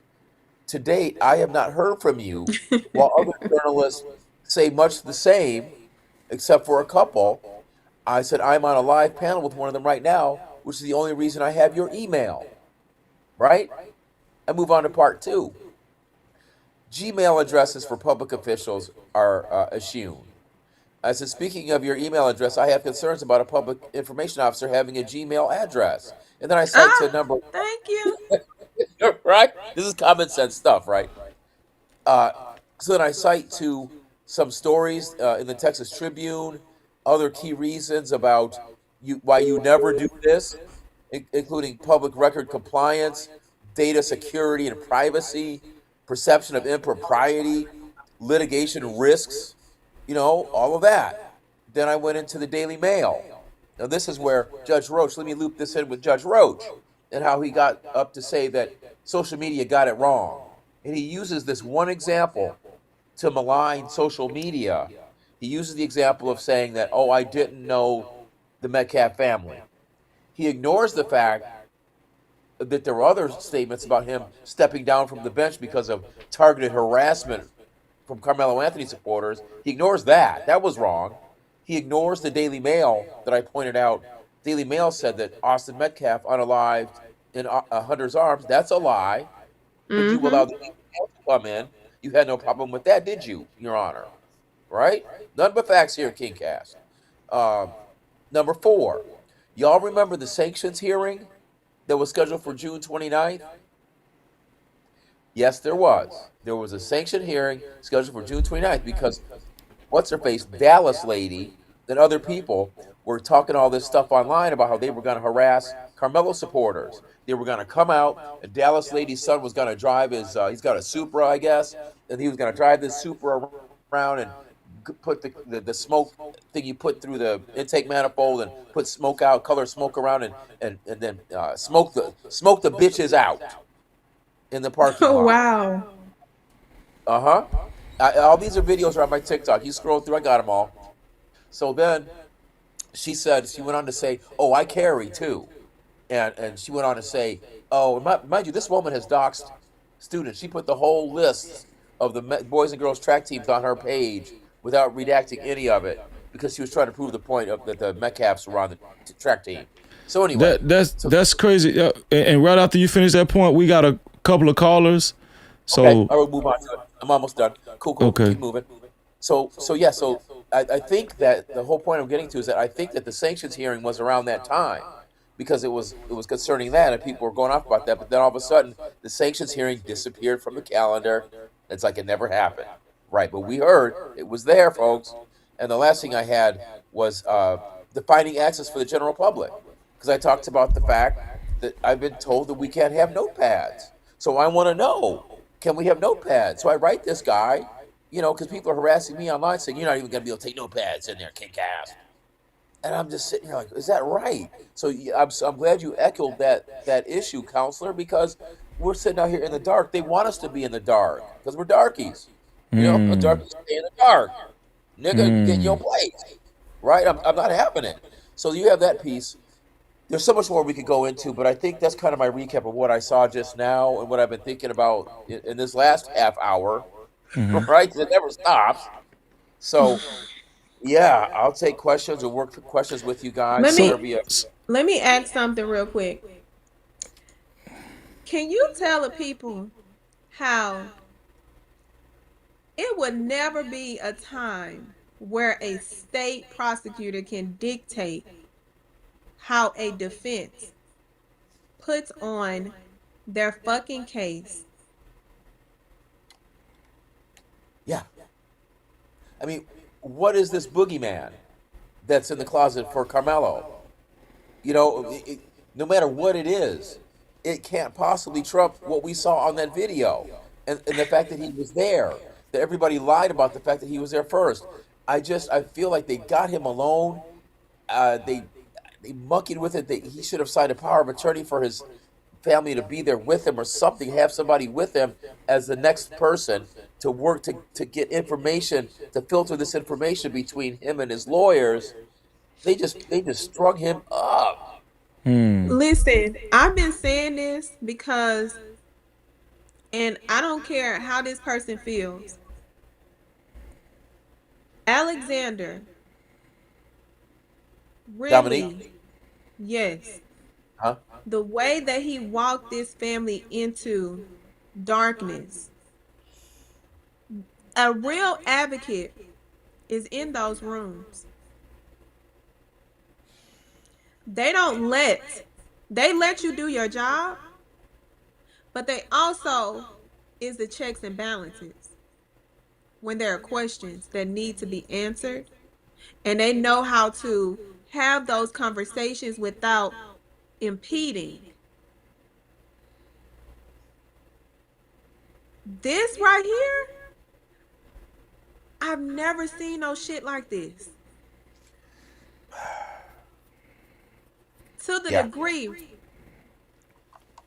And this is why Toby shook. He needs to have his day. No Cap-tivity. He was the plant, in my opinion. When he came in, everything got reduced. Sideways. Yeah. No visibility. Whatever strategy that Mike Howard intended based off of his initial filings, no longer. Toby was so uninvolved in that case. I've never seen it. I've never seen that. That man was used to complete the mission. Toby has a way of persuasion. He has a way of utilizing his name his experience and his record to intimidate lawyers like Buddy, who started out as a PD. They always gonna have that complex of that not being good enough. But the way he went about doing it, you don't have these type of conversations and agreements at the expense of your client's constitutional rights. Yeah. Wholesale. Y'all making me feel like I know like I know a little bit, because I've been highlighting Toby Shook for quite some time now, as far as his involvement in, you know, Carmelo Anthony getting lynched like he did in court. Yeah, he was legally lynched. Yeah. Yeah. And you know, Mike Howard, I held him accountable too, but something told me to just hold on, to just really highlight Toby Shook because of because I talked to you about this on the phone.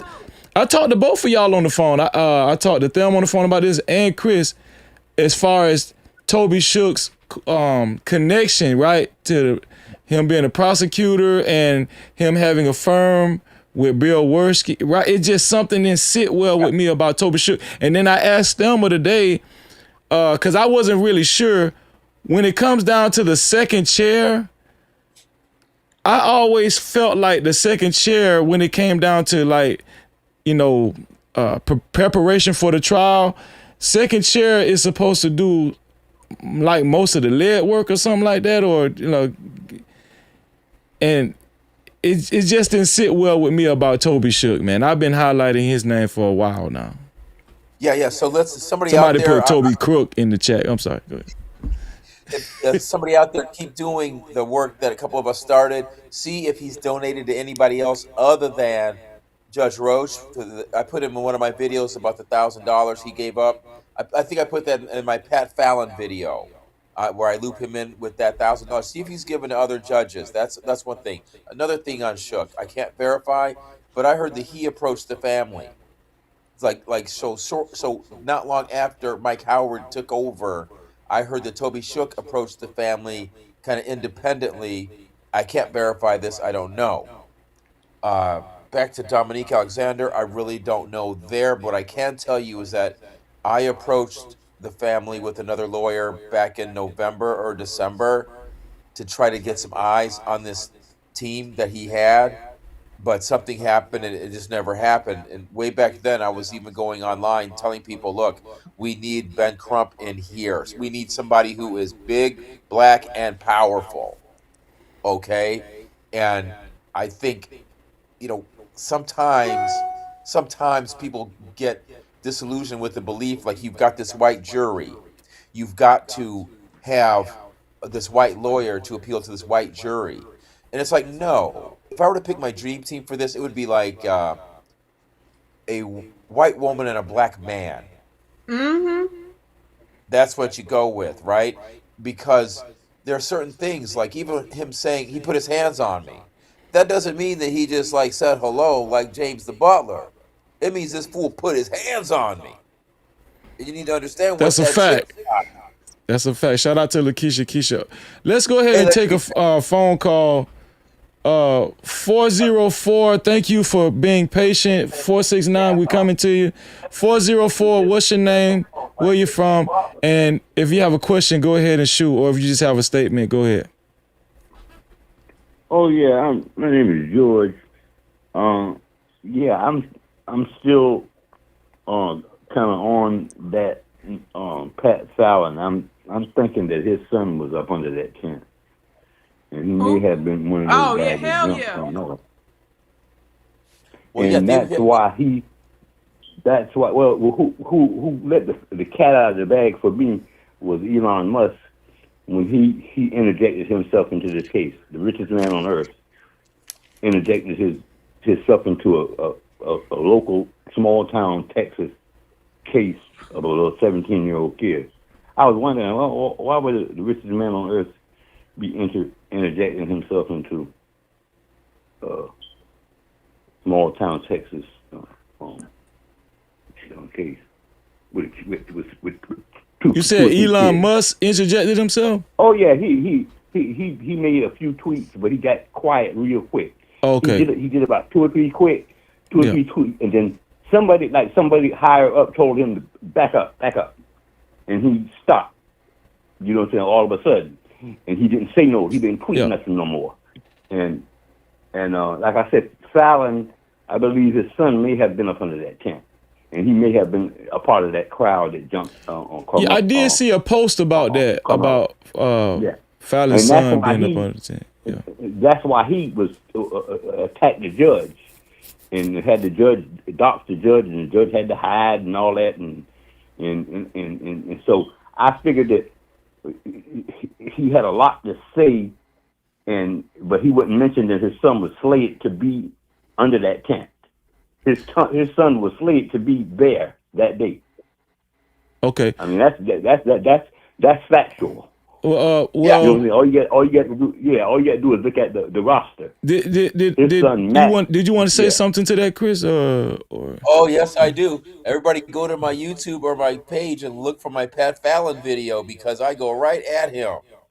And I'm like, look, dog, you have a history. He's no stranger to controversy and ethical questions. He had some finance issues at least one time, I think twice, right? Just look it up. It's there. And then failure to disclose. And also, he dumped a bunch of stock. I think it was Microsoft stock right before government contract was going to be terminated, right? So there was questions about insider trading there. Then we come to this episode where he is publicly decrying Carmelo Anthony as a dirtbag, I think it was, or a scumbag. So in my video, other people are working into a petition now. I had 6 points of light for him. Number one, were your boys up underneath that tent? Number two, if they weren't underneath that tent, where were they at that time? Number three, did your son, I think it was Mac, did he repost a racist meme with Carmelo standing there in a suit where it said sub chimp on it? Because it appears to me, for all the world, that his son did repost that. And what site does it belong to? It belongs to a site called White is Right. Okay? And then you add that now to the Metcalf boys getting popped for racist graffiti. It all fits together, doesn't it? Yes, it does. One more last point at Fallon was that surely, since you have the chutzpah to proclaim Carmelo Anthony as a scumbag during trial, I think one of his tweets was during trial. Since you have it like that, I'm sure you're going to provide the public with your proof and your receipts that he's a scumbag. Let's see it. Look, if anybody's a scumbag, act like a scumbag, the Metcalf boys are certainly in the running, aren't they? Most definitely. Yeah. 404. Thank you for calling in. I'm gonna take the next caller, man. I appreciate you. Thank you, man. 469. What's your name and when you're from? If you have a question or a statement. Hello. Yeah. 469. What's your name and where you're from? And Shirley. Question. Hold on 1 second. 469. 424. Give it 1 second. We'll be right to you. Go ahead. 469. It's Daniels from Dallas County, Mm-hmm. and I am so glad that Miss Anderson hammered Toby Shook. Toby Shook ran against the first African American district attorney in Dallas County, and I worked with the Dallas County district attorney that was running against Toby Shook. He was so upset with the black community. Toby Shook went and took his 4 tires off of his car in his driveway and called the police and said that Craig Watkins, who was the first black DA in Dallas County, came in his driveway and took his tires off and took the rocks out of his flower bed and set his car on the block of his rocks. And we were like, Toby Shook is the biggest liar ever that you ever wanted to meet. Wow. So I lost all disrespect I've been seeing him put black people in jail. So I'm so glad she is hammering on Toby Shook and stay on his behalf. Thank you. Wow. Did you I want to say will. something to that, Thelma? No captivity. I mean, it's no it's not a secret that the reason why Toby left the DA's office. He ran against the first black district attorney in Craig Watkins, who ultimately became the leading chief prosecutor in exonerations in this country. He left because he knew that he was not going to be accepted into the office. So what do? We know white people lie all the damn time. They lie before they go to sleep. They lie when they wake up. This one here for the thug. So it's not surprising because you have to put some mud on somebody that kicked your ass the way Craig Watkins did. He got his ass beat. And he ain't never come back trying to run for nothing else again. But it's very clear that we have to put the focus on our people steering away from him. Because we don't know how many people he didn't walk down like this that the eyes could not see. That's scary. He puts on this persuasion and this smile in order to disguise the evil that lies behind it. See, God reveals things when it's time, even when there are casualties in line that have been affected. It's time for Toby Shook to meet his match. You don't get to continue to play with black people and take our fucking money and hand us over for sweat equity. He's a very They smarmy handed person. Karmelo over for sweat equity. The gig is up. Yeah, Jig has been up. But he's a very smarmy person, and I want to say this too. And I try to explain to people, not like we have to make an excuse for our position here, but I try to remind them because I will advocate on behalf of anybody who is oppressed. I don't care what color you are, but their problem is when the color of the person happens to be black, they got to turn around and call you a racist. And I'm like that. I'm not having that from you. So I just remind people that this is the same machine that screwed Suzanne Wooten. She ain't black. She's never going to be black. But they came for her. And it was Roach's daddy. It was, who else was involved? There's somebody still around. It wasn't Paxton, but it was, other people that are involved in this case, right? I can't remember all the people and players involved, right? But yes, they did it to her. They lied. She beat somebody she wasn't supposed to beat. It was Judge Roach's buddy. She got the bench in some, I don't remember what number district it was. Might have been in the 300 series. And after that, her whole life was hell. They trumped up these charges on her that she has done some improper campaign funding to a criminal level. She actually sat in prison for a minute, and then she settled for $600,000 a few years ago. Yes, these are the same people. So they will eat their own. They will eat their own, but they'll eat us first. They did that. They just did that in Dallas County too. Oh, another one. Prozo attempted to do that to the newly elected DA, Amber Givens, a black woman who doesn't subscribe to being told what to do, but she subscribes to following the law. So the defense bar did not like her. So they colluded with sending emails to try to get the DA to press charges on her. He was responsive, but not in the sense that he acquiesced. But we know what it is. He's buddies with Toby Shook. Of course But they see, are. what They're they because didn't anticipate was that Amber Gibbons, with only 20,000 in donations versus 400,000 with Crooked Crusoe, kicked his ass by 20,000 votes. The people are tired of corruption. yes, Speak it. that's Speak the it. thing we have to go with. We are tired of the corruption, and God damn it, if it happens to be a black defendant, it's a black defendant. So what?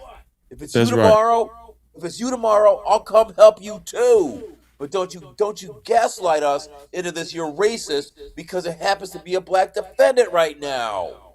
Well, let's take this caller 424. Thank you for being patient. 424. What's your name and where you from? Hi, Question or Freezy. statement? Question or statement? Go ahead.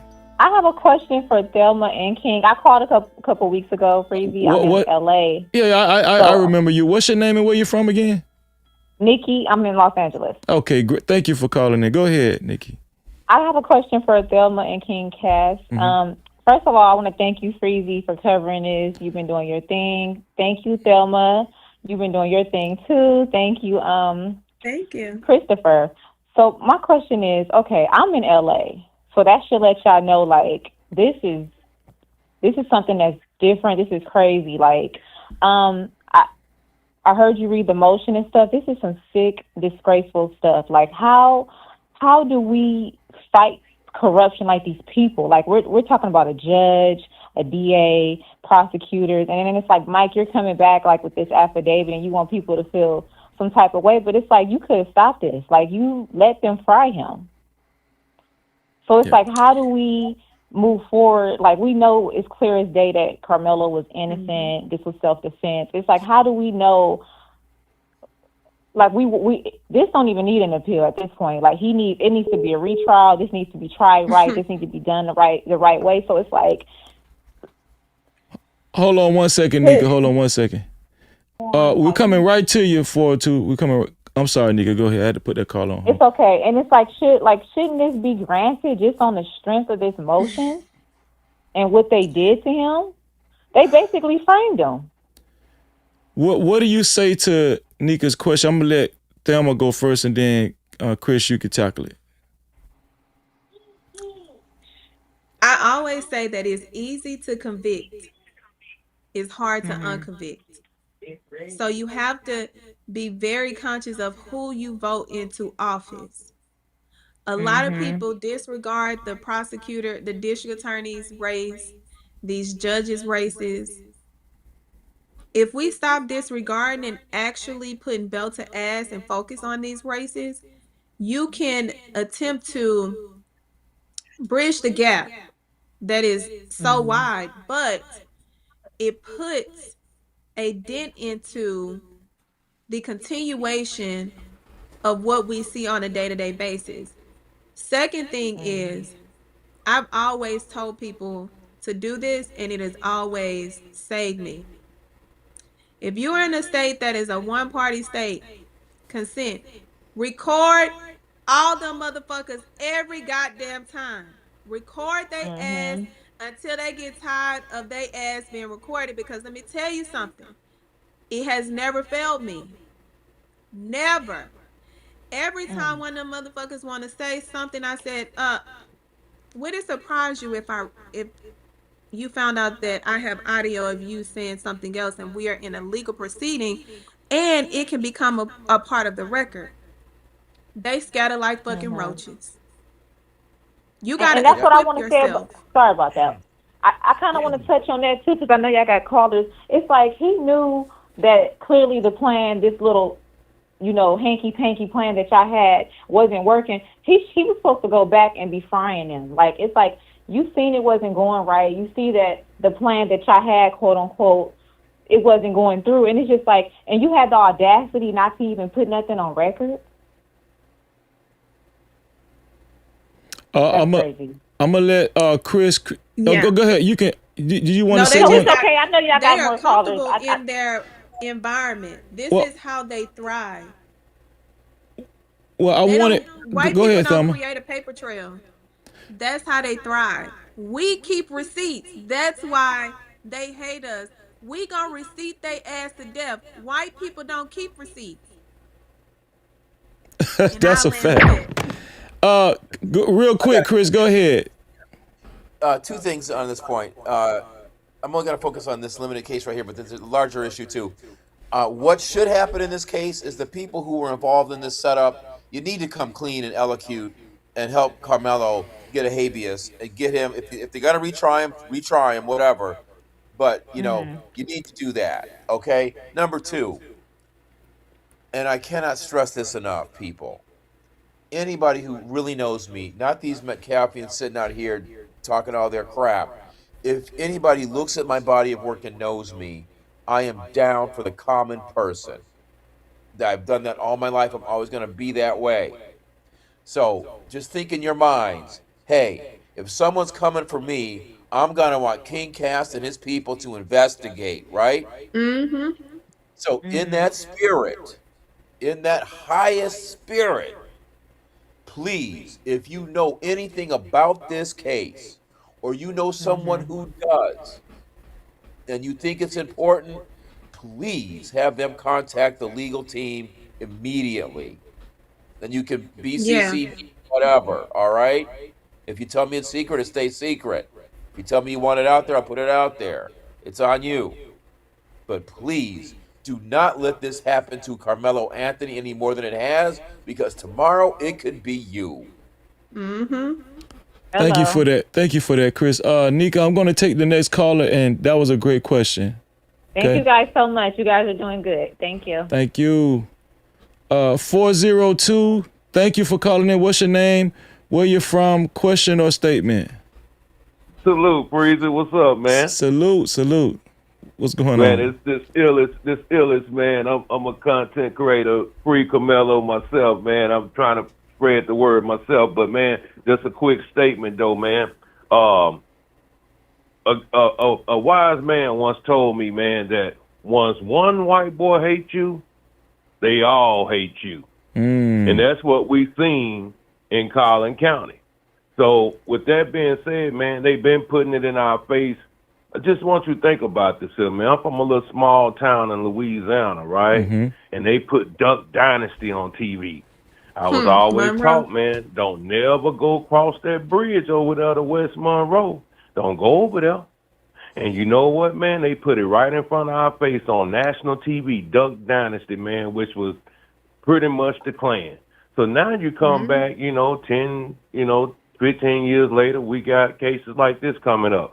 Like the sister said, get out there and vote at these local elections, man. You got to do that for the simple fact that, hey, man, they trying to lock us up. They know that they dying off. So it's so many of us coming out. Yeah, you see me now. But, yeah, they dying off, man. So we got to get to these young boys, man, these young ladies, and try to get them, man, to what we used to see back in the day, man. And that was grace, man, love. We don't have that in our communities. But, yeah, a wise man once told me, brother, once one white boy hates you, they all hate you. And with that, Freezer, man, keep pushing, man. I mess with you, my boy. You rolling. I like that, man. And I'm out of here. Hey, I appreciate you, my brother. Thank you, man. Already. Let's get it. I think that was our last caller, y'all. I wanted to kind of keep it brief. Thelma's been up here cooking for quite some time. I don't want to, ruin her beauty sleep. You know what I'm saying? But I want to say this too. Shout out to Bridget. Thank you, Bridget. I appreciate you. Bridget said, "Great show. This is unbelievable." Yeah. The way Thelma broke the documents down, it did seem unbelievable. But the sooner you guys can accept this is how they play it, man. The good old boys. This is how they play it when it's come down to black folk. And I said this on my last live stream, and I truly believe this. This is my opinion, that the worst treated race in the world are black folk, let alone America. And we all we got, brothers and sisters, And listen, I might get some criticism for saying this, but I mean, white folk are doing really what I would want black folk to do. You know, not in the legal system. And the legal system is no place for unfairness. But as far as like collectively, I wish black folk would be more together and, you know, collectively and stuff like that too, and have more pride about, you know, our race and community, right? And families and children, right? Because the white folk actually, you know, took to almost like a coveted nature for Austin Metcalf, even though this kid is a brute, bully. I'm convinced they still went out their way to angelize him and to pedestalize him and almost make him a martyr. Yeah. Right. So this is a learning curve for all of us. I've been know it was like that. You know, and I'm being nice because I want to say a lot of stuff, but this was unbelievable. This is unbelievable, man. And the sad part about it is the black coons and the house ninjas, a lot of them still aren't convinced. But that's how bad the disease is here in America and how indoctrinated they've made a lot of us. But we're at the tail end. I want to get final thoughts on this. Thelma, you took the lead. You were the lead attorney in on this live stream. No Cap-tivity. I want you to give your final thoughts because I don't want to hold you any longer because we've been up here. It's going on 5 hours now. What do you want to leave to the audience, Thelma? And before Thelma talks, please shout out to Luna and Red Scarlet. Please continue to put their links in the chat. I'm going to promote Thelma's website too, you know, while I'm actually ending the show. But please continue to put Thelma's YouTube channel link in the chat and also King Cass, his link in the chat. Shout out to the mods. Go ahead, Thelma. What do you want to leave to the audience? I think it's one thing to have an intuition and trust it. It's another thing to actually see it in black and white. That's a different kind of pain that you can anticipate when your intuition is reduced to paper. Becoming a part of this profession, I was naive. I didn't anticipate the political aspect of how it takes over integrity. It takes over individuals' ability to actually follow the law. Make no mistake, there are more crooks with licenses than they are as average individuals. These people commit crimes every day. They just have not been caught. Don't ever let somebody reduce you based on having a title, because at the end of that title, they're nobody if they don't utilize it for the purpose that it was given to them. What we have witnessed with Karmelo Anthony is what I have been speaking about, what I have been alerting the people about, and you have to be one. You have to be okay with being the only one that shows up to speak truth to power, because ultimately people are going to catch on. Don't worry about when. Just know you have a job to do. Seeing this play out only magnified the need for us to have prosecutorial and judicial legislation to criminally charge these criminals, when they use their license, their title, in order to violate individuals' constitutional rights. See, the intent is already there based off of you having the power. Until laws are implemented to remove qualified immunity from these pigs, we are not going to crack any glass ceiling to shatter the wrongfulness, the unethical behavior, the using what they got to get what they want. It's time. Speak it. When you see a judge doing some fuck shit, say it. Post they ass. They not ready for the public. That's why I post they ass and they can't take it. If you are not doing anything wrong to affect the individuals who have voted you in that you are employed by, then you won't have a problem. But it's the bad apples that we have to put the world on notice. I don't give a damn who they are, who they look like. I'm going to call your ass out. And I'm going to put everything that you've done so that you can see it, so the world can see it. If you are embarrassed, stop doing what the fuck you doing. And speaking of, don't forget that I have created a step-by-step guide so that we can get these complaints filed against these pieces of shit. They only feel is when we actually apply pressure. And we got to apply pressure to these demonic, soulless pieces of shit. They don't deserve to walk around and be stress-free after you have literally taken the rights of an innocent young man away. We saw your game plan. Now we about to put your game plan into our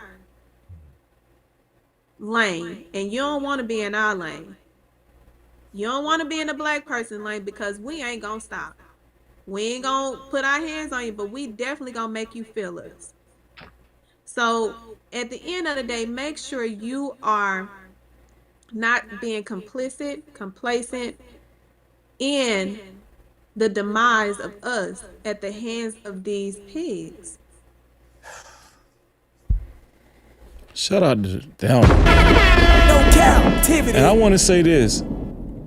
The reason why we had this particular live stream, Thelma was the one that motivated me to do this live stream, because she was like, you know, we was on the phone. She was like, Freezy, we gotta talk about this. And she was like, I'm just letting you know, it's bad. It's bad, Freeze. I'm telling you, it's bad. I had talked to Chris too. I don't know if we talked, he texted. He was pretty much saying the same thing. He was like, man, you know, it's a lot in these documents. So I just want to thank Thelma for encouraging me and motivating me to do this live stream. Yeah, and we appreciate you, Thelma. And I'm looking at the chat. I've been looking at the chat all live stream. You've been having them on the emotional roller coaster, because they've been crying in the chat, crying emojis. It's very emotional live stream. So we appreciate you, sis. I appreciate y'all too. And thank you for all that you do. King, thank you for amplifying what we know goes on and being fearless in the pursuit. They don't understand how, when you take on something like this and when you call things out, it automatically puts a target on your back. And a lot of people would automatically walk away.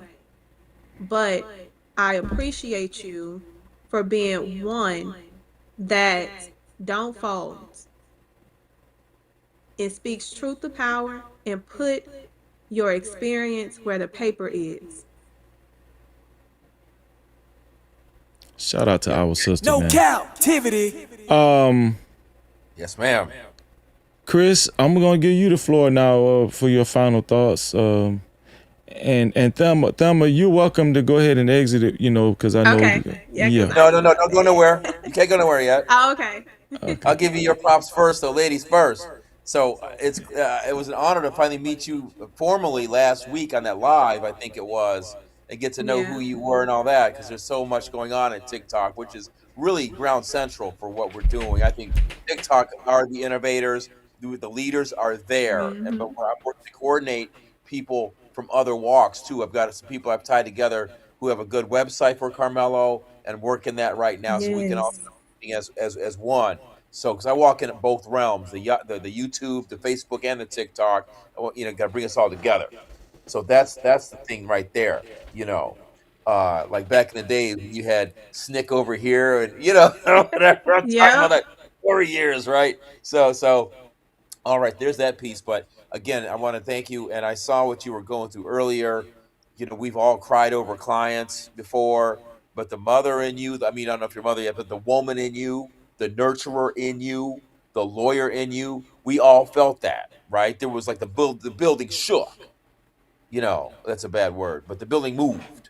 Yeah, right, right. So, but for real, that's we're gonna be rapping more and more as the time goes on and get our thing together. Yes. Breezy, you already know, man. We old niggas by now. We're homies now forever. It's been like a month, but we like that, right? So I love your voice. I always will be using your videos when I drop Yep. videos. Your voice is so You like when I be charismatic. going crazy? That's what you saying? Yeah, Yep. yeah. There's Austin and Hunter right there. Yep. Yeah. Yep. You be making them mad. Yeah. So I love that. Love that. But I'll be short, guys. In my time, I am the elder. I'm 61 now. So I've been doing this for about 30 some years, right? The media stuff, the law stuff, all of that stuff. Went to law school in 90. So what I'm saying is I have gotten a couple of city councilors dispatched because of my blogs and my videos. And yeah, definitely, along with what I said earlier about having people go to council if they have information, please do that. But right now, who is the weakest link?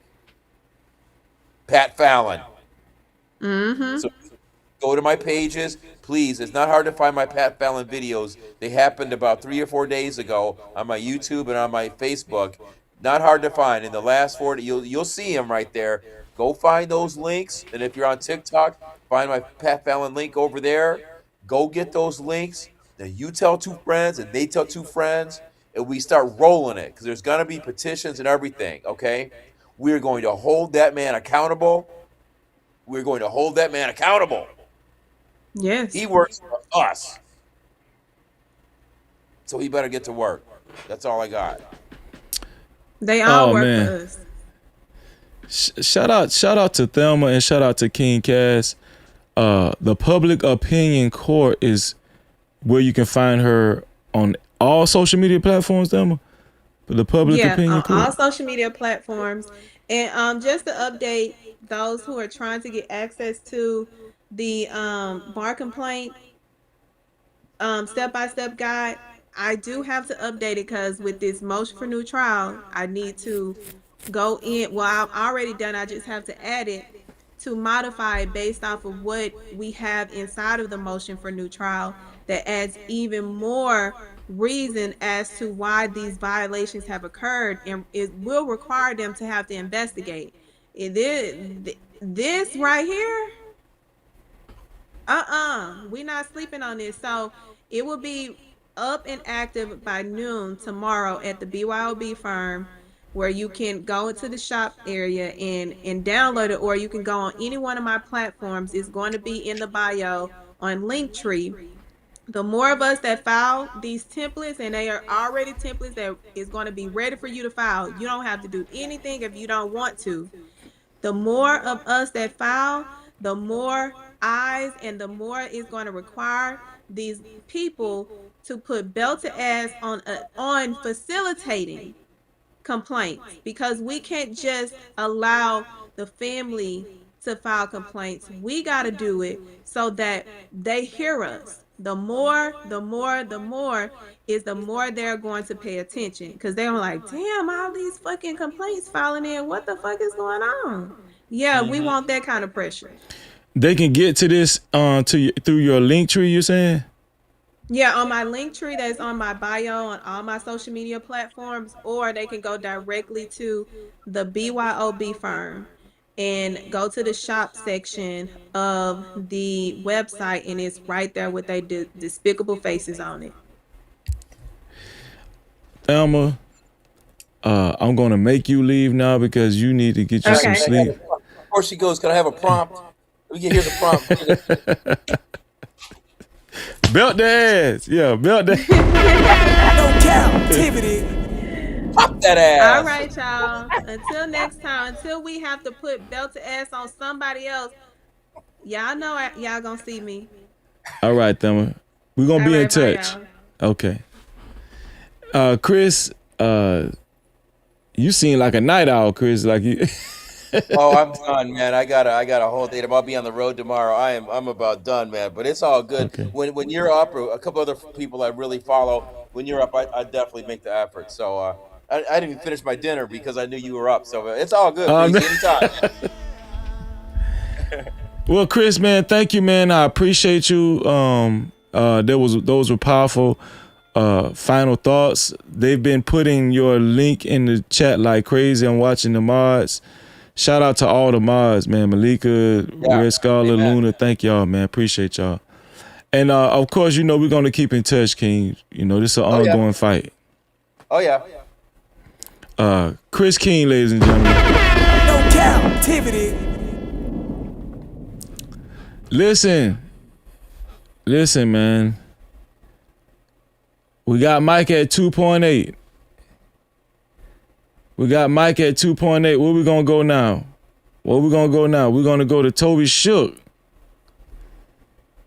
All right, that's our next project. We completed our task. We got Mike in the tools. Now we need to go to Toby Shook. Does Toby Shook have a law firm? A law office? Let's see if Toby Shook and Gunner. There we go. Shook. But he don't got no Google review though. He got a Yelp. Toby Shook just got a Yelp. This guy got one review with 5 stars. No, we finna change that right now. No, hell no. 1 review, 5 stars. Oh, hell no. We finna change that right now. So my review should bring you down to 2.5. Hold on, we should. I watched Toby Shook litigate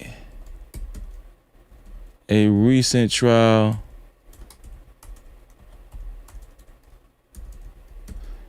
and I was highly disappointed. How you spell disappointed? I would never recommend this law firm to anyone. Post review. Let's see where he should be at now. Where should Toby Shook be at now? Let's see. Man, listen, it's gonna be easy to get Toby Shook. I done brought Toby down from 5 to 3 already, just like that. Just no Cap-tivity. Just like that. From 5 to 3. I was the 2nd review. Who gonna be the 3rd review and the 4th review? We could bring Toby Shook down to 0. He ain't even got a lot of reviews. We could bring him down to 0. Toby Shook gonna be way easier than Mike Howard. I'm gonna tell you that right now. Here we go. All you gotta do is put Toby Shook Law Office reviews and then go to Yelp. Cause that's the only one he got, Yelp.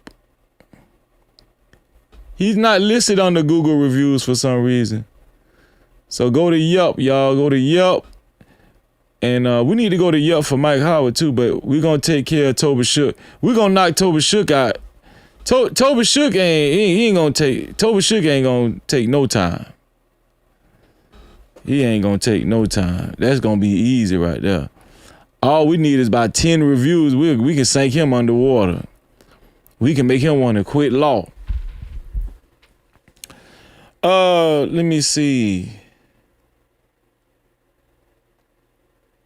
Toby has a Google review. I don't see Google review though for Toby Shook. All I seen was Yelp. That's all I seen. That's all I seen was Yelp. Toby has 2.8 on Google. Well, damn. I wonder, is Google blocking me? I wonder why Google blocked. So Toby Shook already got a 2.8.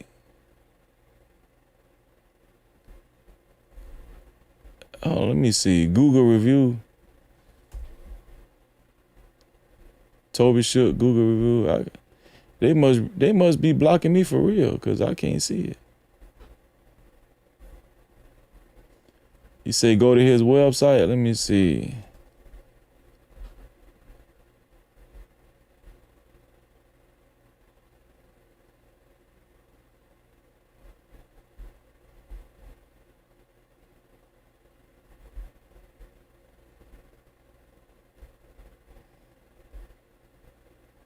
Let's go to. Okay, I'm going to his LinkedIn.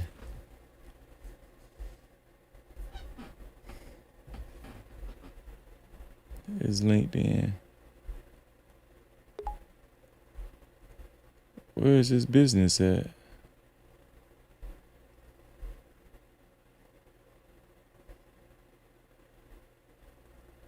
Law office of Toby Shook. Is it?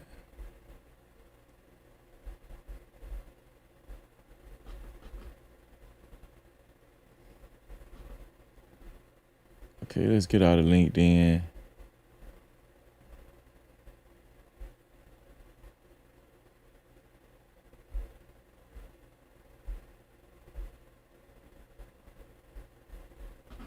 Visit website.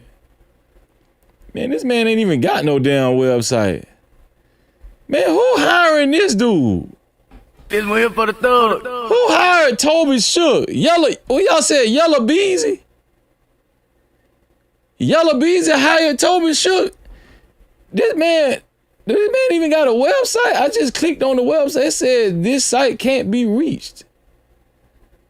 What kind of shit is that? Man, shout out to, shameless plug. Shout out to our sister. I can tell you who do got a website. Huh? The Public Opinion Court. Yeah. No Cap-tivity. Public Opinion Court got a website. See how we doing? But this man ain't even got no damn website. Hell.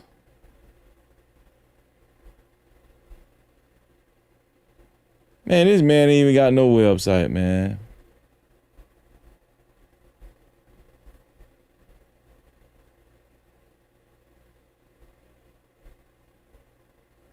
I should call his ass, yeah. Y'all want me to call Toby Shook? Y'all think he'll pick up? Y'all want me to call him?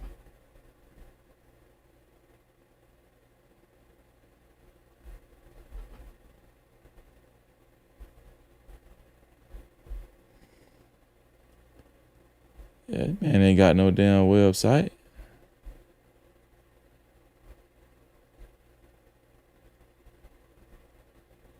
Let's see. Let's go to his directory. Visit website. Let's try this one here. This is another link. What? Visit website. Let's see. Oh, man. Come on, man. Come on, man. This man ain't got no... This man janky as hell. Who would hire Toby Shook? This man ain't got no damn website. I should call his ass. Wake his ass up. That's what I should do. Well, so the Yelp is at 2.29. Yeah, let's bring him. We can bring him down to 0. All y'all need to do a Yelp review. Bring Toby Shook down to 0. Bring his ass down to 0. All we need is about 20 reviews. We could bring him below sea level.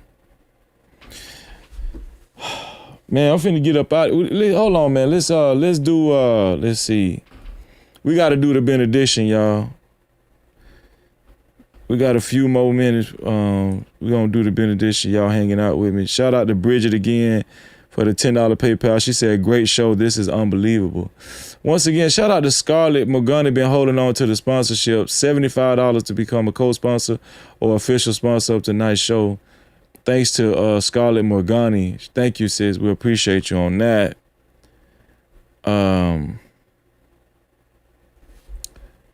Let's see. Let's call out some more jewels, man. People been sending jewels. I don't know how updated the jewel list is, but I'm going to read whatever I see in front of me. All right, let's see. Shout out to Rana, 200 jewels. FN, 200 jewels. Just Stink, 2,000. 1,000 jewels. Shout out to Just Stink. How are you, Just Stink? How are you doing today, Just Stink? Riri B, or is it Re-Reb or Riri B? Riri B1000. Riri B1000. 500 jewels. Thank you for the 500 jewels. Buffalo Soldier, grandson, 200 jewels. Tiffany Moore, 400 jewels. Think Lick Tech, 200 jewels. Thank you. I appreciate it. Shout out to the jewels, man. We appreciate y'all.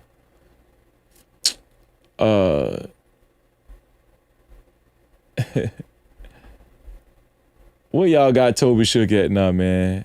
Y'all done took Toby Shook down to the ones? Where he at now? Man, man, y'all ain't shit. Man, look what y'all did to Toby, man.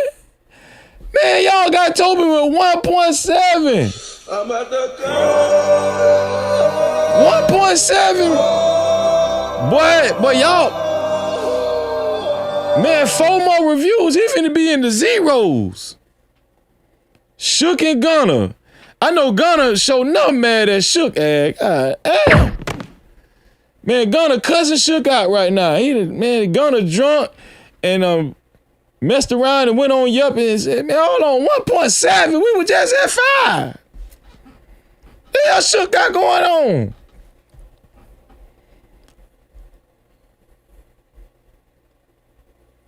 Man, we just bought Shook from 5.0 to 1.7 just that fast.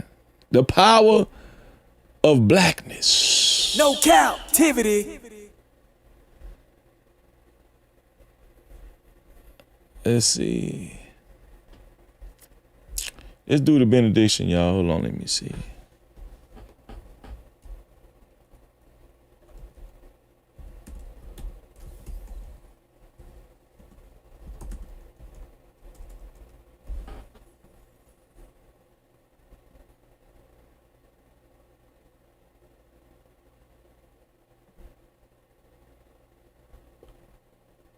It's a good one right here. Hold on. If it let me click on the Bible verse, Daniel. Hold on, man.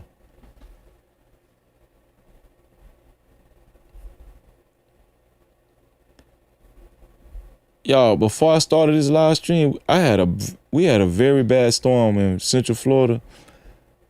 And it knocked all my power out. It knocked my Wi-Fi out. I didn't even think I was going to be able. God did this live stream. God allowed us to have this live stream this evening. Daniel 2. We're going to go to Daniel 2, 21 through 23. All right. Hold on. I just lost it. Where is it at? Okay, here we go. Daniel 2, 21 through 23. Let's center this and expand it. Here we go. Daniel 2, 21 through 23. It says, and he changed the times and the seasons. He removed kings and setteth up kings. He giveth wisdom unto the wise and knowledge to them that know understanding. He revealeth the deep and secret things. He knoweth what is in the darkness, and the light dwelleth with him. The light dwelleth with the Most High. Believe that.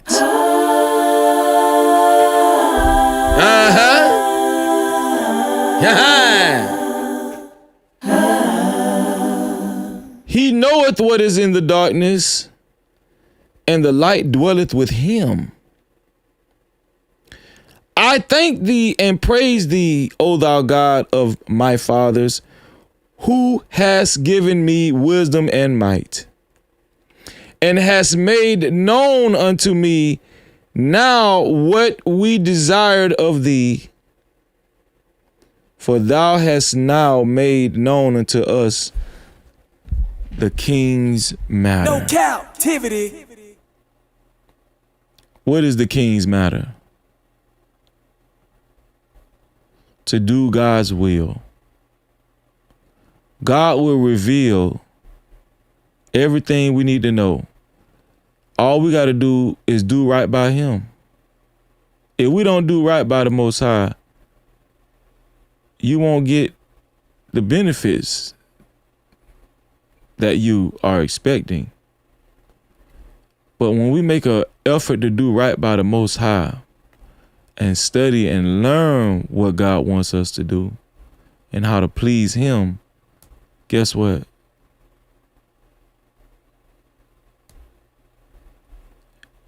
The Most High God will not only just reveal things that we need to know, but also he will bless us beyond measure. No captivity. Beyond measure. Same way he's doing Karmelo. He's blessing Karmelo as we speak. I know Carmelo Anthony is incarcerated, but what God is bringing Karmelo through, the purpose that he created for Karmelo is magnificent. And I'm seeing it more and more clear each and every day. You know, you catch the spirit when you think about Karmelo. You know, and when you think about young black boys like Karmelo that's doing the right thing, even the ones that are lost, right? We still love them and we pray for them. But most definitely the kids that are showing themselves to be an example of how to be at that age. We're not going to allow these devils to do our sons like that. We're not going to allow these demons and these devils and these serpents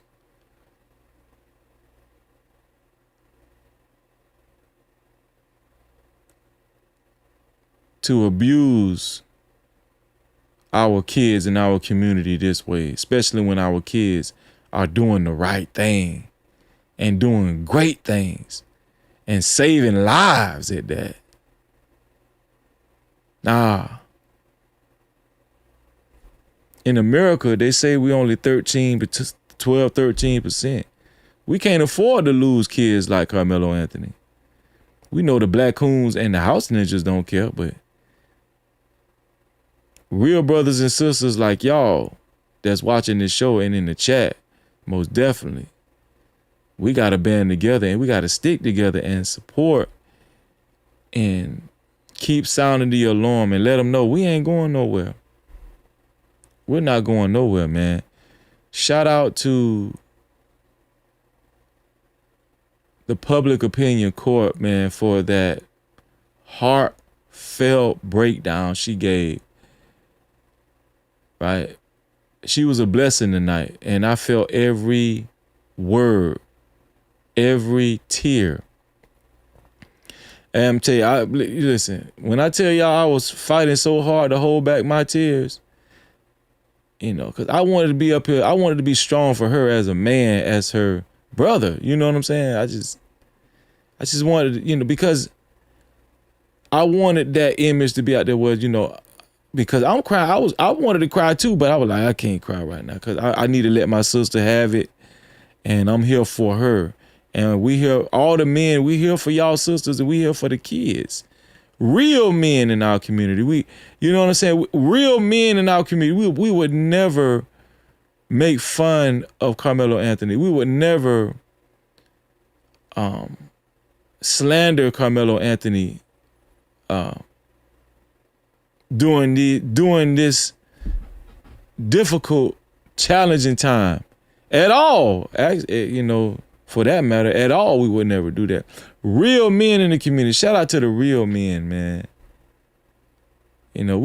Put a 1 in the chat if you're a real man in the black community.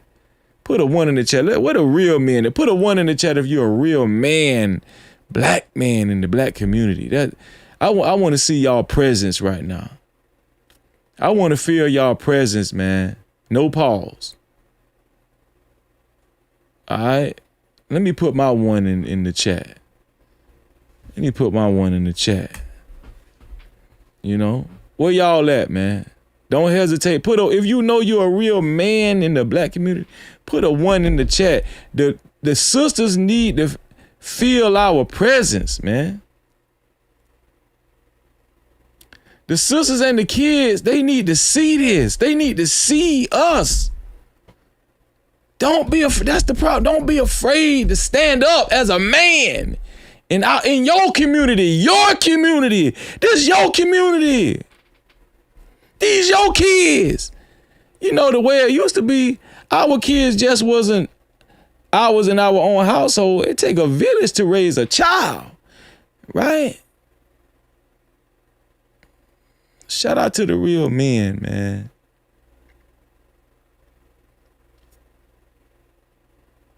Shout out to the real men, man. Real black men. And I appreciate y'all men putting 1s in the chat too, because, this is not a pride thing, man. All of us, we got to humble ourselves. But it's just showing a solid front. You know what I'm saying? That's what we need. And that's been the problem with us, man. We just too ashamed to stand up for each other and stand up for your own race and speak out, for the fear of upsetting Whitey or the powers that be. If you still on that type of time, man, you probably ain't gonna really do too well with Freezy. You know what I'm saying? We got a couple more super chats, and I appreciate the strong men, because, I've been giving a lot of the sisters props. I've been giving the sisters props in our community, especially on, how they've been standing up for Karmelo. But I got to recognize the strong black men that's been showing up too, man. Shout out to the strong black men that ain't switched out and just gave up so quickly on this kid, Karmelo Anthony. You feel what I'm saying? Then just didn't give up, man. The men that stood in the gap and still standing in the gap for this kid and for other kids like him, right? That means a lot. Shout out to the strong black men putting 1s in the chat. Brothers, man. I love y'all, man. I love y'all. I really do. And I'm speaking to the men, to the real strong black men. I love y'all, man. It's not soft to say that. I love my brothers.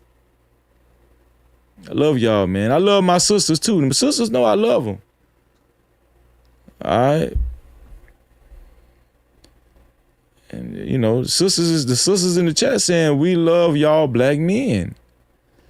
Thank you for that, LaToya. We need to hear that, We need to hear that, That's how we come together. That's how we come together. That's how we uplift one another. That's how we get the true power of God to work through us. No captivity. And for us. Shout out to the black men that's been putting 1s in the chat. Love y'all, man. Love y'all, man. I love all y'all, man. This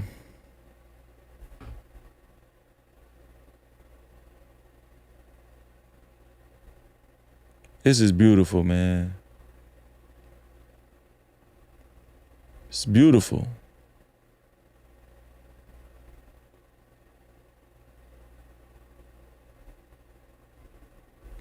It's beautiful, you know. See how black men and women are standing up for one another? See, do y'all feel this? Do y'all feel this right now? And y'all ain't finna make me cry.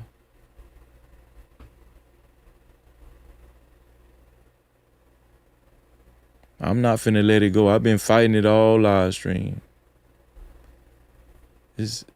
I love y'all, man. This is beautiful, man. It's beautiful.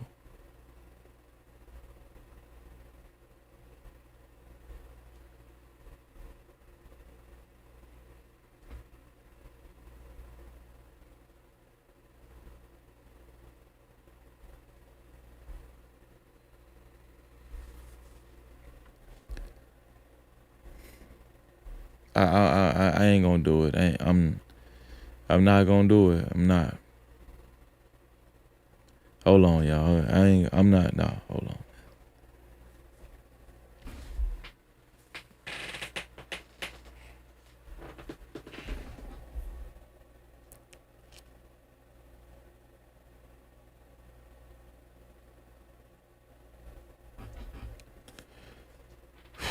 Yeah.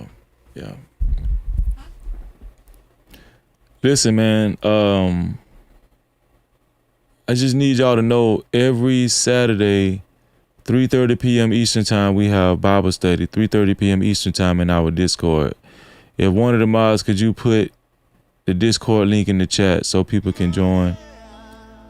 And also, every Sunday, 3:30 p.m. Eastern time, we have No Cap Mental Health Workshop. Make sure y'all join our Discord. Click that link when the mods put it in the chat. Click the link to our Discord and join us, man. Every Monday and Wednesday, the sisters have ladies only chat. And on Friday, we have singles ready to mingle. All right. I think we got a couple more super cats that we got to read. Let's see. Shout out to Solia Wright for the $5. She said, I bet Toby is going to be sure to get Yellow Beezy off on his murder for hire case. Why? Because the victim is black and could care less. No Cap-tivity. Solia Wright, $5 said, that was a great point you made, Solia. I pray that any black parent that allowed their child to get up there and lie on Karmelo like it can't be them one day. I hope they never, ever know peace. No Cap-tivity. Shout out to Solia. Shout out to Heavenly Cutter for the $5. He said, is it legal to start a fundraiser to give to the person out there with a video up close to the tent of April 2nd, 2025 and allow them to stay anonymous?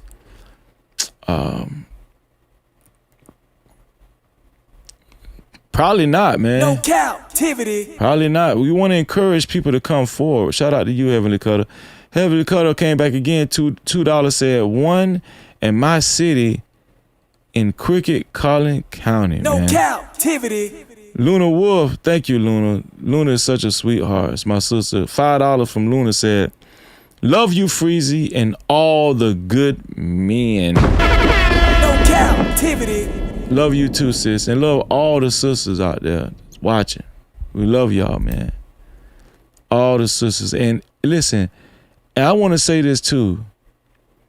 Whether you're black, Hispanic, Native American, or even white, Asian, Middle Eastern, if you are in agreement to our movement and understand the movement, you know, we look at y'all as brothers and sisters too. Listen, the Bible says if it be possible to be at peace with all men and women. So, shout out to all the brothers and sisters that want to be at peace and want fairness and strive for fairness and have been speaking out. I'm talking about non-black folk that's been speaking out, man. Shout out to y'all, man. Shout out to Miss Daisy who came on the platform weeks ago. Shout out to her. And shout out to everybody that's,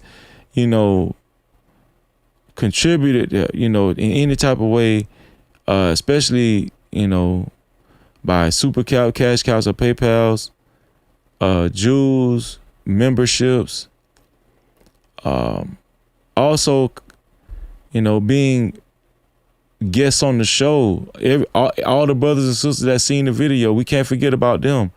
That actually shared, like, they don't understand. I don't think they understand how important they still are to this whole situation. Shedding light on the true video. And shout out to Thelma, the public opinion court, for pointing out in the documentation, the motion for new child documentation, that they did not show the original video, right? They indicated this in the documentation. They never showed the real video in court, right? All angles. Remember, we pointed out that that camera has several angles, and they only showed the right angle and the left angle, and it wasn't even in 4K. So that's let you know how foul they was playing it. All right. Listen, everybody that has a membership, shout out to the people, everybody in green that's in the chat. Everybody in green, man, salute to you. Everybody in green that has, if you're in green, that means you have a VIP pass. You have a membership. You join our membership, and make sure, you guys maintain your membership every month so y'all can join us every Wednesday. Ironically, we didn't have VIP Wednesday today because it was an urgent matter that we went over this documentation. I'm pretty sure the VIP crew understands that. And shout out to Thelma for really making me understand how urgent it was that we went over this motion for new trial and motion for the judge to recuse himself, right? But we will be right back at it. If not tomorrow, I'm trying to make up for it this week. But if not, we'll be right back at it next Wednesday. Today was just an emergency. We had to do this live stream. And if we would have finished in time, we probably would have went live like we usually do for, the VIP live stream. But shout out to all of the members, man. And shout out to Riri B 1000 for just becoming a member. Make sure you maintain your membership every month. Thank you, Riri B 1000. And we're gonna welcome you to the VIP crew. Welcome to the No Cap VIP Lounge. We've been expecting you. Yeah. No Cap crew. Welcome to the No Cap crew VIP. We welcome you, we welcome you. Thank you for the love, for the loyalty. VIP, it is here for you. You show up, we see you. All love, we need you. No Cap crew, VIP. We honor you, believe you, yeah. You've been riding, you've been solid from the start. Every view, every liking from the heart. More than gold, yeah, your worth can be bought. VIP, yeah, you play your part. Shout out to you, Riri B 1000, for your new membership. Welcome to the VIP crew. We're eager to see you every Wednesday for VIP Wednesday. Thank you so much.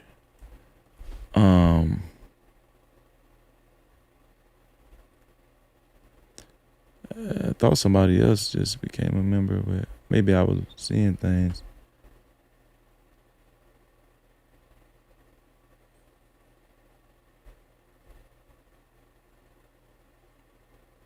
Oh yeah, Luna. Shout out to Luna.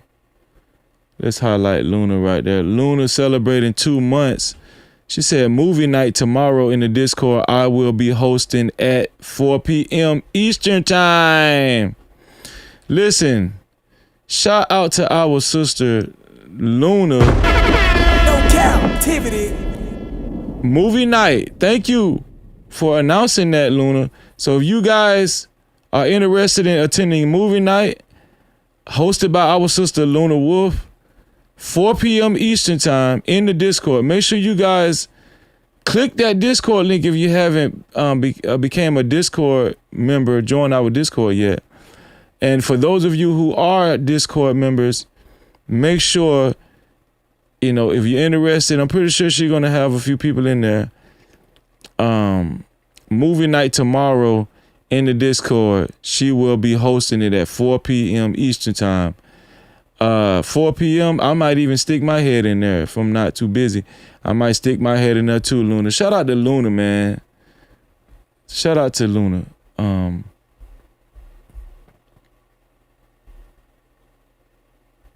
We appreciate you, sis. And thank you, Heavenly Cutter, for becoming a member as well, man. You say you just became a member. Appreciate that, bro. Shout out to Heavenly Cutter for just becoming a member as well, man. Thank you. Thank you. And listen, I want to do this too. Shout out to where is it at? I just had those. Oh yeah. Shout out to the super thanks, man. Do y'all know how to send super thanks? Super thanks is after the live stream is over with. When you're leaving comments under the comment section, you can leave a super thanks. Shout out to Elite Ballet Zoe. She left a super thanks a few days ago. Shout out to her. Thank you, Elite Ballet Zoe. And also shout out to Relevant Love, $20. Shout out to you. Relevant Love, $20. And I had to kind of go through it kind of fast. But shout out to Johnny Paul for the $20 as well. Johnny Paul. We're gonna represent for y'all right now with a video, man. Shout out to y'all. Hey, hold up, wait. Do I see 5s, 10s, 20s in the place? No cap. Appreciate cash out, cha-ching, suka chat, cha-ching, suka stickers, memberships, PayPal's in the building, let it rain like that. Don't forget them cities, don't forget them hundreds. Blessings coming fast, we ain't waiting on nothing. Appreciate everything that you spend. When you feel generous, run it back again. Hey. Money talk, let it float. Thank y'all, man. $20 or more, you get a video. I just couldn't do it earlier because I really wanted our sister Thelma to, you know, speak undisturbed, you know, but we gonna get it in. All right. Also, what else? I feel like I'm leaving out something important. Try to cover everything before we. I just want to make sure I cover everything. Oh, make sure you guys subscribe to the channel. Subscribe to the channel. And after you subscribe, hit that notification bell. If you haven't subscribed, I don't know what you're waiting on, man.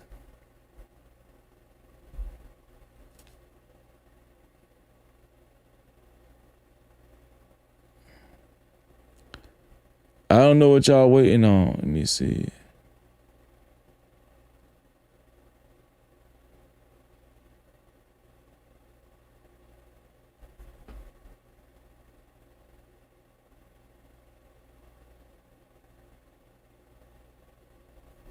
I gotta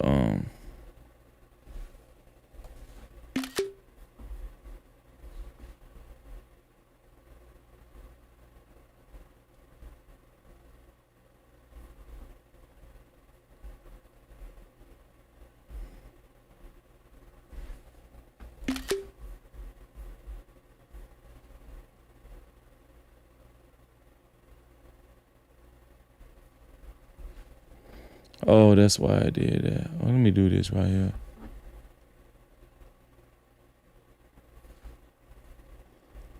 I'll take a screenshot of that. I gotta take a screenshot of that.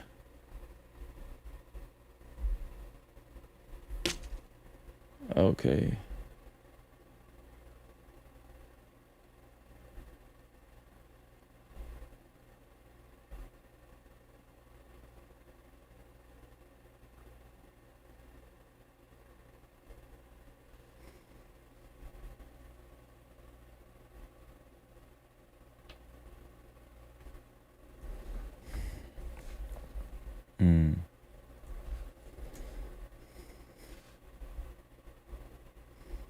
Sorry, y'all. YouTube just gave me this new update. And I'm screenshotting it right now. YouTube be trying to catch your ass off guard. Oh, YouTube. Ah, you ain't gonna catch us off guard. Ah. Cancel that right there. So yeah, make sure you guys subscribe and hit that notification bell. We're like 3 subscribers away from 22,000 subscribers. No Cap-tivity. Did I ever think I would have 22,000 subscribers? Probably not. I wasn't even thinking about it. I just been talking my ass off. That's what I've been. I ain't even really been thinking about it. You know. Yeah. But that is important, but what's most important is the core supporters, man. And shout out to the long time. Shout out to Jerome, man. I gotta give a special shout out to Jerome too. He been with me for a long time. Shout out to Jerome, man. Let's see. Luna sent another super couch. What you said, Luna? $2. Luna says some people are having issues joining.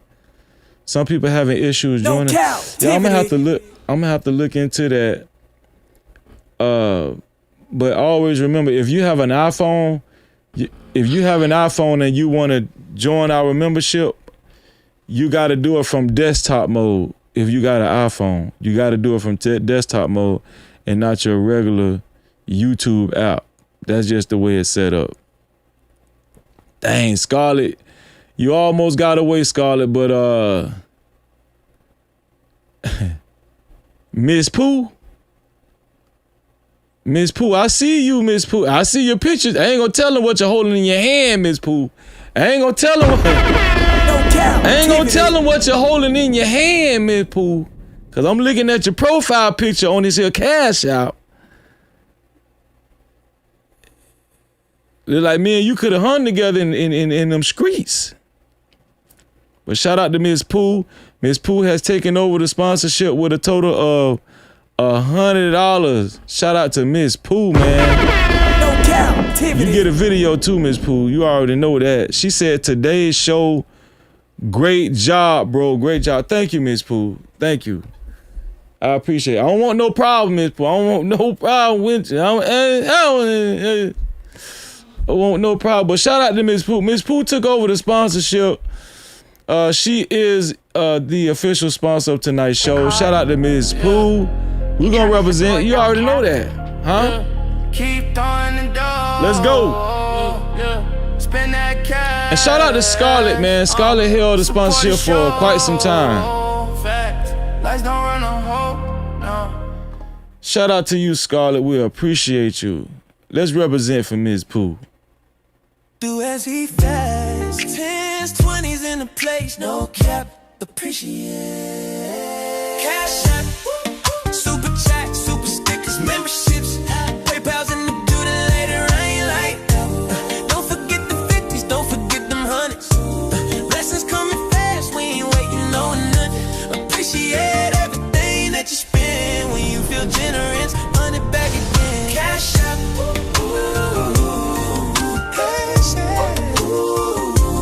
Money talk, let it flow.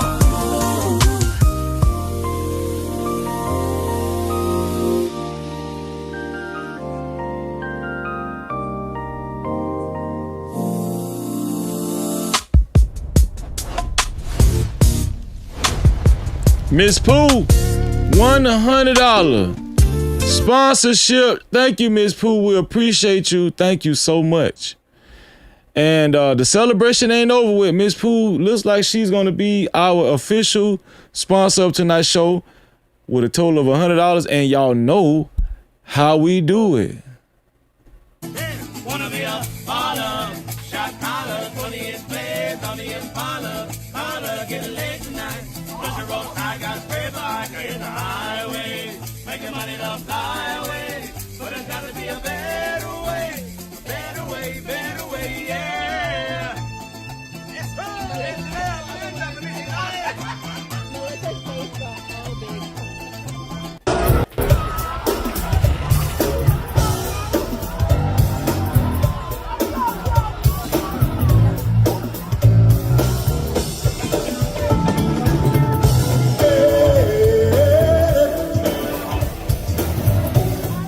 Shout out to Miss Pooh. No Cap-tivity. Shout out to you, Miss Pooh. Thank you so much. We appreciate you. Make sure you guys subscribe and hit that notification bell. I want to keep stressing that. Subscribe, and is more important that you hit that notification bell. All right. Become a part of our new subscriber celebration. We was like 3 subscribers away from 22,000 subscribers. Well, nope. We just reached it, y'all. We just crossed over 22,000 subscribers, y'all. We just reached 22,001 subscriber, man. Shout out to y'all, man. This was a special live stream, and we got over that hump. So it look like we'll have something to celebrate in VIP.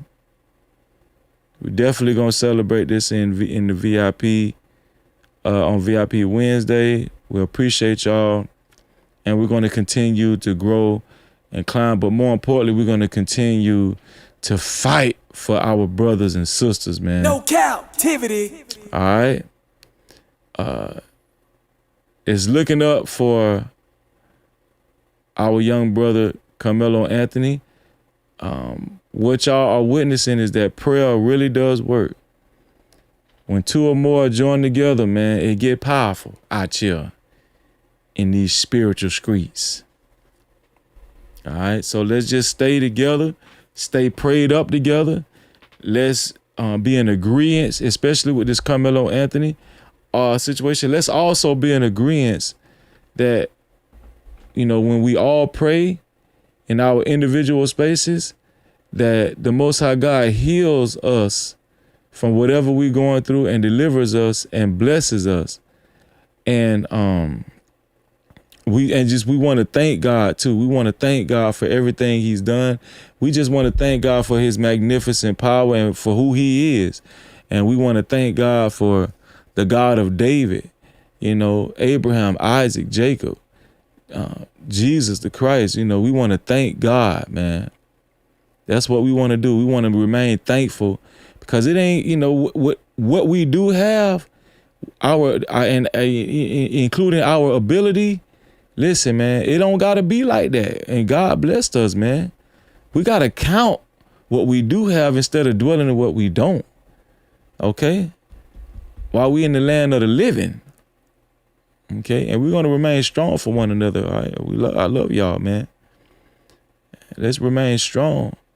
And y'all stop looking at yourself in the mirror and, you know what I'm saying, comparing yourself to other people. Stop looking in the mirror and stuff, man. You know what I'm saying? You know, stop it, man. Stop comparing yourself to other people. Stop wanting to be important in this world, in this sinful world. Stop it, man. Just dedicate your life to the Most High. Humble yourself, and God will, you know, put it in your soul and your spirit to change for the better. And before you know it, you know, you're going to be motivated to not only work out, but eat better, you know, consume better things, you know, in media, social media. Y'all already off to a great start by consuming this content, you know, because this is a healthy place. I don't give a damn what nobody say. This platform is a healthy place. I know a lot of y'all want, you know,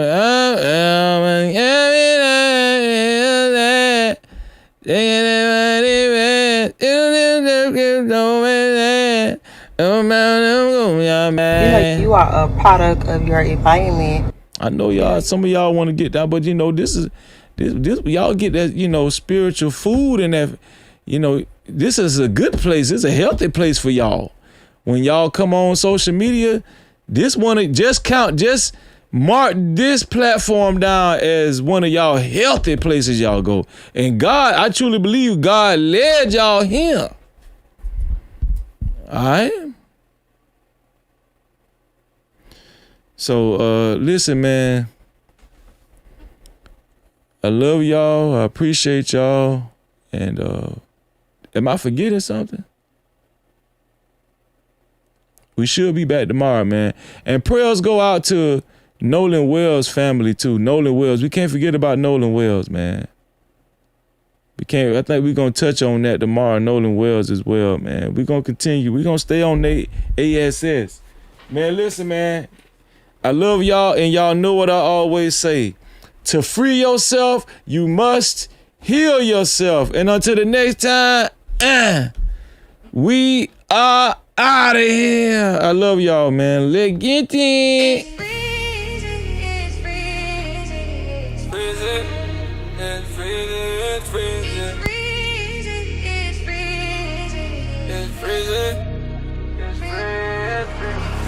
Came from the curb with a nice day 10.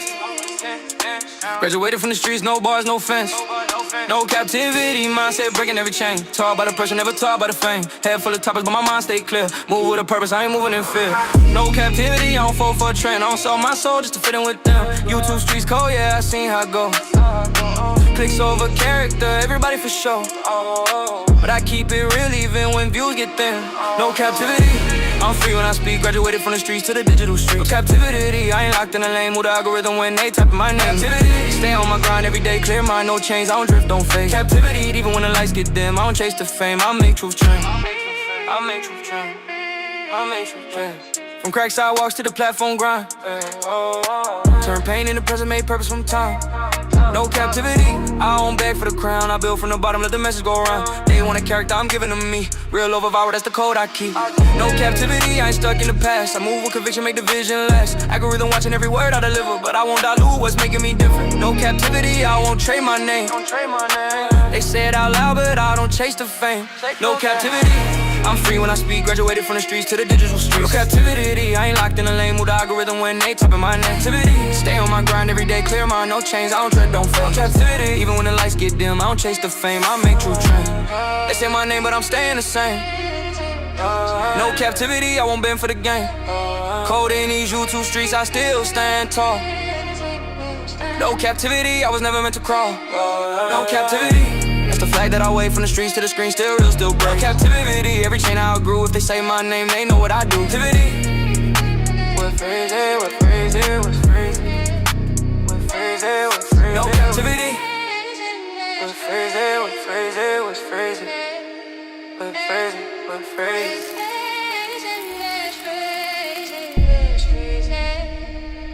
No captivity. Freezy.